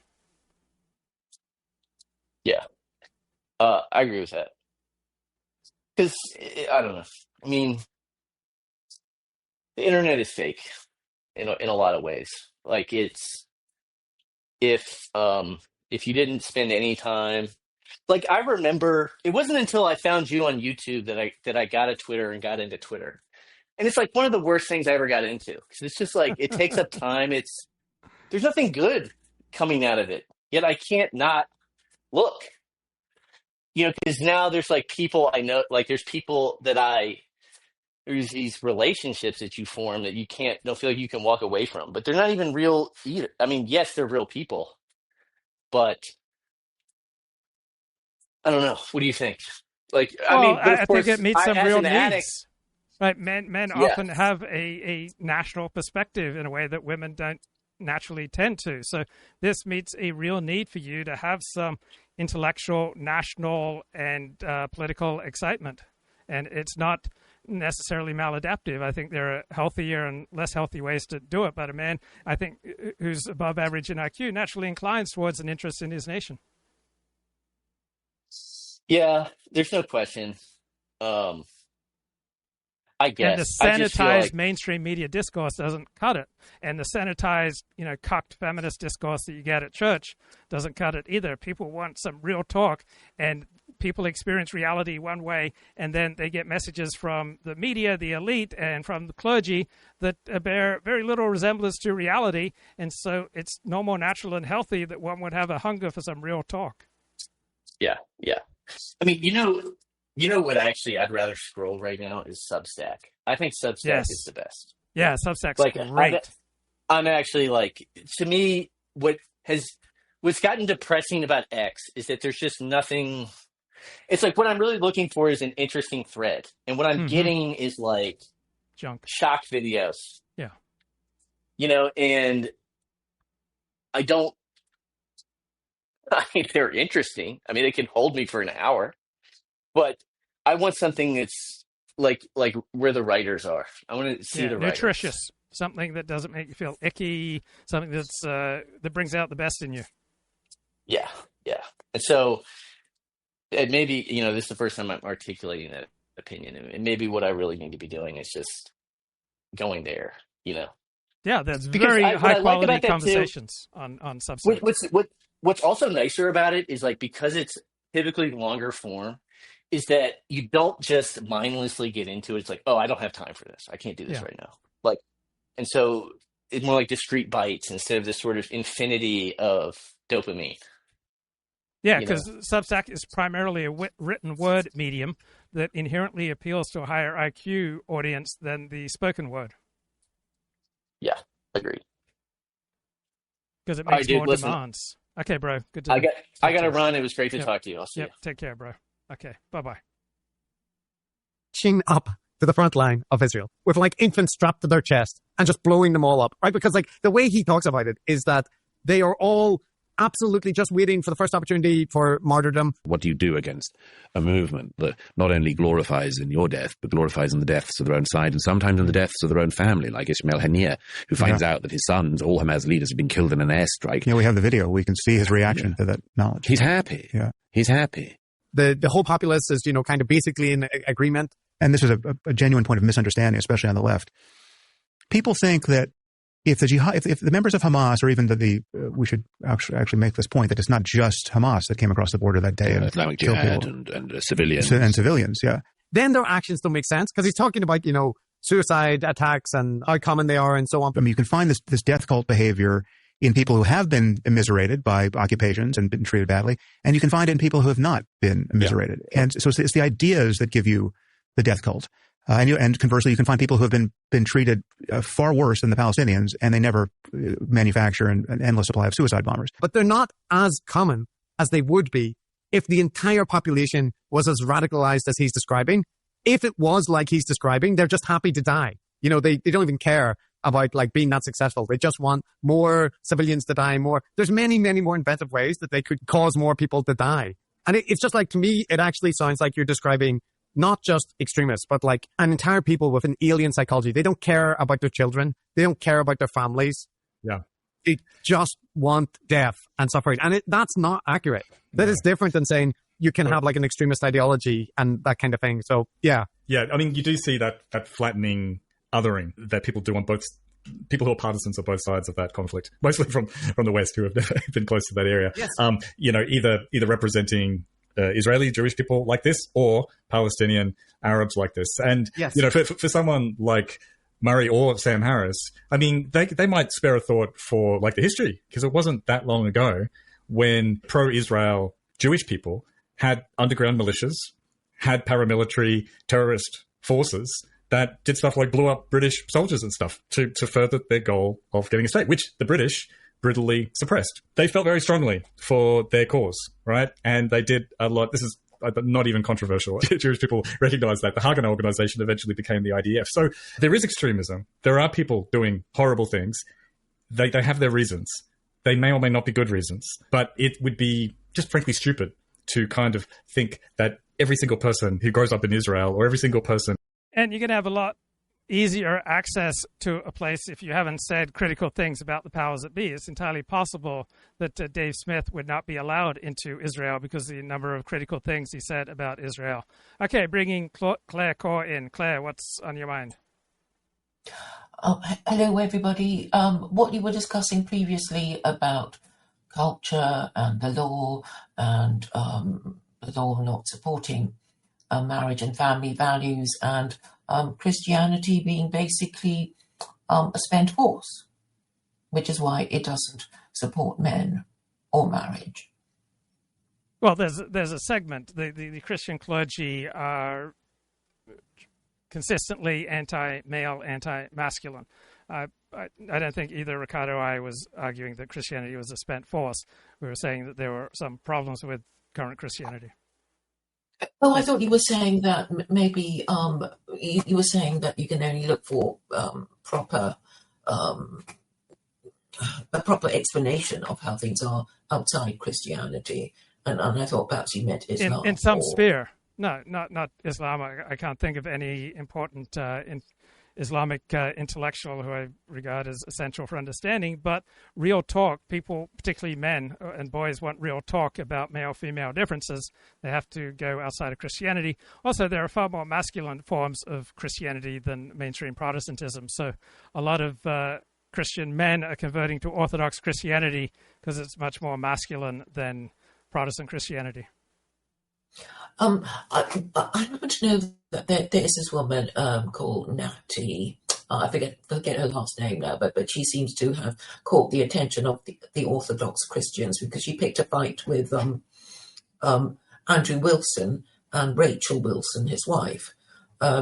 So just by dint of being female, she gets a lot of the attention, and she is, in fact, a very domineering woman who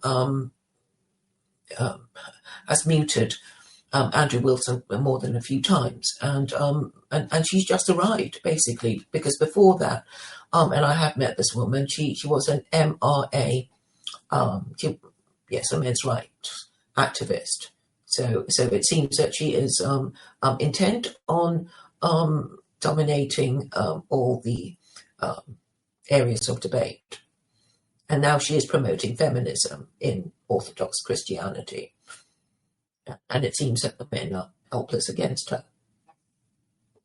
Yeah, there is something in men that makes them not inclined to fight directly with women. Well, yes, I understand that, it's hard for them.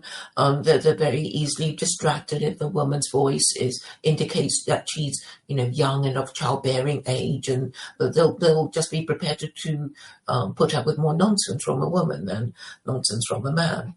And I think a lot of time is wasted. I sort of see the point of sex segregation at times, simply because women do kind of derail the discussions by whinging about their personal experiences, when I think, that people should be going beyond that and talking about what to do rather than just, continue whinging.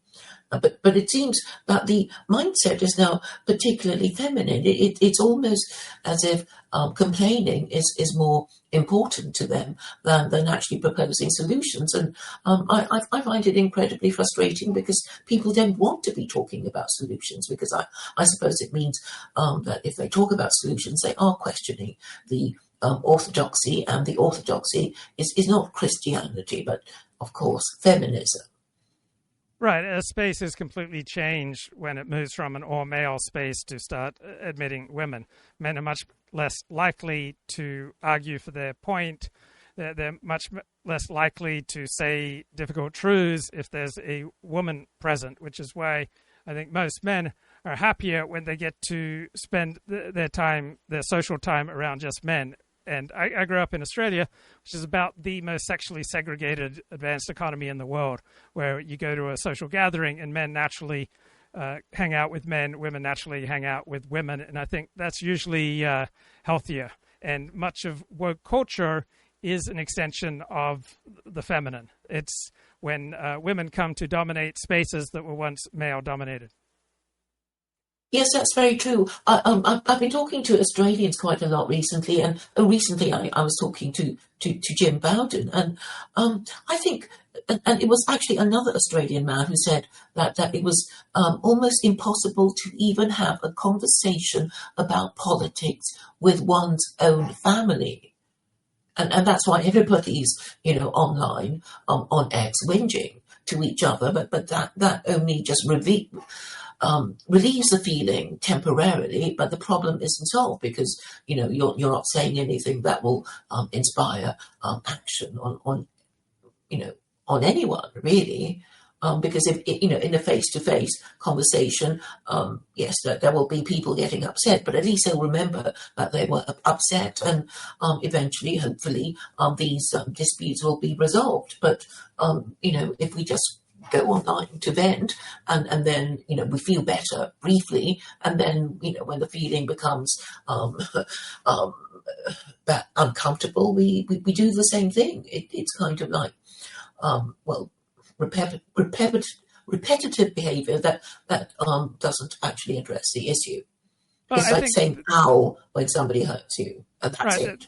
There are spheres of life where you want to reduce unnecessary tension, and I think it's essential that people be allowed. The people have to discuss politics with their family. There may be a better sphere of life. They should have friends of the same sex that they can discuss these things with. Also, in the workplace, you want to have as little sexual and political tension as possible. People should not be discussing hot-button controversial issues with regard to work or with regard to certain social settings. So there's a time and a place for everything, and people shouldn't expect to get all their needs met from their family.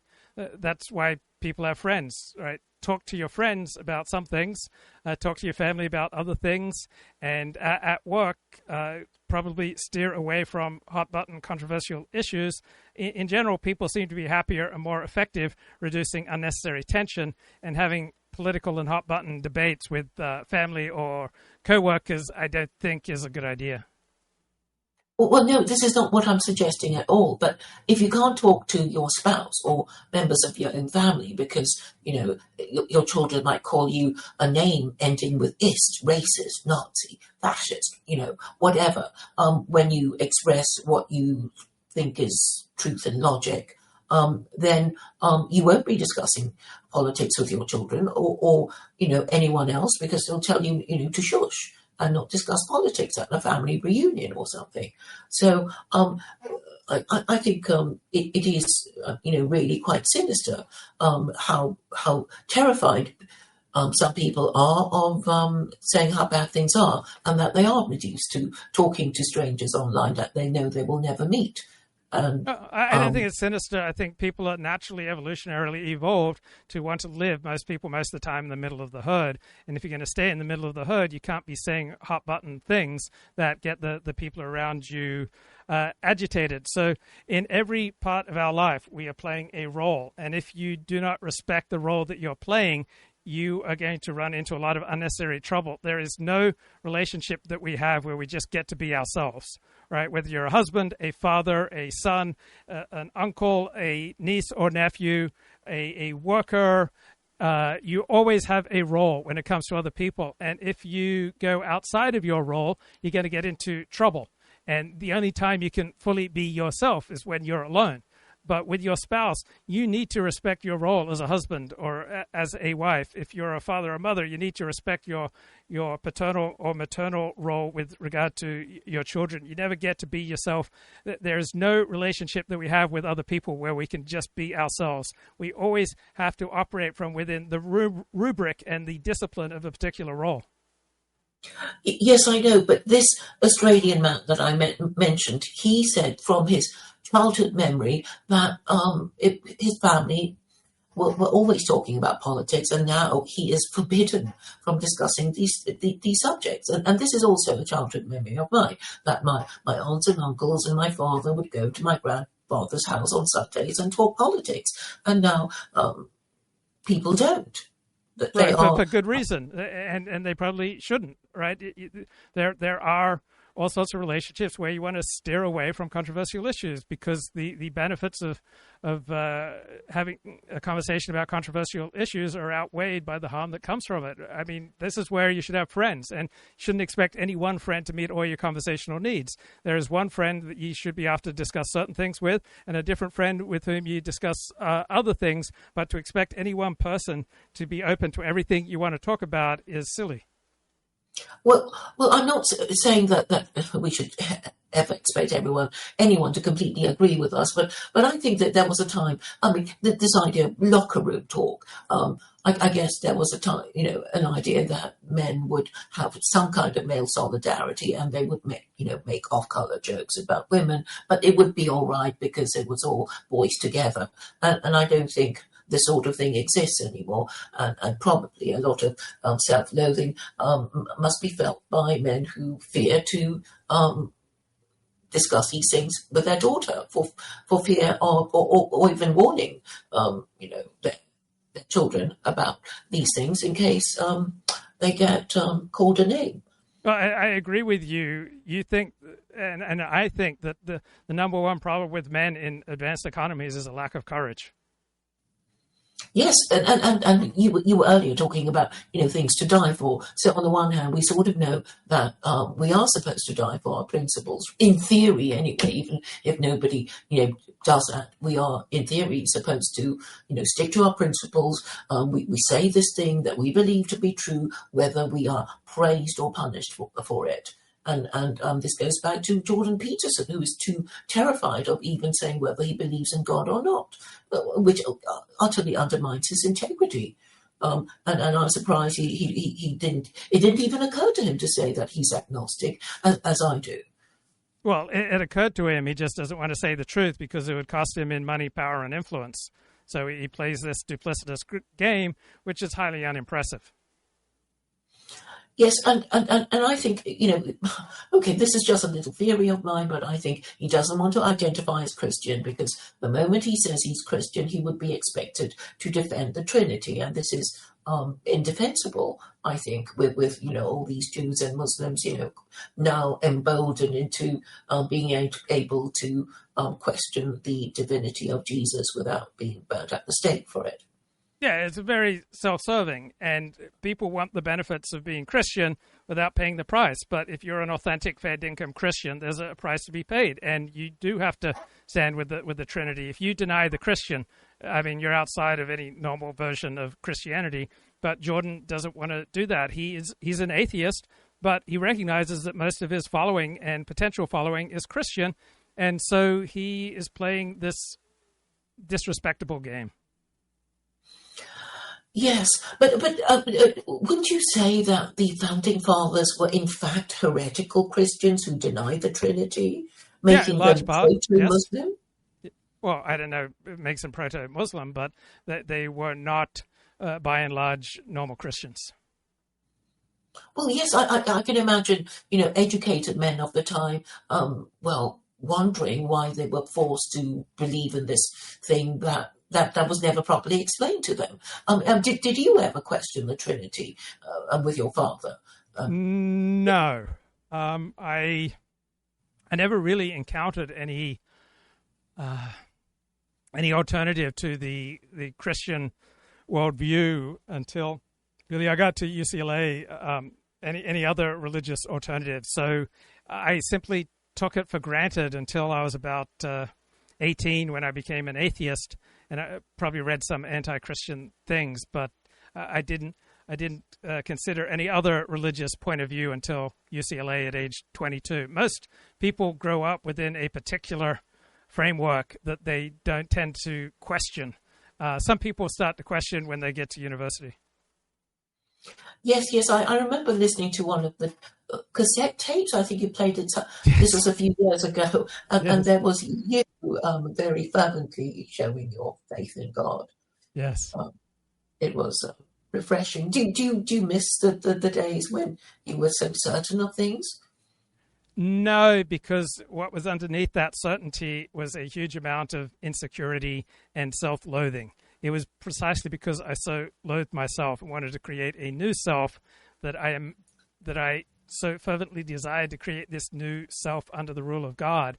But I was not willing to wrestle with the degree to which I was operating in a self-destructive direction, and I wanted the magic key that becoming religious would put me on a new path. But in reality, I adopted some religious practices and uniforms and language, but I kept operating in an antisocial and self-destructive manner until I found 12-step programs at about age 43. Yes, I suppose a lot of the problem is people not knowing which gang to join and which set of rules to follow, and there is this terrible cognitive dissonance that must be so destroying when you're really not sure what you're supposed to be doing and feel almost certain that you must have taken the wrong turning because there were so many choices you could have taken. Right, I am misaligned. Like, I will never be as healthy as a normal person who grew up in a loving family. I am so orientated in the very core of my physiology that I consistently choose isolation when I'd be much better served choosing connection. And so I have to have some sort of program that redirects my natural impulses because my own natural impulses are so self-destructive. But what you're doing is, would you call it a kind of self-therapy? This kind of working up your feelings and expressing them in a way that is engaging and relevant to your viewers, that surely validates you as somebody serving a useful purpose and perhaps relieving your feelings as well. For myself, I think I don't think I would be able to live with myself if I didn't say at least a part of what I believe. And I think there are so many people who utterly deny their feelings and won't even acknowledge that there's something wrong because they don't want to be in the other group, the conspiracy theorists, the fringe loony people. Right. So I can say 90% of what I feel and believe on a live stream, and then the other 10% I can talk about it with friends or, in some cases, say a mental health professional.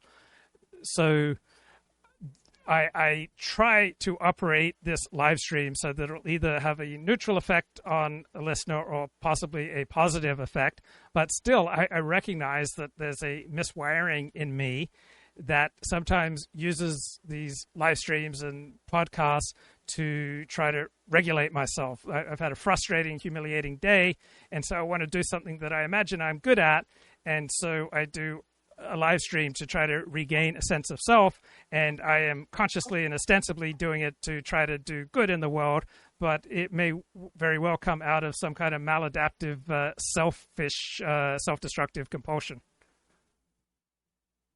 What's like maybe taking it out on your guests or something if you've had a bad day? Oh, not necessarily that, but maybe I would be better served by using my time and energy in a different direction rather than live streaming and imagining that what I have to say is more important than what it really is. Yes, but like some of your, monologues when you are, walking and talking and thinking, well, they can be quite engaging.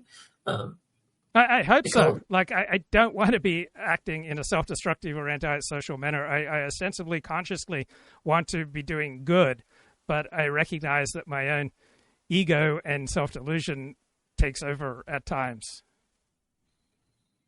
Yes, but I think fundamentally, all these problems, I think there is already a solution. It's just that people say things like, I'd rather die, or, and I think a lot of the problem is there are all these people who pretend to believe in these religions that they're a member of, and they don't believe, and they're, just people who want to enjoy the group benefits without sacrificing anything for them. But don't you think it's actually quite easy to sort out the true believers from the free riders and call them out? Yeah, by the amount of sacrifice. So if you say you're a Christian, but there's no demonstrable difference in how you lead your life compared to non-Christians, then your Christianity is pretty empty. Most people can't articulate a coherent religiosity or worldview or politics. And so for most people, when they talk about a belief, they are simply responding to the particular situation in which they're in, and then they try to say the thing that is socially acceptable. Probably only 5% of people are capable of articulating a coherent religious or political worldview. Yes, so I mean, right now I'm doing this thing about, idolatry, and I'm just saying to Christians, look, if you really did believe in God, you would be concerned that you are guilty of idolatry.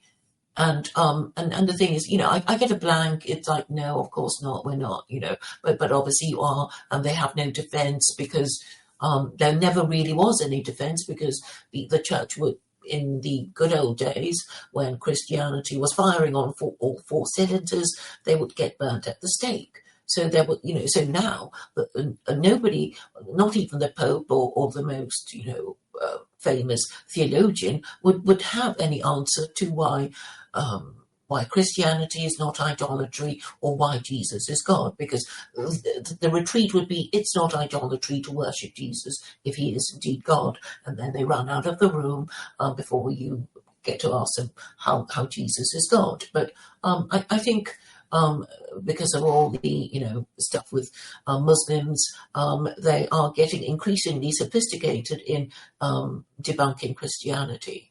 And I think ultimately the goings on Gaza is fundamentally a religious dispute.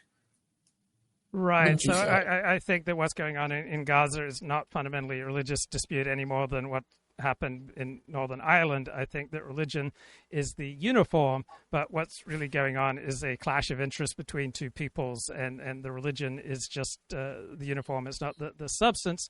Now, living in a multicultural, increasingly secular and anti-Christian society, it's not nearly as easy to maintain one's Christian identity. It used to be that you simply grew up as a Christian in a largely Christian society, and so you would just keep doing the way you were raised. But now society is increasingly anti-Christian, and so people are finding a lot more pushback against their hero system, which often makes it much more difficult to maintain. And so people, if they want to maintain their Christian worldview, they almost have to become Christian nationalists, because the tide is so anti-Christian that they have to become much more fervent to maintain their Christianity. And if they're Christian nationalists, then I guess they'll come to the attention of the authorities. And, right. And this, I mean, I am quite interested in how this will play out, because I think Jews were traditionally singled out and persecuted, but they still remain stronger, while we don't know if Christians, are capable of withstanding state persecution, particularly when they must realize to their horror that being Christian gives, protected characteristics at all, while Jews and Muslims are kind of more respected by Western governments and Christians. Yes. So Christianity, compared to Judaism and Islam, had a much easier time adapting to modernity, and it required fewer sacrifices. But now, for the first time in hundreds and hundreds of years, being a Christian means sacrificing, and people don't usually like to sacrifice their desires. I'll just give you an example from my own community of Orthodox Judaism. So I know a reasonable number of modern Orthodox Jewish men who are successful who drive sports cars. I know virtually no Haredi, meaning traditional Orthodox men who drive sports cars. To be a Haredi Jew usually requires a much higher level of self-abnegation and self-sacrifice, and turning away from the visceral pleasure of driving a sports car, compared to the much more modern version of Orthodox Judaism, which is modern Orthodoxy. People don't like to sacrifice. People just want to indulge their whims. And now being a Christian requires sacrifice, and you don't get to indulge your whims nearly as easily. Instead, you get much more opposition from particularly the most elite sections of society. Yes, so it all hangs on the beliefs of these Jews. So the secular Jews who are doing well and living an upper middle class lifestyle with their luxury cars, they are, well, just fitting in with the culture, while the Haredim, I guess, believe that their reward will be in the afterlife. And but you obviously you have to believe in it, or you won't be able to make these sacrifices. Yeah, I'm not sure it has anything to do with belief. It's more about reinforcement. So in the Haredi community, you get status from doing things other than driving a sports car. For the modern Orthodox Jew who drives a sports car, he is receiving status, whether from within his modern community or among the secular Jews that he knows. So people do that which brings them status from the people who are most important to them. So for some groups, studying Torah and donating to Jewish causes and leading an observant Jewish life is the number one way to get status.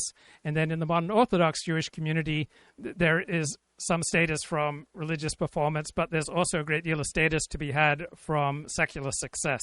So I think it depends on the people who are most important to you. We all tend to orient towards pleasing those who are most important to us.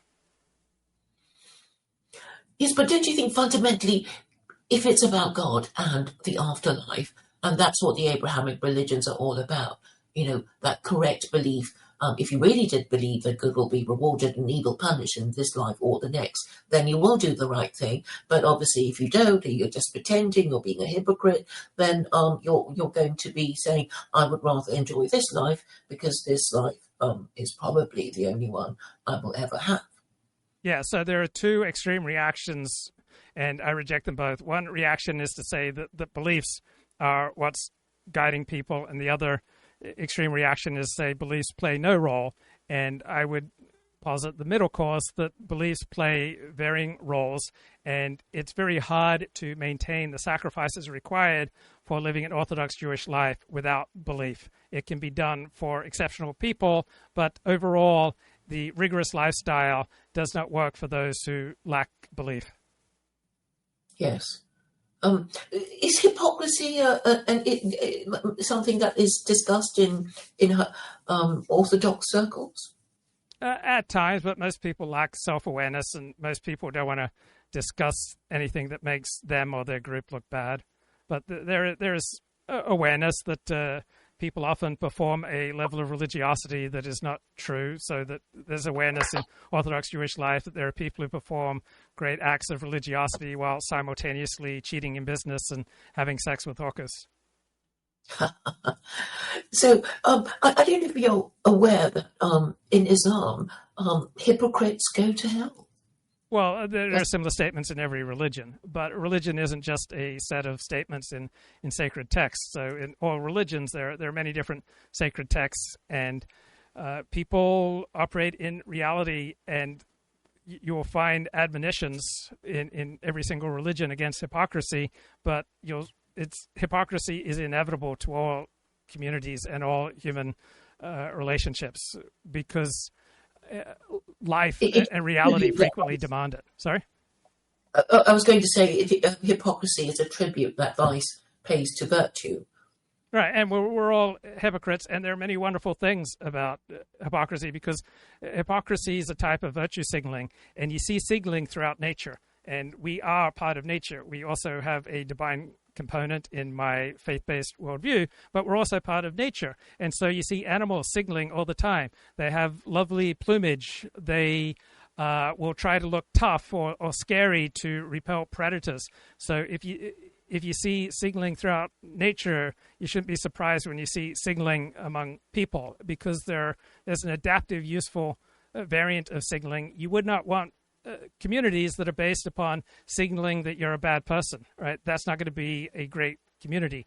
All good communities require signaling towards different types of virtue, even when the performers of the signaling don't live up to it. And the more costly the signal, the more power it has. So, for example, I wear a yarmulke everywhere I go, and that's a very costly signal, because it makes me much more likely to get abuse and pushback, and for people to want nothing to do with me, because it is kind of an aggressive signal to the world. And so because it's a very pricey signal, it also comes with it some value. I am identifying with a community, and I'm willing to pay the price. Signals that don't have a cost don't have much value. So if you signal that you go to church every week, that's a significant sacrifice, going to church every week. And so even if you don't believe in anything that the clergy says, you may well find that your life is worth making that sacrifice to identify with a particular community. So the more sacrifice your signal requires, the more value that signal will have with a particular community. Yes, you were talking about animals earlier. Do you think non-human animals are capable of hypocrisy? I don't think so, but they certainly are capable of signaling. So they're constantly signaling things that aren't true, right? They'll constantly signal that, for example, that they're more formidable than they really are. That they want to intimidate predators, or they may insinuate themselves into someone else's nest and take over. So I don't think that they know good and evil like people do. Yes, I suppose they do whatever comes to mind, but certainly foxes are capable of some degree of cunning, which suggests that they are capable of reasoning, pretending to be something else, and then and you'll see if you've had a dog, the dog will know when you're unhappy with it, and they will grovel. Right, they will recognize that you're about to get upset with them because they violated a rule. Oh yes, did you see? I mean, some of the videos on Twitter? I think it was. I think it was this experiment. The dog would be giving something to eat, and then its owner would answer the door and be attacked, and the dog would just calmly eat everything up before even thinking of helping the owner. Maybe you saw that. I haven't, but I'm going to move on. But any final words, Claire? There was something, and it's gone out of my mind. Oh, yes, I wanted to thank you for mentioning American Primeval, which I've watched all 6 episodes of it. Thank you very much for that recommendation. It gave me this idea that if Americans had been good Muslims by the time when they arrived in America, then all this unpleasantness would not have been necessary, such as the what was it, the Meadow Mountains massacre, right? When the Mormons were so mean to each other. Yep. So, okay. I'll talk to you later. Thank you, Luke. Yep. Cheers. Bye. Okay, back to decoding the gurus. Who grows up in Palestine or some other area is like an automaton, a fanatical automaton. And I understand that you can definitely show that people have very extreme views of the other side in a prolonged conflict, right? Like you would expect that to happen. But what Sam Harrison, that was Marc describing, is more than that, right? It's like a celebration of, that you're happy for your infants to die because it causes more trouble for Israel on the global scene. That's a different level of psychology than the people in Palestine overall have very strong dislike and hatred towards, the people in Israel who they see as connected to the state. I think you can have people at the fringes. Yes. I'm thinking, for instance, to take a different example, like David Koresh and the Branch Davidians, yeah. They had pretty strong views and they were willing to go pretty far in order to bring them about. Terrorists of all stripes do this. So you do get really intense ideologically based radicalization that causes people to do things like willingly sacrifice themselves or their families, or indeed to murder a bunch of innocent people. Yes, but that's why I started this discussion by saying that exists. The Tamil Tigers also use suicide attacks. There's plenty of people that do commit suicide attacks for their organization and stuff. But the way that they talk about it, so it isn't just that there are members in that organization or that specific organization, right? It's rather the entire population. It's the same as presenting the entire Japanese populace as willing to be kamikaze pilots, which is not accurate. That's not accurate about that history. But it doesn't mean that there also wasn't very strong indoctrination, right? And belief in the nation and that kind of thing. So it's just like that flattening of what you say, that everybody is presented as a kind of inhuman, level. That's right. That's right. It's the flattening as you described, which is just saying, well, they're all like that, right? This explains everything. But it's also saying that there's none of that on our side. Right. So if you're pro-Israeli, it's characterized as this is a perfect liberal democracy, very, very peaceful, just looking at whatever, no bad things happening, no religious extremists of any kind going on there, in contrast to the other, right? And you'll hear the same rhetoric on the pro-Palestinian side. And, it's not to say that there are no rights or wrongs in any situation. Arguably the East Asian co-prosperity sphere was a poor idea that I am not in favor of in hindsight, right? But it's just the simplification and dumbing down of it, which is very morally convenient, and it just makes, psychologically, you can see it makes things very simpler for you, right? If you're a partisan, if you're against such and such, it's just very convenient to make things a lot simpler for yourself, to flatten both the goodness of our side and the badness of the other side. Yeah, and if you recall, I raised with Sam Harris when we spoke to him the issue that the Israeli leader were being assassinated by an ultra-nationalist, right? Because he was seen as potentially giving too many concessions during the peace negotiations with the leaders in. So it's often extolled to live your own life, to not just be a cock, to not just follow what people tell you to do, but there is a very, very big price to be paid, right, for living your own life. Here it is. The cost of living your own life is the approval of others. That's it. If you want to live your own life, you have to give up any claim to social approval. Even though these cultures fail people every single day, people are very emotionally attached to them. They've largely dictated how their friends have lived their lives. They've largely dictated how their relatives have lived their lives. And they've largely dictated how their neighbors and colleagues and fellow congregants live their lives as well.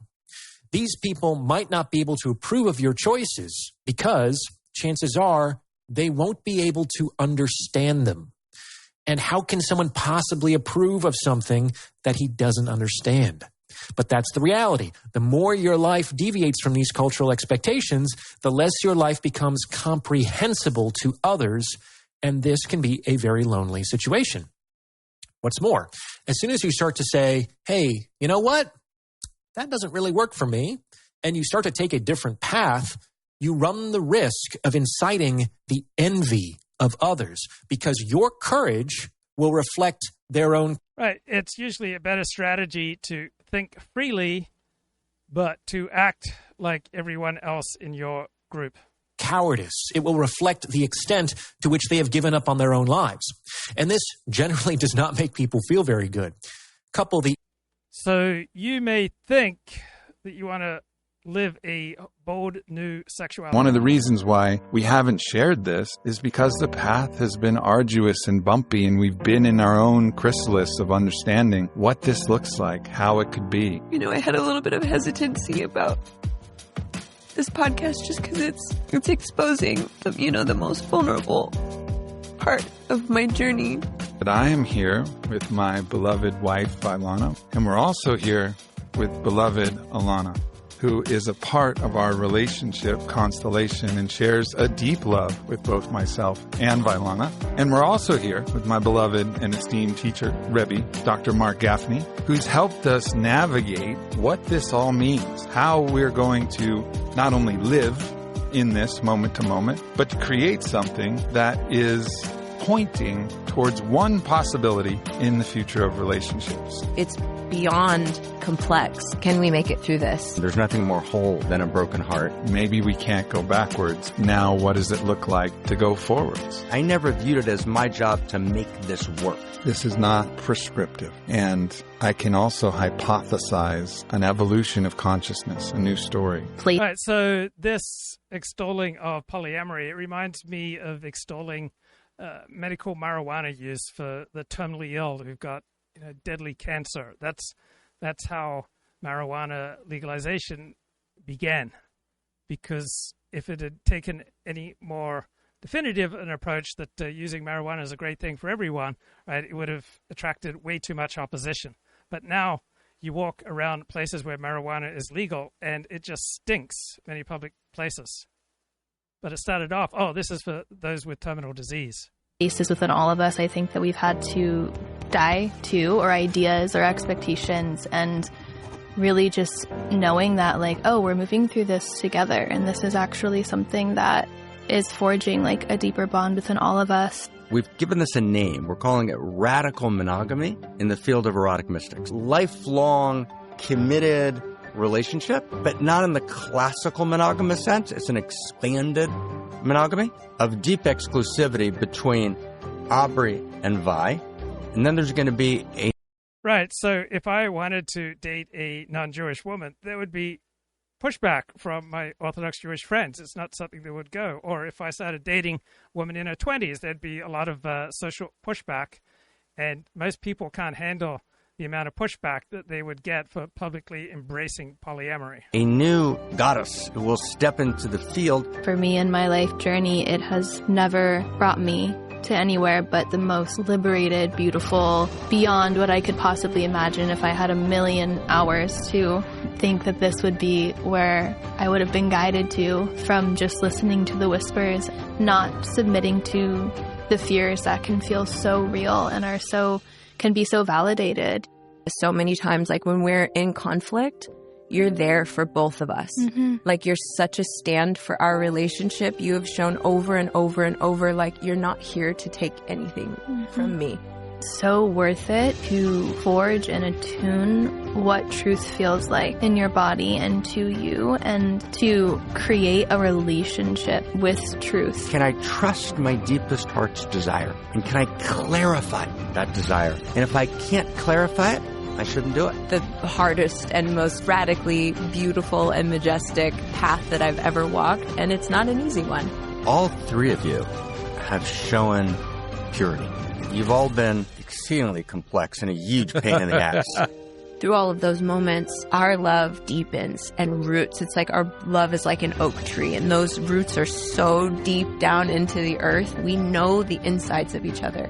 If you're in this type of construct, you have to be willing to put your money where your mouth is, proverbially in the erotic jealousy arena. Because both Alana and Vylana have had lovers while we're in this construct. There's actually this interesting place where it's deepened our relationship, radical commitment, and total freedom. The idea that there are many possibilities, and if you stay with truth and with love and with honesty, grace, compassion, and compersion, you really care for each other, there's possibilities that can develop, and I think that's where we find ourselves now.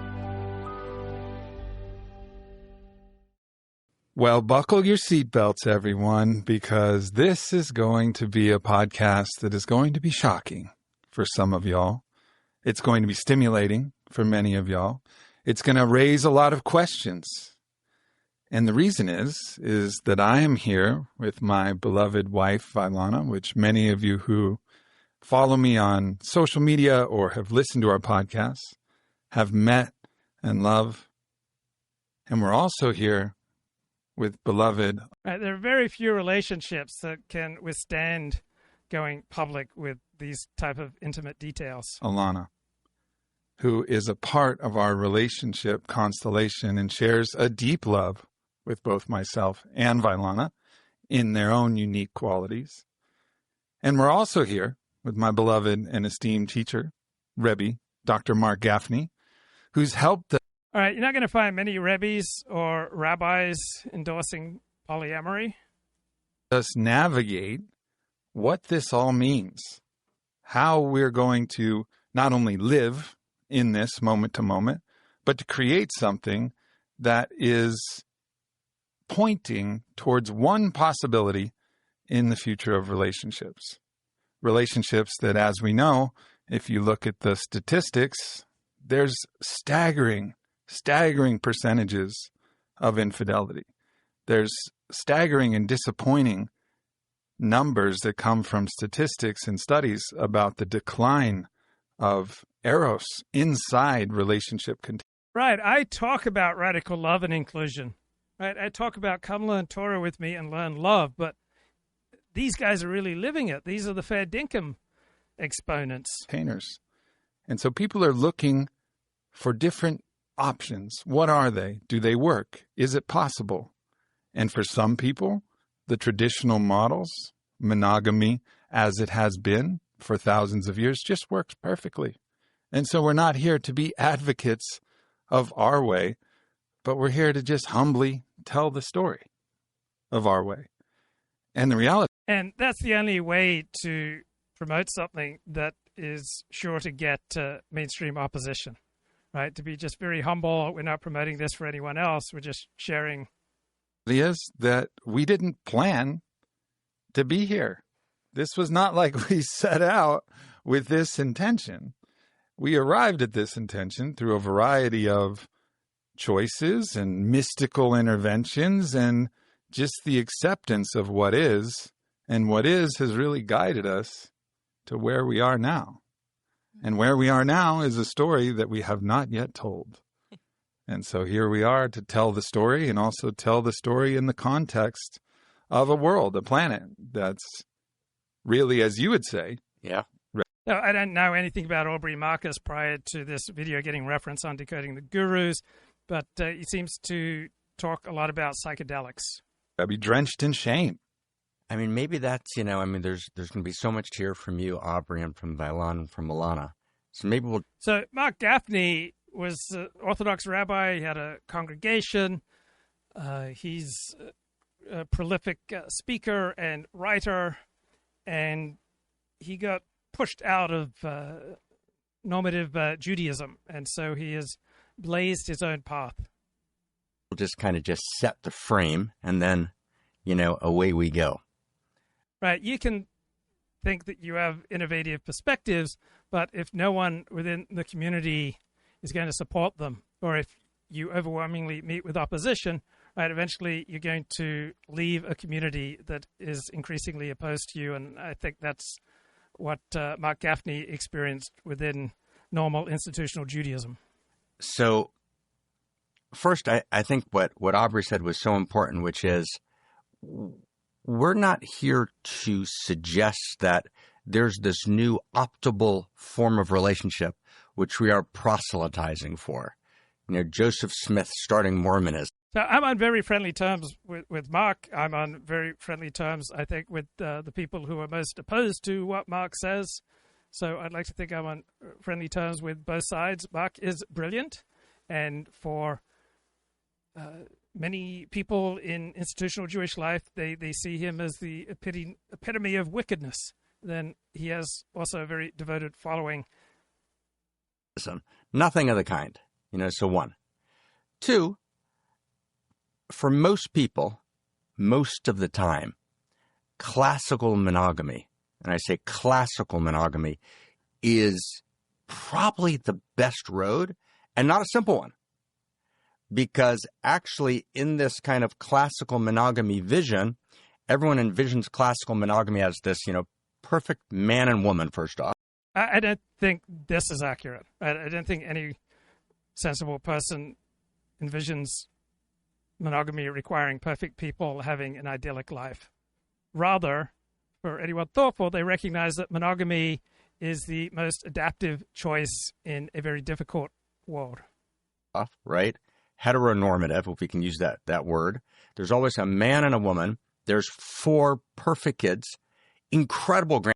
So Marc is not an idiot, right? He's very learned. He's very learned in traditional Jewish texts, right? He has a very strong background in Orthodox Judaism, and then he developed out of it to go his own way, and he's had to pay a big price for that.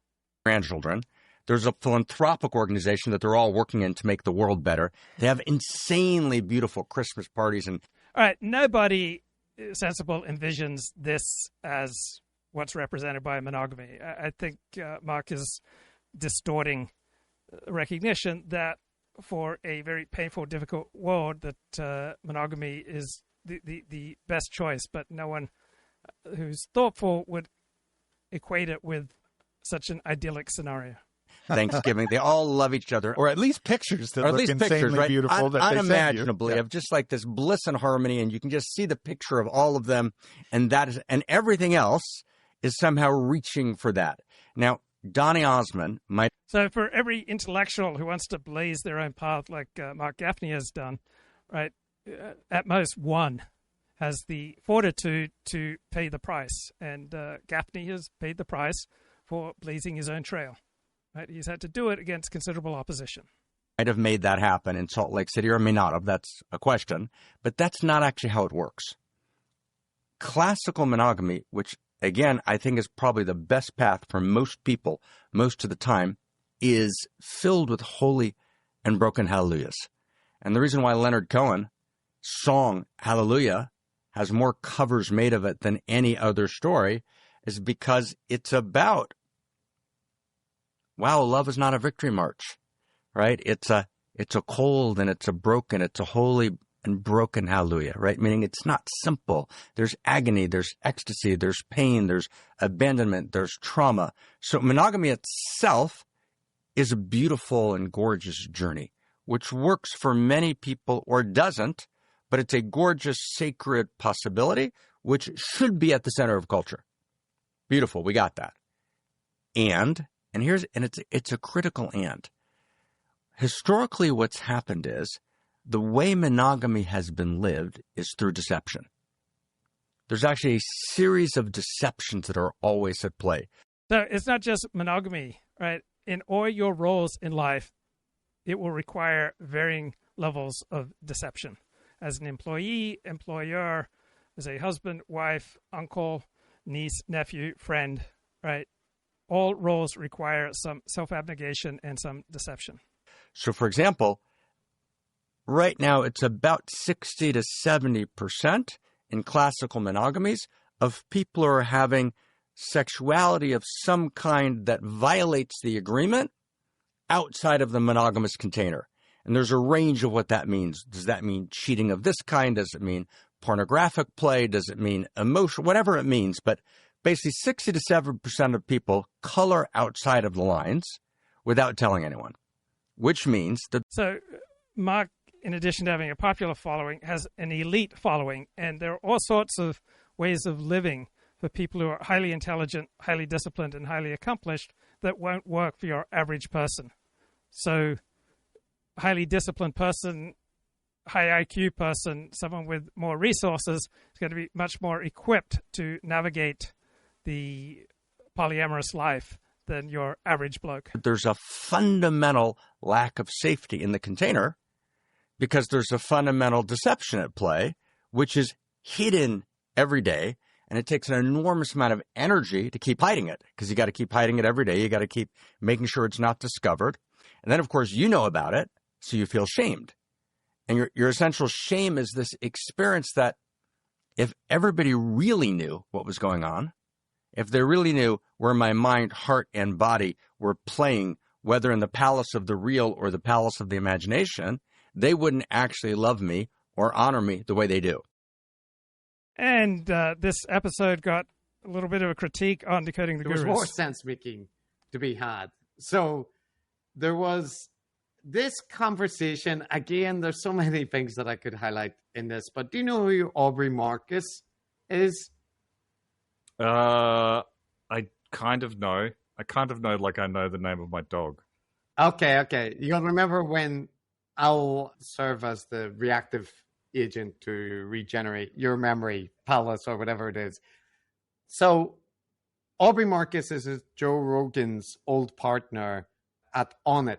Currently has a bunch of other companies. He's a kind of optimizer / spiritual woo / bro science type guy. And him and Joe Rogan cashed out of Onnit and sold it to Unilever for hundreds of millions of undisclosed dollars. So he's a supplement peddling bro, but he's more towards the new age side than is typical for Joe Rogan.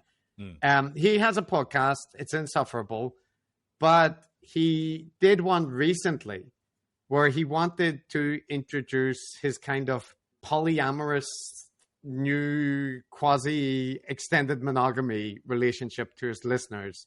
He has a wife and he has an additional third person that he was introducing to the relationship, and it's a spiritual blessing, and they're evolving monogamy, right? This is what they're doing. So it's kind of, you might wonder, Matt, why would you be making a podcast about this? You know, each to their own, like do whatever you want to do, but they can't do that. So they need to, you know, go through the spiritual transcendence and whatnot involved to their listeners. It's very uncomfortable in general, the whole thing, because there are parts where his... So often people think they're being brave, saying uncomfortable truths, and they may not take into account how uncomfortable their uncomfortable truths make other people. Current wife cries, and she's saying things about how on board she is with all of this, but that's not exactly the vibe that you get as you listen to it. It's like, what happened? What happened there in the dark? And I take a deep breath and I tell her what happened. And that was just such a deeply, painful moment for you to receive that. Mm-hmm.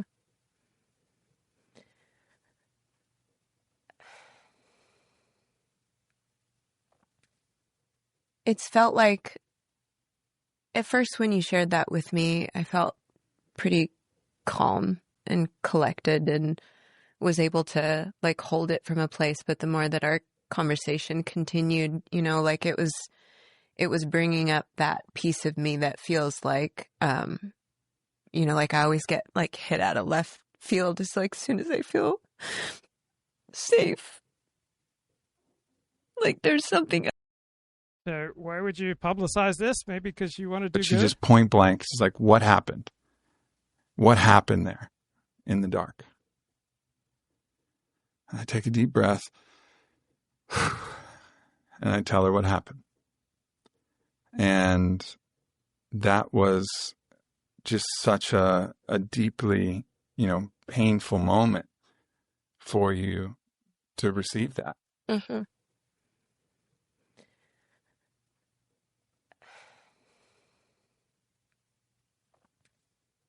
It's felt like, at first when you shared that with me, I felt pretty calm and collected and was able to like hold it from a place. But the more that our conversation continued, you know, like it was bringing up that piece of me that feels like, you know, like I always get like hit out of left field. It's like as soon as I feel safe, like there's something else.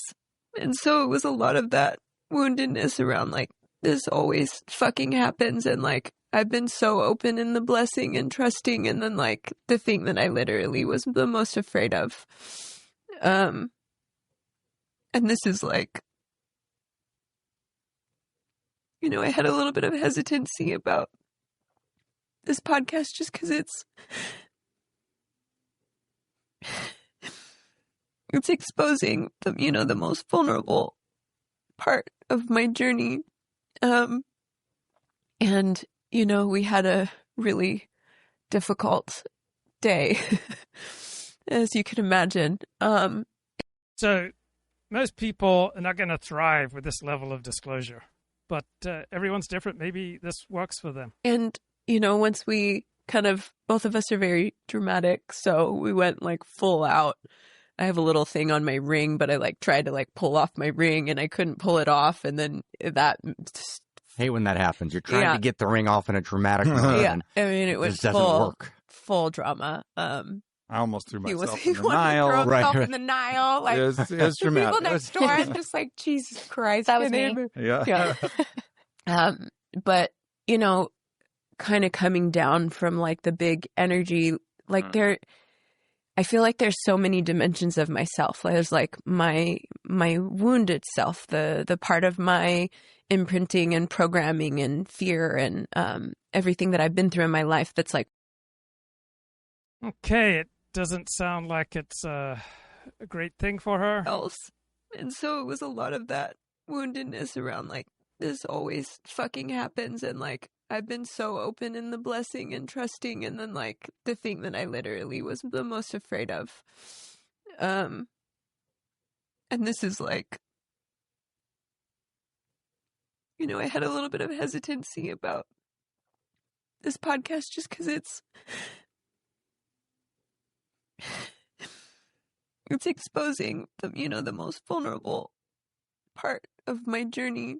And, you know, we had a really difficult day, as you can imagine. And, you know, once.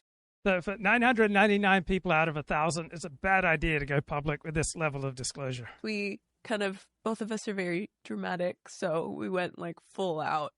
Right, but I mention all this because alongside, so you have the primary partner, you have the new partner that's going to be entering the relationship, already has, and then you have the kind of spiritual counselor doctor man who's also there to talk about this evolution of relationships and how authentic it is, right? And there's a lot of sense making going on here, Matt. There's a lot of sense making. The good thing is that the YouTube comments kind of reflected that even their cultivated audience of people that are kind of into this stuff find this a little bit much, a little bit, you know, dressing up your particular sexual preferences and whatnot in, you know, the highest spiritual insight language, and they did notice the dynamics that one partner seemed like slightly less into it than the other. But I'm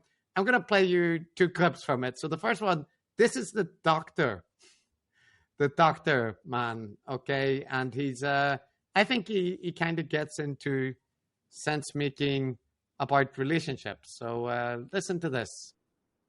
You have a place where 65 to 70% of the population of the classical, let's say, Western world for now, but it's true also in the Eastern blocs, actually live in shame, an essential fundamental shame, which means that we have to actually begin to deepen, because a planet drenched in shame, which is the experience, not that I did something wrong, but I am wrong, right? Not that I made a mistake, I am a mistake, right, is a devastating planet. That's a planet which becomes rife with war, starvation, abuse.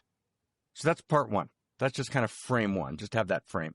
Let's just throw one more frame and then open it up, and we'll weave as we go. But one more kind of critical frame, which is crazy important. Reality is, as we've talked about so much, reality is evolution. That's just true. Evolution means it's a story. It's an evolving story, and it's a love story. Right? Reality is not merely a fact, it's a story, and it's a love story. 2 is reality is relationships. That's just true. Atoms are relationships. Molecules are relationships between parts. So reality is evolution, reality is relationships, and reality is the evolution of relationships. Reality is, at its core structure, the evolution of relationships. And what moves reality forward from the molecular to the world of animals, of life, to the world of humans, is crisis. Every crisis is always a crisis of relationship. Right. So this is not a type of critique that speaks to me, right? This doesn't make any sense to me. It's never not. So every crisis is a crisis of intimacy. You solve a crisis of intimacy by actually reaching for a next and new structure of intimacy. Reality is the progressive deepening of intimacies. So I live within an Orthodox Jewish community. There's no way that I can praise this. We run into a crisis of relationship.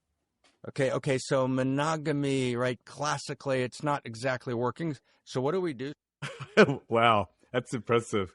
That's a complicated way to say that you want to fuck somebody else, isn't it? Well, but in this case, it's not even him that wants to do that, right? He is the spiritual advisor. I didn't realize who I was listening to. Right, so that's the rabbi. I thought that was the guy. Yeah, he's just signing off. He's on board 100%. This is, well, anyway, same thing applies. This is an incredibly, but it's such an abstract, all-encompassing. Like he developed a whole new theory of physics to justify this guy's behavior. Well, yeah, but it's got that sense-making bit to it. Where reality is relationships. That's just true. Atoms are relationships. Molecules are relationships, right? Like it's that word association thing where they're like, so reality is evolution.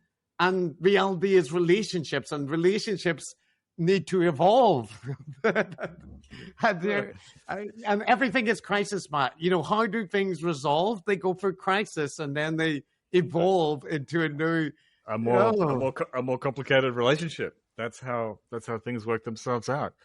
To get a little bit technical, did you spot we were talking about ontological confusions a little while ago? And, people making those, seeing parallels, making mistakes, category mistakes between things like animate and inanimate things. And this kind of wordplay around the word relationship. You know what I mean? Where a relationship between, say, chemicals bonding, hydrogen and oxygen molecules bonding together. That's basically the same, isn't it? As a guy, a woman, and another woman. They're all relationships. Whichever you're talking about, it's got the word relationship. It's got the word relationship in it. So it's the same thing as it's a variation on the what do you do in the morning? You woke up right in the morning, and woke is a term for social justice. Yes, it's the same. it's the same language play. I think so much of what our gurus do is just based on this wordplay, right? And just leveraging confusions essentially between. And it's not just secular gurus who do this; religious gurus do it too. The meanings of words, taking them literally, and then making connections that just are not there. Yeah. That's the one thing. That's the one thing I'd like to educate everybody not to do. It creates this cornucopia of nonsense. But of course, in this case, like if you're motivated, right? Like you need the motivation, right? Yeah. Jordan Peterson and James Lindsay have got the motivation. They just want to. Yeah. They want to find the 117th different way to call woke people. Whatever, the devil, demonic, right? That's their motivation. They'll find a way to do it. They play around with words enough. This guy here is looking for some cosmological, cosmic, all-encompassing philosophical justification. So I'm pretty good with words, and I have been able to find infinite ways to justify my behavior. So I would be caught on the carpet by my parents all the time growing up for trying to justify everything that I do. For the thing? Someone else's polyamorous. Someone else's So, yeah, Matt, so it wouldn't be fair, to not play a clip of Aubrey Marcus just so you can hear his kind of delivery and thing. But this is how he introduces, what the topic on the podcast is going to be that day. Well, buckle your seatbelts, everyone, because this is going to be a podcast that is going to be shocking for some of y'all. It's going to be stimulating for many of y'all. It's going to raise a lot of questions. And the reason is, beloved, point. Okay, that's enough on that topic. From the morning meeting on my birthday, I just turned 59 this week on May 28. 26 midterms. George H.W. Bush, Al Gore, Joe Biden, none of them were given the access to the president's donors the way Vance has. Sean, how big an advantage is this for him to try to lock up the nomination in 28 if he wants it?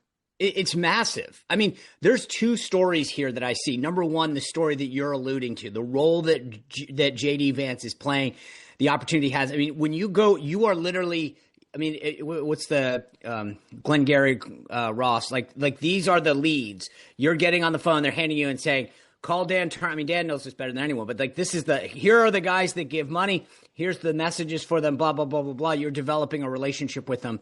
This is like literally getting 18 extra at-bats before the game starts. Like you're warmed up like no one else. You're developing relationships. This is huge. The second story that I think is almost as big but completely separate is the Trump political operation, both the RNC, the Trump-Vance 2025 committee, by the way, which is what the headlines are, and then MAGA, Inc., etc. No president in modern history has, in their second term, maintained a political operation the size and scope of which this team is doing. It benefits the party. It benefits him and his team and going forward. But normally you win a second term and it's like you shut you throw the keys out the window and say bye-bye. These guys are maintaining a political operation the likes of which has never been seen in a second term. And Dan, I wouldn't even say second term. Usually, you're right. Yeah. And Dan, Sean alluded to your deep experience with the donor class. There are lots of differences between Republicans and Democrats, but the donor classes are pretty similar, right, culturally. And one thing that I think occurred to me that is different between Vance and Trump, which is Vance is a lot more donor class friendly stylistically. Yep. Much easier to talk to him, to ask him questions and get linear answers as opposed to the weave. Much more, just greater cultural affinity. He worked in equity and private equity in a way that a lot of them can relate to. So talk about if Joe Biden or Al Gore had been given this type of perch, how much greater their chances would have been. Yeah, I mean, there's three parts to this. There's the access to the donors, which clearly he has. There's the comfort with the donors. There's a lot of members of Congress and governors who get very uncomfortable around these people. JD Vance, to your point, seems very much at home, at ease. And then the last part, which may be as important, is there's no question that JD Vance is at the table on a lot of these issues. His staff populates the White House. They some of them are in charge of some of these agencies, and it's been pretty well documented. So on some level, it's the perfect storm. It's the access, the comfort, and the influence. And, Trump, to his credit, seems very comfortable putting JD Vance in this perch. So well, the relationships that they build, right? These guys, the team's goal is to maximize your time. So you get up there, you maybe make a phone call for a specific ask, or to go to an event, or to host an event. The relationship that you build, you can't put a price tag on that, because the ROI on a big donor. So when you put a piece of mail out to solicit a donor for $100, you pay for the mail, for the stamp, you pay for the paper, you pay for whatever. Your ROI on that is much greater than an individual that you call and say, hey, can you give me 10 grand? Can you host a $100,000 event, $1 million event? That costs you a phone call and 10 minutes of your time. So the ROI on big donors is so much greater, and the relationship that he builds is going to give him such a financial advantage going into the 2028 cycle. I don't know that anybody else who's not independently wealthy could compete. Well, and the thing, too, that you're allowed to, that you can then do is, if I get to know Sean Spicer because he writes $1 million checks, I get to know Sean's family. So let's say Sean's kid's graduating from high school, right? I'll write a personal note. I'll send the video to the bat mitzvah, seller. Those little things go so far in building and the Clintons were masters at this. They still do it today. They show up at Huma's wedding. They're everywhere. And therefore, as a donor, you're like, what can I do for you? And that transactional nature is how you form steep bonds. Right. So if you look at modern history and the presidential process, which I do from Reagan after Reagan, because everything changed, 88, both seats open, right? The next time both seats are open is 2000, right? The next time both seats are open is 2008. The next time both seats are open is 2016, okay? And that's our sample space. There's no front runner in the Democratic Party. It's the most wide open it's ever been. And the asymmetry is the Republican contest is the most non-open an open race has ever been in this time period. Vance has a stranglehold on this. And even if Governor Pritzker is the nominee, I believe today there's every reason to believe that JD Vance's pot of money, super PAC, outside groups, money he raises into his campaign, will be substantially larger than any Democrats. Substantially larger. That's not everything, but it's a big deal to be able to say that today. And he's only increasing the chances of that as he gets a stranglehold over the party apparatus there. Well, I think that where that will really be key is, let's say, in 2027, when, let's say, there's 10 Democrats running around the country competing in a primary, and let's say his field is clear, he can use that money to both build himself up if he's got holes, hire the staff, and get ready to pummel whoever emerges, or if they want to play in the Democratic primary and try to this different South African American. David Sachs is a great podcast host, a great business person. He's also in charge of two tiny little topics, AI and crypto. It seems like a big job. He spoke at the crypto conference that the vice president spoke at, and he also appeared last night on one of Dan's favorite shows with Jesse Waters. Here's David Sachs last night, 104. This is the financial system of the future, Jesse, and we have to encourage it. What the Biden administration was doing, and let's face it, it wasn't Biden. Elizabeth Warren controlled the auto pen during that administration. She, for some reason, has this pathological hatred of the crypto community. She wants to drive this community offshore. She doesn't want it happening in the United States. That's the wrong policy for the United States. We want all the innovation happening here. This is the financial system of the future. It's cheaper. It's more efficient. We want it happening here, Jesse, and I think people are thrilled that President Trump is making that possible. So my view is, fine to go on Fox, but somebody in that job shouldn't just be on Fox. And I don't think he should be so partisan. And I think Democrats should be looking to work with David Sachs, because these two issues are going to define, to a large extent, the future of America and the world, particularly AI. And the way AI has now become partisan. But the blame is not just with the Republicans, although they deserve a lot of it, because the Biden administration really alienated those two communities. Yep. Their over-regulation of AI, their hostility to crypto really opened the door for people like David Sachs to say, I'm going to go all in with Trump. Sean, how much confidence do you have in David Sachs to handle both of these? And how should the Democrats be approaching this? So it's an interesting question you're asking, and I don't know that I know the answer to that, because every time I have a conversation about either one of those subjects, I'm blown away. The depth and breadth of the impact that both of those will have. I do think that everyone that I know has a ton of respect for the guy. Again, this is not my world. I am in awe of it. I'm literally, it's like space to me. And somebody, when people talk about, it's like. So I have no respect for David Sachs as a political commentator. Right? I think he's pretty predictably partisan. But I hope he knows what he's doing with regard to AI and crypto. I don't know how you do it, how you train for it, but I'm in awe of the people who do. And so I feel confident that at least, it's funny. This is a weird anecdote, but I remember back at the RNC when we'd hire people who, like Spanish speakers. and you'd go in and you'd interview them, and I'd be like, okay, how do you like? I'm hoping that you're proficient because I can't, like, they could be speaking gibberish, and yet I'm like, okay, that sounds good. So you have to rely on others to say, yes, that dialect, they're really good there. It's not it's not one side or the other in terms of, there's people with a Puerto Rican dialect versus a Mexican dialect, and I didn't recognize sometimes the consultant to Harvard, and you need to give them 2 pieces of advice about how to fight this war against the White House. 2 one-sentence pieces of advice. Dan. I would quickly offer a question. Yeah. Do you think you can wait the administration out with your resources and the courts? They're paying you a Burisma $50,000 a month. Because it's questions, answers. It's a fork in the road. You decide. If your goal is to get out of this, you need to give him something to win. Yes. He has to be able to spike the football in your face that he got a pound of flesh. Let's put all the options on the table, and let's go offer one, knowing you're going to have to accept 2. Otherwise, go to the endowment, go to the donors, and if you're going to fight this out and hope that Pete Buttigieg is president. I'm the president of Harvard, and I'm your client. Oh, okay. Give me an example of something that Trump would accept. We are going to create a public policy school on, basically the populism or whatever. The Barron Trump School of Popular Studies. We're going to name it after the Trumps, basically. Yeah. And an honorary degree, and the president of Harvard has to resign. And we're going to allow oversight on anti-Semitism, which is technically what he says this is about, although I don't believe that whatsoever. We'll give you oversight on anti-Semitism. All right, Sean, what would you add to Dan's advice to Harvard? $50,000 a month. $50,000 a month. This is from someone from New Haven, Connecticut, so take it with a grain of salt. They need to do something bigger on anti-Semitism, like a task force on this, and allow key folks to come in to be part of some overhaul of Harvard's policy on anti-Semitism. You should give that away for free because it's the right thing to do anyway. All right, Number 2, go ahead. Number 2 is I think that they should – they're going to lose on this foreign student thing. At the end of the day, that's going to cost them big time. So figure out a way to get them the list. The Princess of Sweden or something is one of the students.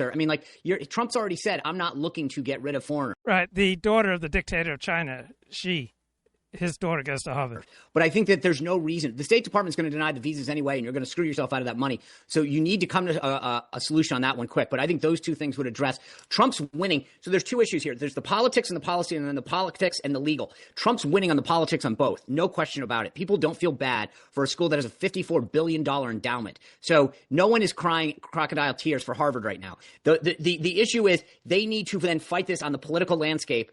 In the political state around Harvard, I'm telling you, this is unwinnable. It's unwinnable. Yes. I don't agree. One of the biggest stories right now that is happening, because it's all over New York City, is how much these schools depend on foreign students paying full tuition. No, I know. Wait, hold on. I know. The number of upper class kids who got off the wait list this year at a lot of these schools in the last month is stunning. Yeah. You walk down the street out here, and it's all you hear in Central Park from the moms. I know. I know. I never predict judges, justices, or juries, but I don't believe the courts will say it's okay to say Harvard can't have foreign students. But I do believe the State Department can deny them interviews. Yes. And that's that. So Trump is going to destroy Harvard if they try to appease him. He's just going to keep asking for more. They have to give up. They have to redo their model because they will never win this fight. The head of NATO said that he expects at an upcoming NATO meeting that all NATO countries will have committed to what they're supposed to do, which is spend 5% of their defense budgets on NATO, or contribute 5% of the NATO budget. I'm sorry, right? 5% of the NATO budget. That's something Donald Trump talked about in 2015. It's something Democrats and a lot of people in the press said was ridiculous, alienating, hostile, rather than not just the right thing to do to live up to their commitments, but also what the American people, a lot of the American people, would like. That seems like a pretty big success, not very well covered today. Second, tariffs. People said the threat of tariffs was a waste of time. There's articles in the Wall Street Journal and the Washington Post today that say China actually got spooked by the threat of the tariffs because of the disruption it caused and the threat of more in their domestic economy. So if you're someone who believes, as tens of millions of Americans do, they're trying to figure out a way to get leverage over China to rebalance the relationship, not just in trade, but defense and diplomacy and spheres of influence, seems like there may be some success there. And then finally, people may say the reconciliation bill isn't very good, and some people on the right don't like it either, and people on the left certainly don't, but it did pass the House, and people predicted it would not happen. So, Sean, is the president able to get credit for these things, or is it impossible under the circumstances?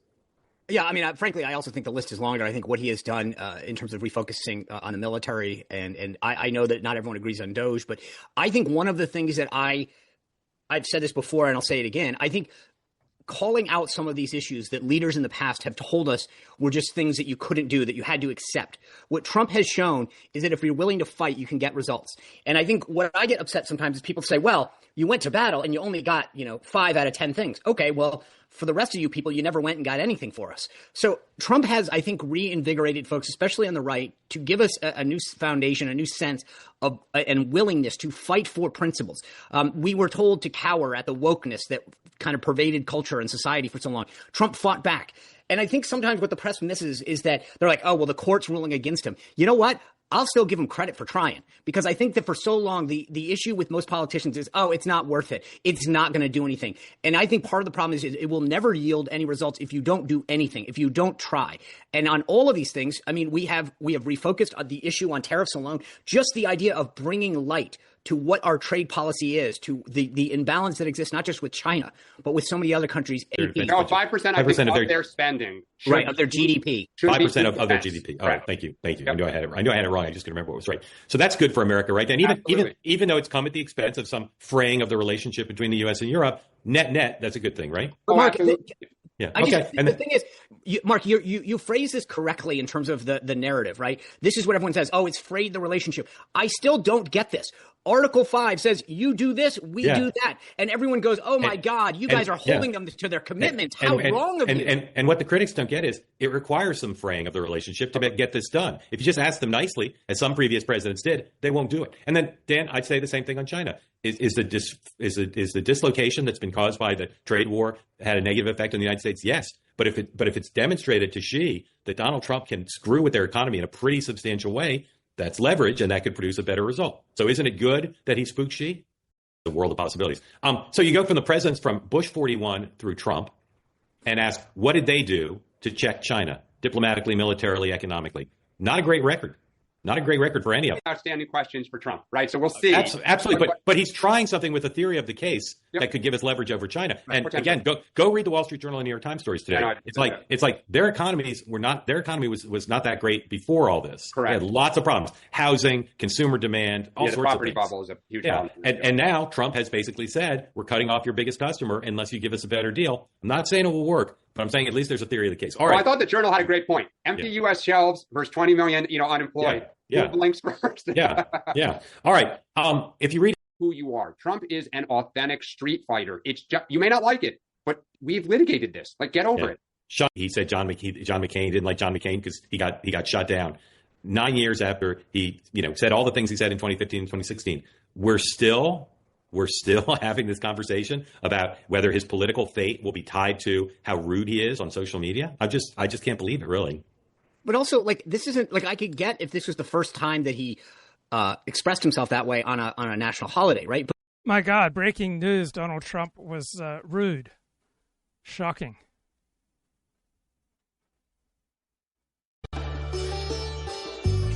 Whoa! That's not the bloody link that I wanted. Come on, guys.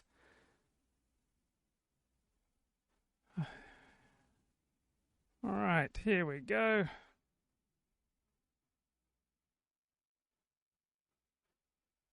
Right, can you just passively sit back and learn on your back watching YouTube? And just in general to podcasts and YouTube channels, where it is certainly the case that now there is access to...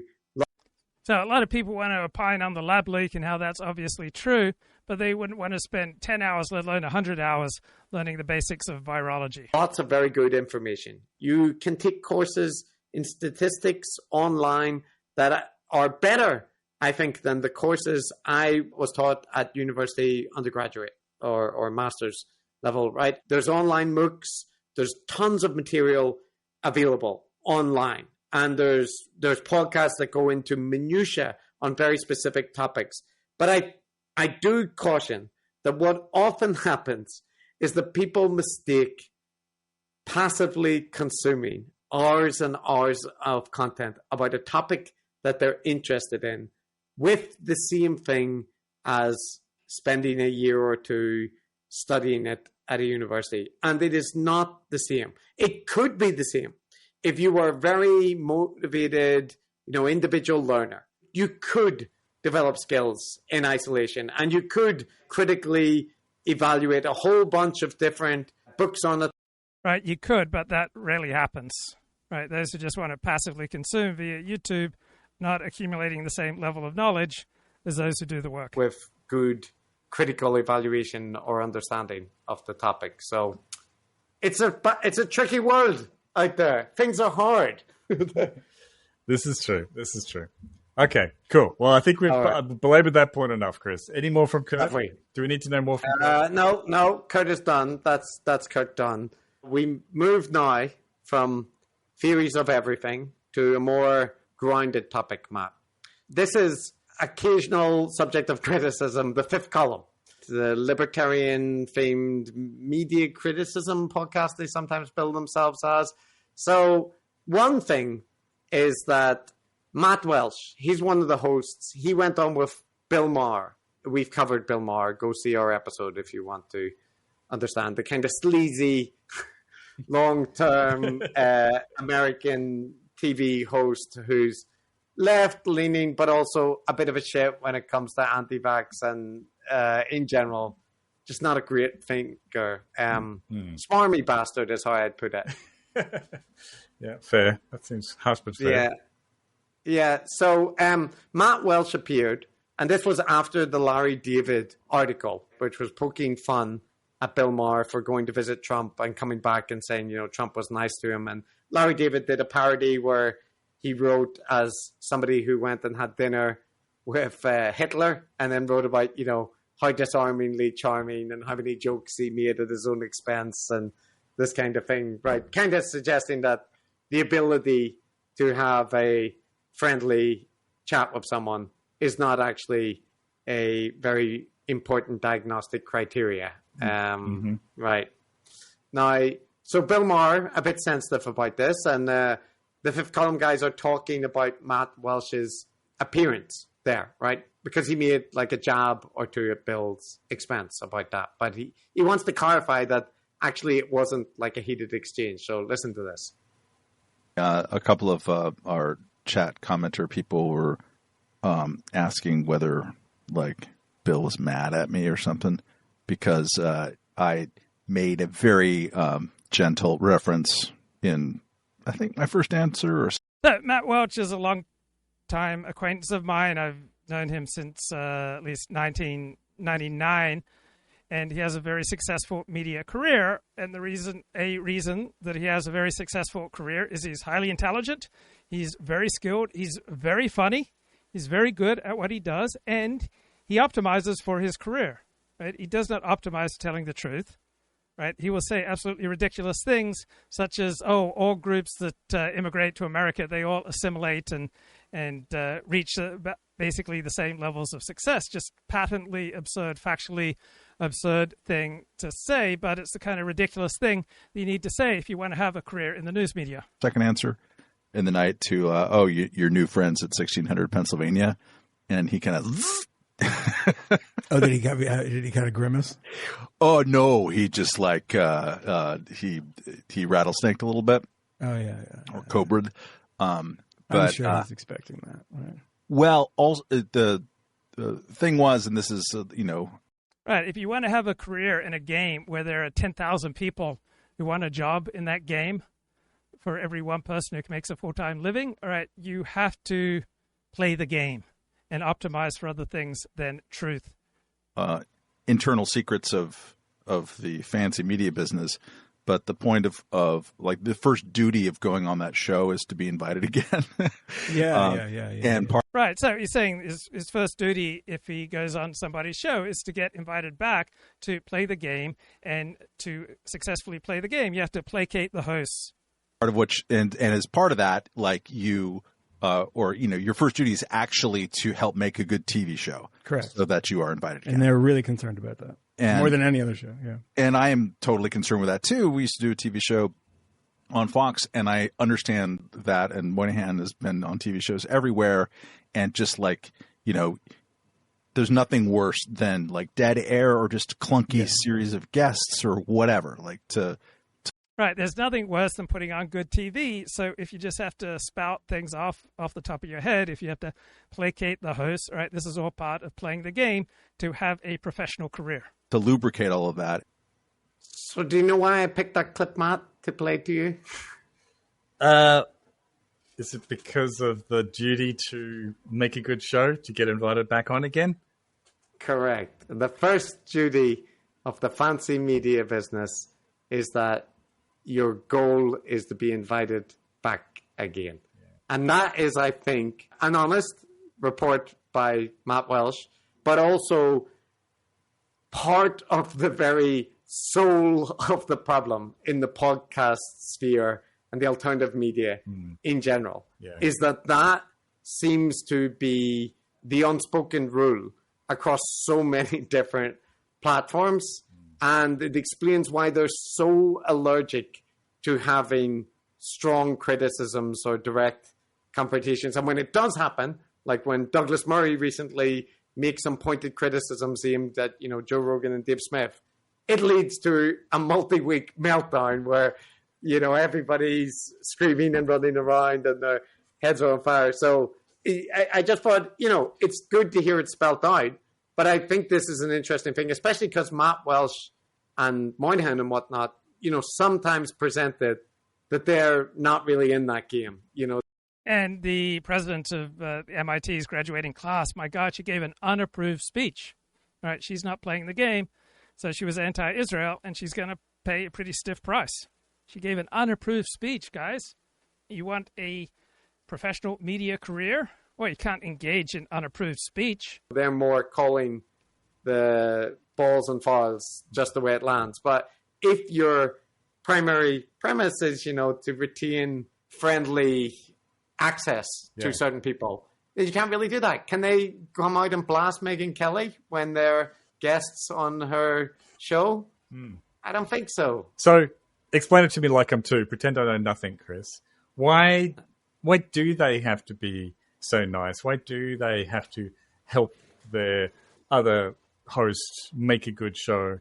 Why can't they make people displeased? I personally, not that I'd ever be invited on Joe Rogan's show, and if he did, I would not go on it. But if somehow I did, I would have no problem with burning my bridges with Joe Rogan. Like, life would go on. We would still do our podcast.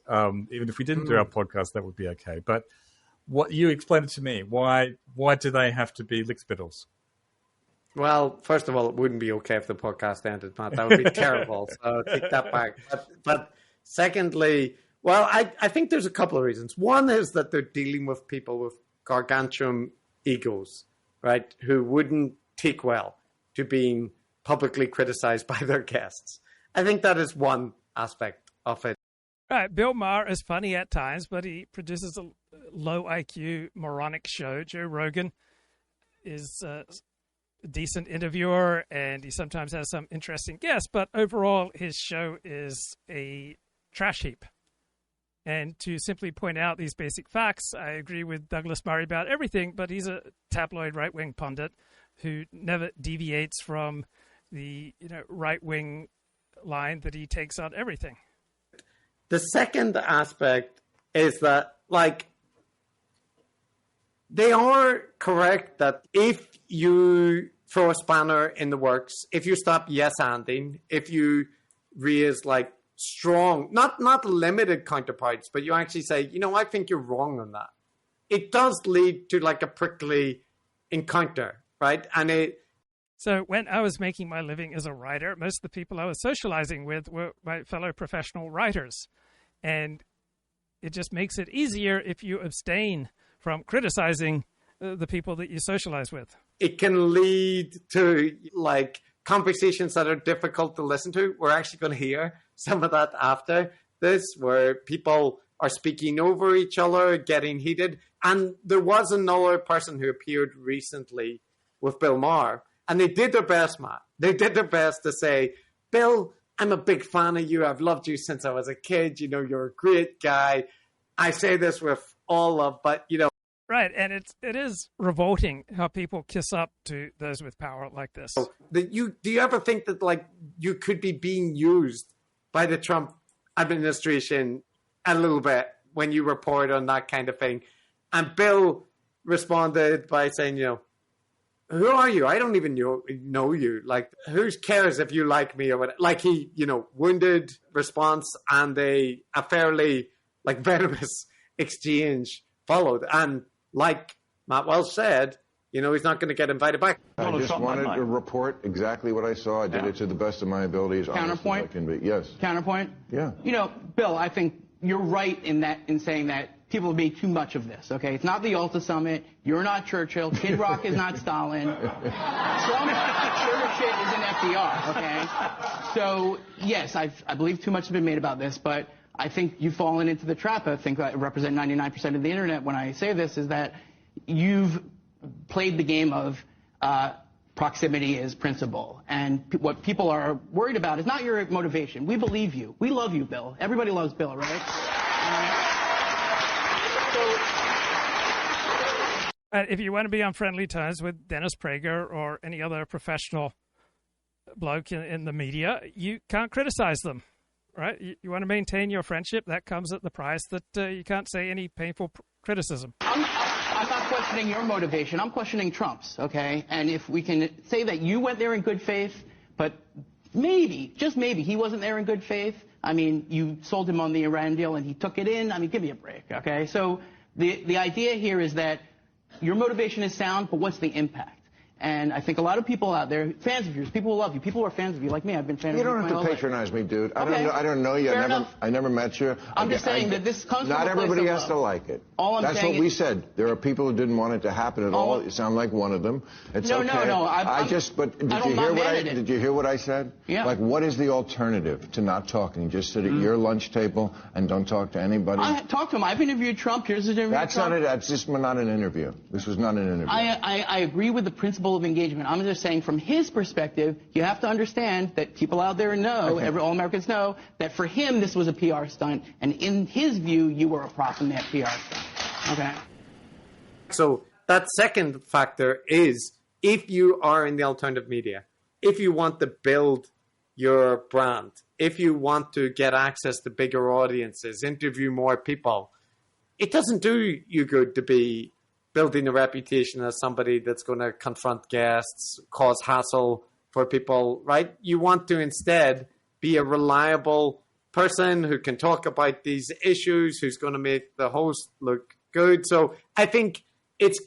Right, the easiest way to go through life and to build your career is to go along and get along and optimize for other things than truth. Kind of the Konstantin Kisin, Andrew Gold approach, where they're building their own brand, and that's part of their motivation, right? So I agree with Konstantin Kisin and Andrew Gold on virtually everything, but this criticism is correct. Those two factors, I think, combined, the gargantuan ego of the hosts and the desire of the guests or the alternative media people to build their own brand and get access to bigger guests and that kind of thing. So it's about access and networking.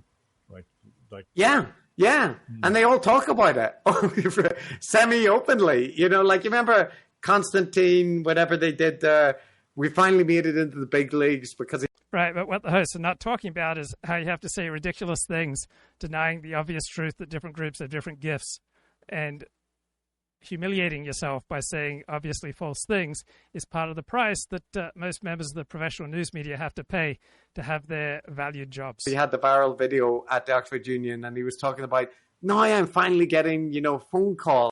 And Konstantin Kisin's viral video didn't have any nutrition, didn't have thought-provoking content. It was just right-wing tabloid trash. People, I'm able to look my wife in the eye, but not just that, but people before who weren't responding to my messages have started saying, I saw you on that, we should do something together sometime. And that... I remember when I published a book on Hollywood in 2004, I interviewed a bunch of movie producers, and when several of them saw my final book, it's like, oh no, they wanted to immediately distance themselves because I'd criticized some powerful people in Hollywood, such as Michael Ovitz. That is what it's about, building a profile. So when I go into different areas, people would call me up and say, you want to fail? You can't criticize powerful people in this particular area if you want to have any success. These people, their goal is to build an alternative media career. And, you don't... So most people couldn't understand that I might value some things greater than my own professional success, such as trying to tell the truth. Get that by pissing off the people who can give you access to bigger audiences. Like Bill Maher said this to Milo Yiannopoulos. When he first appeared, he told him, I see a Christopher Hitchens type in you, but you're burning too many bridges by being obnoxious and, fighting with too many people and this kind of thing. So, yeah. Yeah, okay. Yeah, I just find it interesting. Like, I get all that. I understand that, I don't know, they all have a career as alternative media producers, influencers, what have you. And that depends on the good graces of their fellow media people. But, I think you could alienate like a lot of them and still go forward. Well, this is a very good point, Matt, because actually the line to this is controversy sells. If somebody goes and has appearance on Bill Maher and they agree with everything he's saying, it doesn't really light up the internet.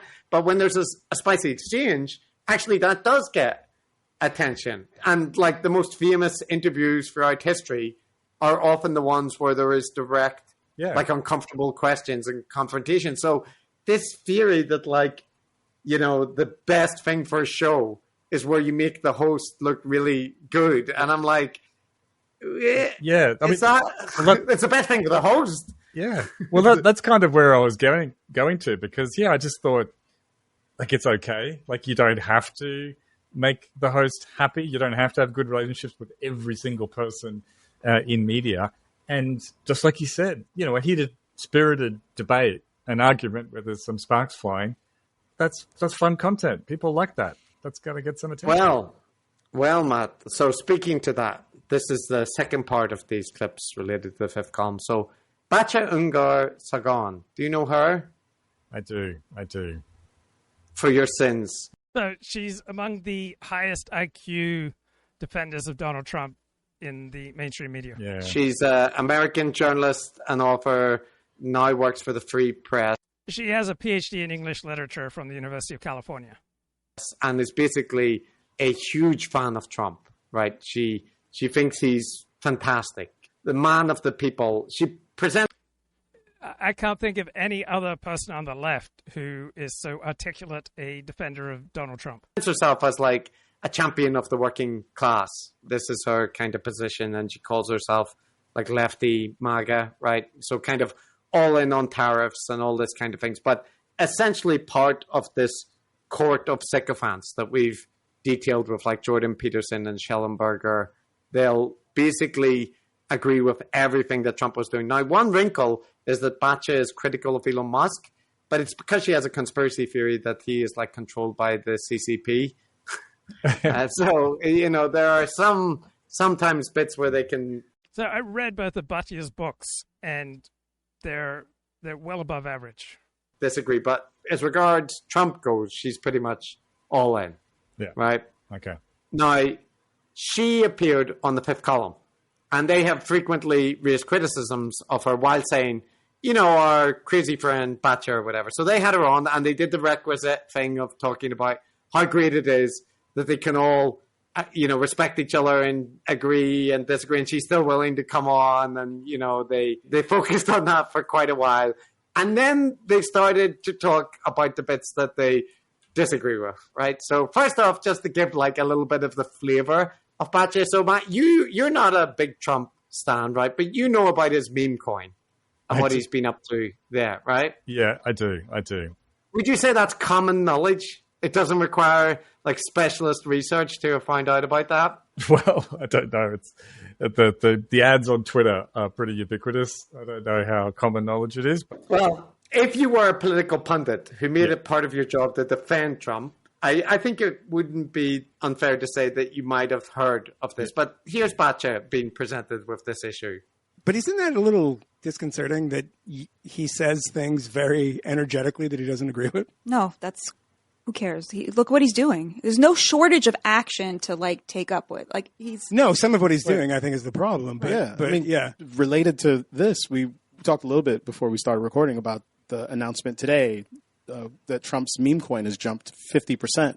And one wonders why. Well, it's because the president said that top holders of the meme coin would be able to have dinner with him. This is profoundly corrupt, in the extreme. You set up your own payola scheme. It is publicly available for anyone, including foreign actors, to buy as much of this shit as they want. And I think that's absolutely an accurate analysis. And corruption is a problem with Trump and with this Trump administration. But in the grand scheme of things, it's not necessarily going to be the normal Trump supporters' top priority. On the market, and it will eventually enrich you if things go well, and you're going to have dinner with them? That's rich people too, Bacha. That's not like this Main is Street people. Grotesque. Sounds like barbers to me. Yeah, there's not the barbers. I'm trying to think of a more flagrantly and openly corrupt thing I've seen an American president do in the last, in my lifetime. This is extreme in terms of financial. So there are some advantages to open corruption and some extra disadvantages. On the one hand, such open corruption, frays the social fabric. On the other hand, it comes as a relief compared to the more hidden forms of corruption of the Biden family. I can think of financial reward for yourself, but pumping a meme coin is bad. It's just do you not think so? Well, this is the first time hearing about it. It could be that I don't think this is a good idea, but how is this different than like for example, and I hate when people do this no, you're not doing anything. I don't want to introduce like, hold on, maybe she's going to do something bad. But how is this different than Alex Soros being able to buy dinner with any Democratic Well, Alex Soros isn't president. I mean, it is what it is, and you can buy access to politicians. I'm just saying that there is the kind of standard corruption that exists, and I'm not saying that I'm not excusing it at all. But then there is just this bananas clown world that we now live in. Yeah, that is a bananas level of corruption with this Trump administration. But my number one concern with this Trump administration is lack of competence. Okay, I'll talk to you blokes later. Bye-bye.